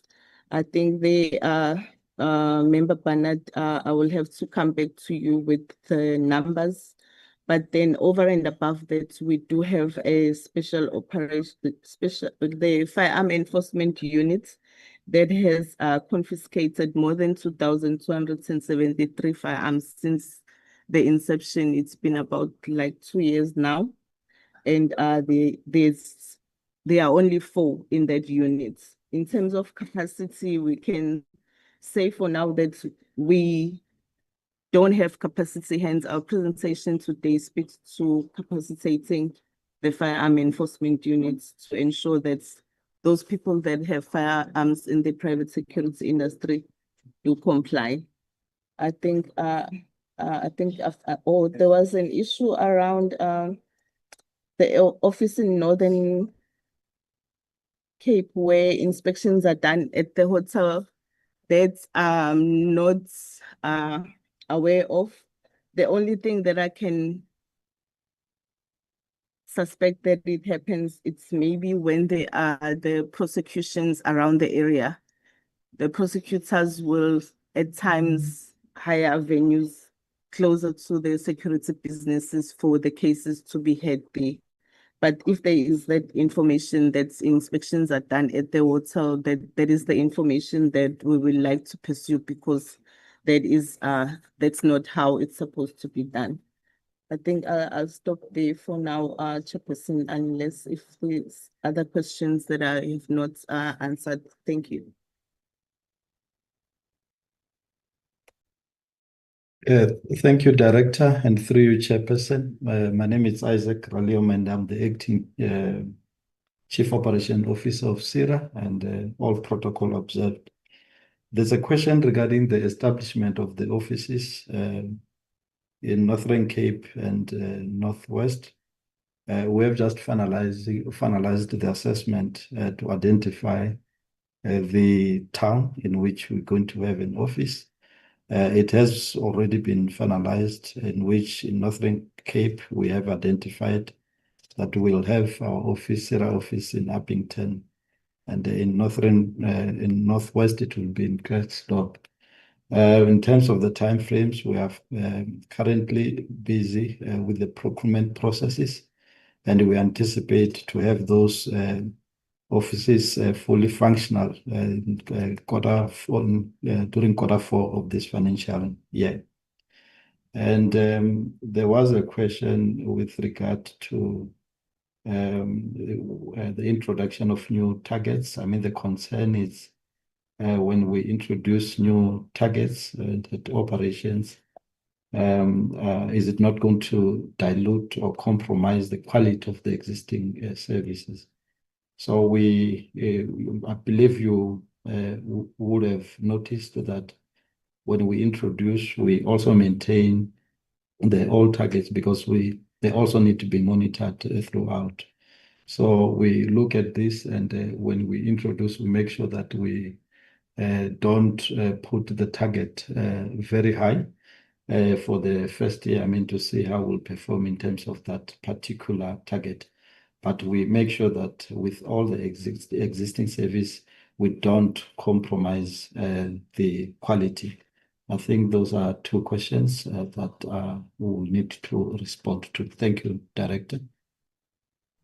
Thank you, Chairperson. There was one question regarding the criteria for active and non-active businesses by Honorable Kola Barnett. The determination of what is active and what is not active is we look at a lot of variables. I think from a reporting point of view and disclosure, companies do disclose on a monthly basis how many employees are still in their employ and how many have been terminated. And that also determines whether they're active or not. And others do come to us and request some services that would actually indicate that they are still in business. The payment of the fees and continuous engagement with us around their business activities within the private security industry also show whether they are active or not. Of course, there's quite a lot of companies that are going under the radar and that are continuing to evade us. You will see that in terms of our strategic plan, we also intend to collaborate with other regulators and stakeholders to ensure that we are able to close the net on those that fly under the radar and we're not able to catch them. With regard to the question of training, I think it was asked by Honorable Schickling, just to give the context of how training is done. PSIRA does not conduct the training in the industry.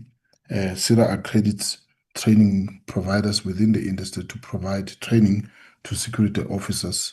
Once the security officers have been trained, there is an assessment that is done currently by security service providers, which we believe is a summative as well as formative assessment. Once they have passed, then the results are then sent to us within a period of 14 days. They get captured, and there's a process of quality assurance to check whether indeed the training took place or not. We also do follow-up inspections where there are allegations of people who have received training but have not actually been trained themselves. So we do those. So we do capture that information on our database, and we avail it to the public for free, 24/7, 365 days a year. If you go on our website as well as on our mobile app, you will be able to check whether any individual is trained and what kind of training does he have. The changes that we're bringing in that realm is to centralize, as the CFO have said, that we are going to be spending money to procure a learner management system, which will ensure that we are able to monitor all the service providers.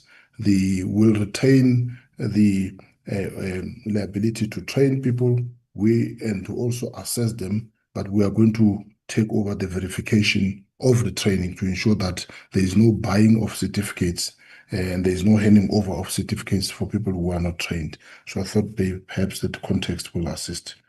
I think that would be all, Chair. I think the only one that is outstanding is the number of firearms, which I believe will be able to provide shortly before the end, because we do have those numbers on our final Q4 report.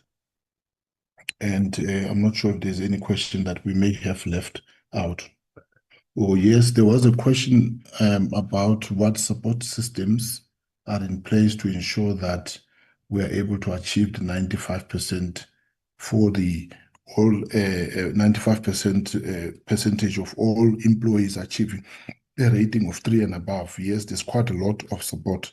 There's counseling that takes place. There's personal development plans that we complete as part of the performance management process. And there is a review, there's monitoring, and we do the performance assessment twice a year. And of course, apart from being done twice a year, at the management, at the supervisory level, it is being done in this continuous training.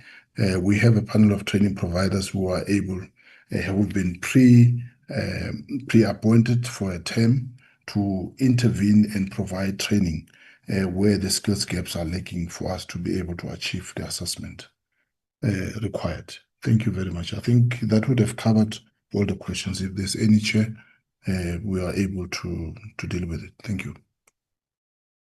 Thank you, Mr. Chauke. Colleagues, let me just check everything answered. Noted, Honorable Schickling. Honorable Schickling, you're welcome. Thank you, Chair. I would appreciate it if PSIRA could answer me on the amount of tablets purchased in 2019, 2020, and 2023. I was only told that computers had been purchased. I'd like to know how many. If they're not able to answer me today, I would appreciate the answer in writing. Thank you. Thank you, Honourable Schikkeling. Honourable Mthethwa. Thank you, Chair. Can I request that let me firstly verify whether other council members did submit their apologies, because this is virtual. There's no reason whatsoever that people cannot be in this meeting. If they respect this committee, they should have tendered their apologies. We did not hear any apology except of the chairperson. And I still hold that we cannot be treated like that. Chair, please, we can't be treated like that. I need to know if others did not tender their apologies, where are they? And can they write to us and give us the reasons why they were not in this meeting, Chair? Thanks. Thank you, Honourable Mthethwa. Any of the other members? Mr. Chauke, if I may hand over back to you regarding the question by Honourable Schikkeling before going to Honourable Mthethwa. Thank you, Chairperson. We will be able to get those numbers, Chair. I think it's a matter of us checking with supply chain as well as IT on the exact number of those tablets, and we'll come back on that one. Thank you. You can go ahead, Mr. Chauke. I just quickly want to say, sorry, I'm interrupting you. Honourable Mthethwa, I'll follow up regarding the council as well. I think the least that could have been done is to send the relevant apologies, and we will certainly follow that up. Thank you, Mr. Chauke.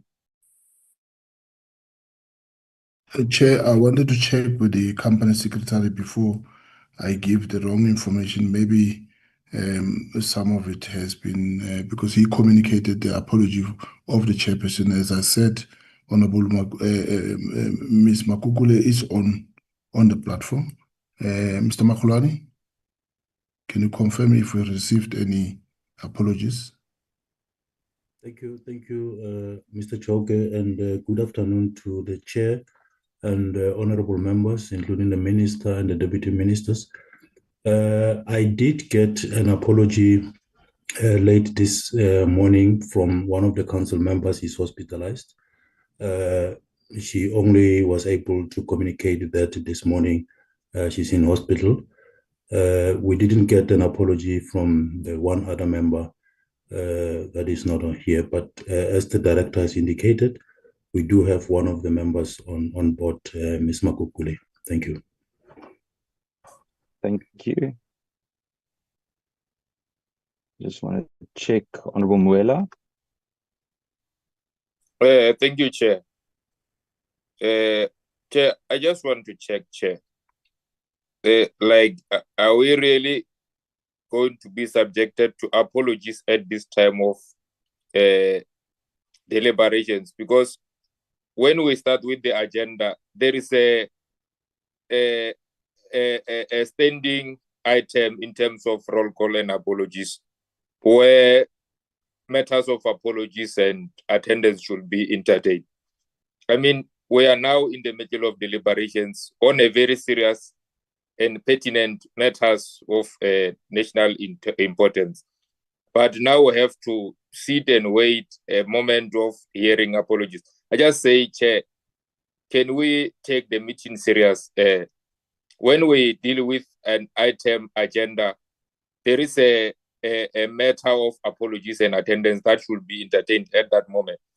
But apart from that, Chair, on myself, I am covered in terms of the deliberations and the inputs which were made by the PSIRA CEO and the plans which are being architectured to take the entity forward. I think I just wanted to caution on that particular matter that we are now on deliberations, but we have been subjected to apologies. Thank you, Chair. Thank you, Honourable Muela. Noted. Colleagues, I quickly want to, well, let me firstly thank Mr. Chalke and the team from PSIRA for the presentation and the feedback. I would like to just ask the members whether you would like another round of discussion, specifically with the Secretariat. This is in relation to the programming ahead. The reason I ask this is because we already have engaged regarding the APP and the budget, and there have been no changes made. We've received a memorandum from the House Chair regarding this as well. So before we finalize the program, that they do not need to come back again, because we have arranged on, we have already discussed it as such. We would have met again had there been changes, but I just want to check with all the members, are they comfortable with us not meeting with the Secretariat again?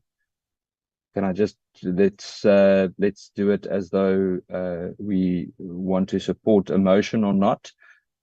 Can I see a show of hands, please?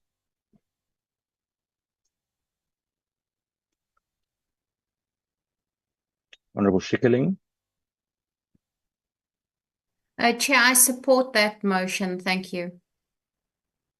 Thank you, Honourable Schikkerling. Honourable Kohler-Barnard. Support that. Thank you.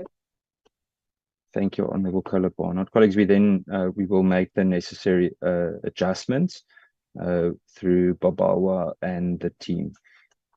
I would like to use the opportunity before I close to ask the Minister, but I think the Minister has left us, whether the Deputy Ministers, DM Matale and Dr. Bushielo, would like to say just 1 or 2 minutes worth of concluding remarks before I then close the meeting. Thank you very much, Honourable Chair. And I think it's too much light. Maybe let me. Thank you very much, Honourable Chair and Honourable members, and Matali, and I think Minister left, and also all the officials that were in the meeting. Chair, I could say that we had a very robust discussion. As you know, that we always appreciate all the questions. We don't even think they are too hard. It's for you to tell us so that you sharpen the sword.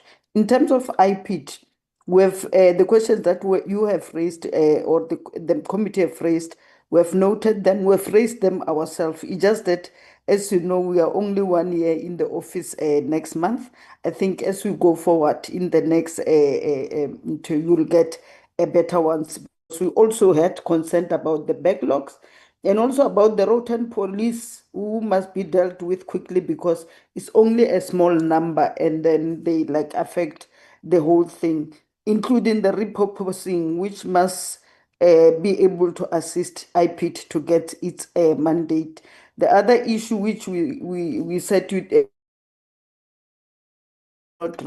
when in Waverley, the committee, they were pelting police with stones. I think they should have just said something or what, because the police were under fire. And in terms of PSIRA, we have noted the issue of the board, as we have said. We'll also meet with them and try to understand what the issues are. But I don't think they do that deliberately. We meet every Wednesday, and maybe sometimes some of them are at work.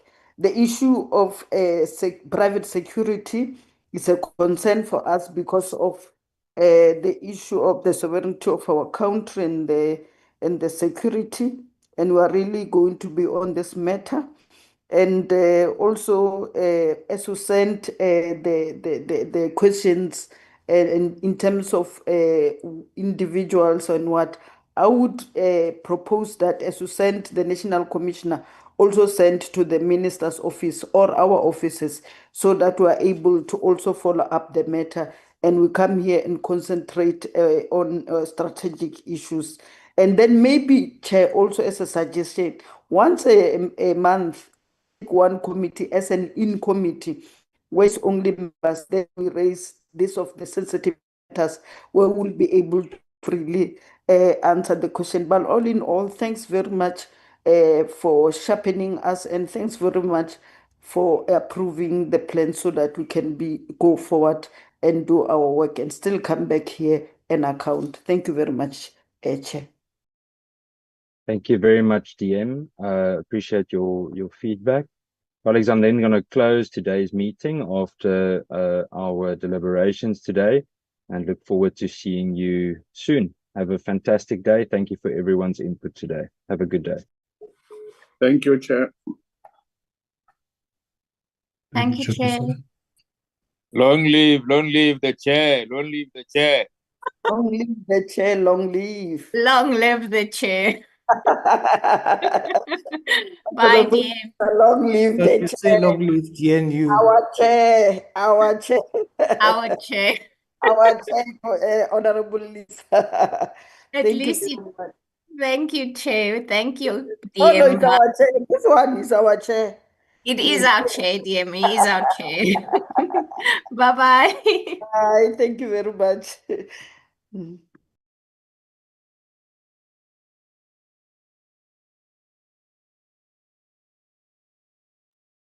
Long live the chair.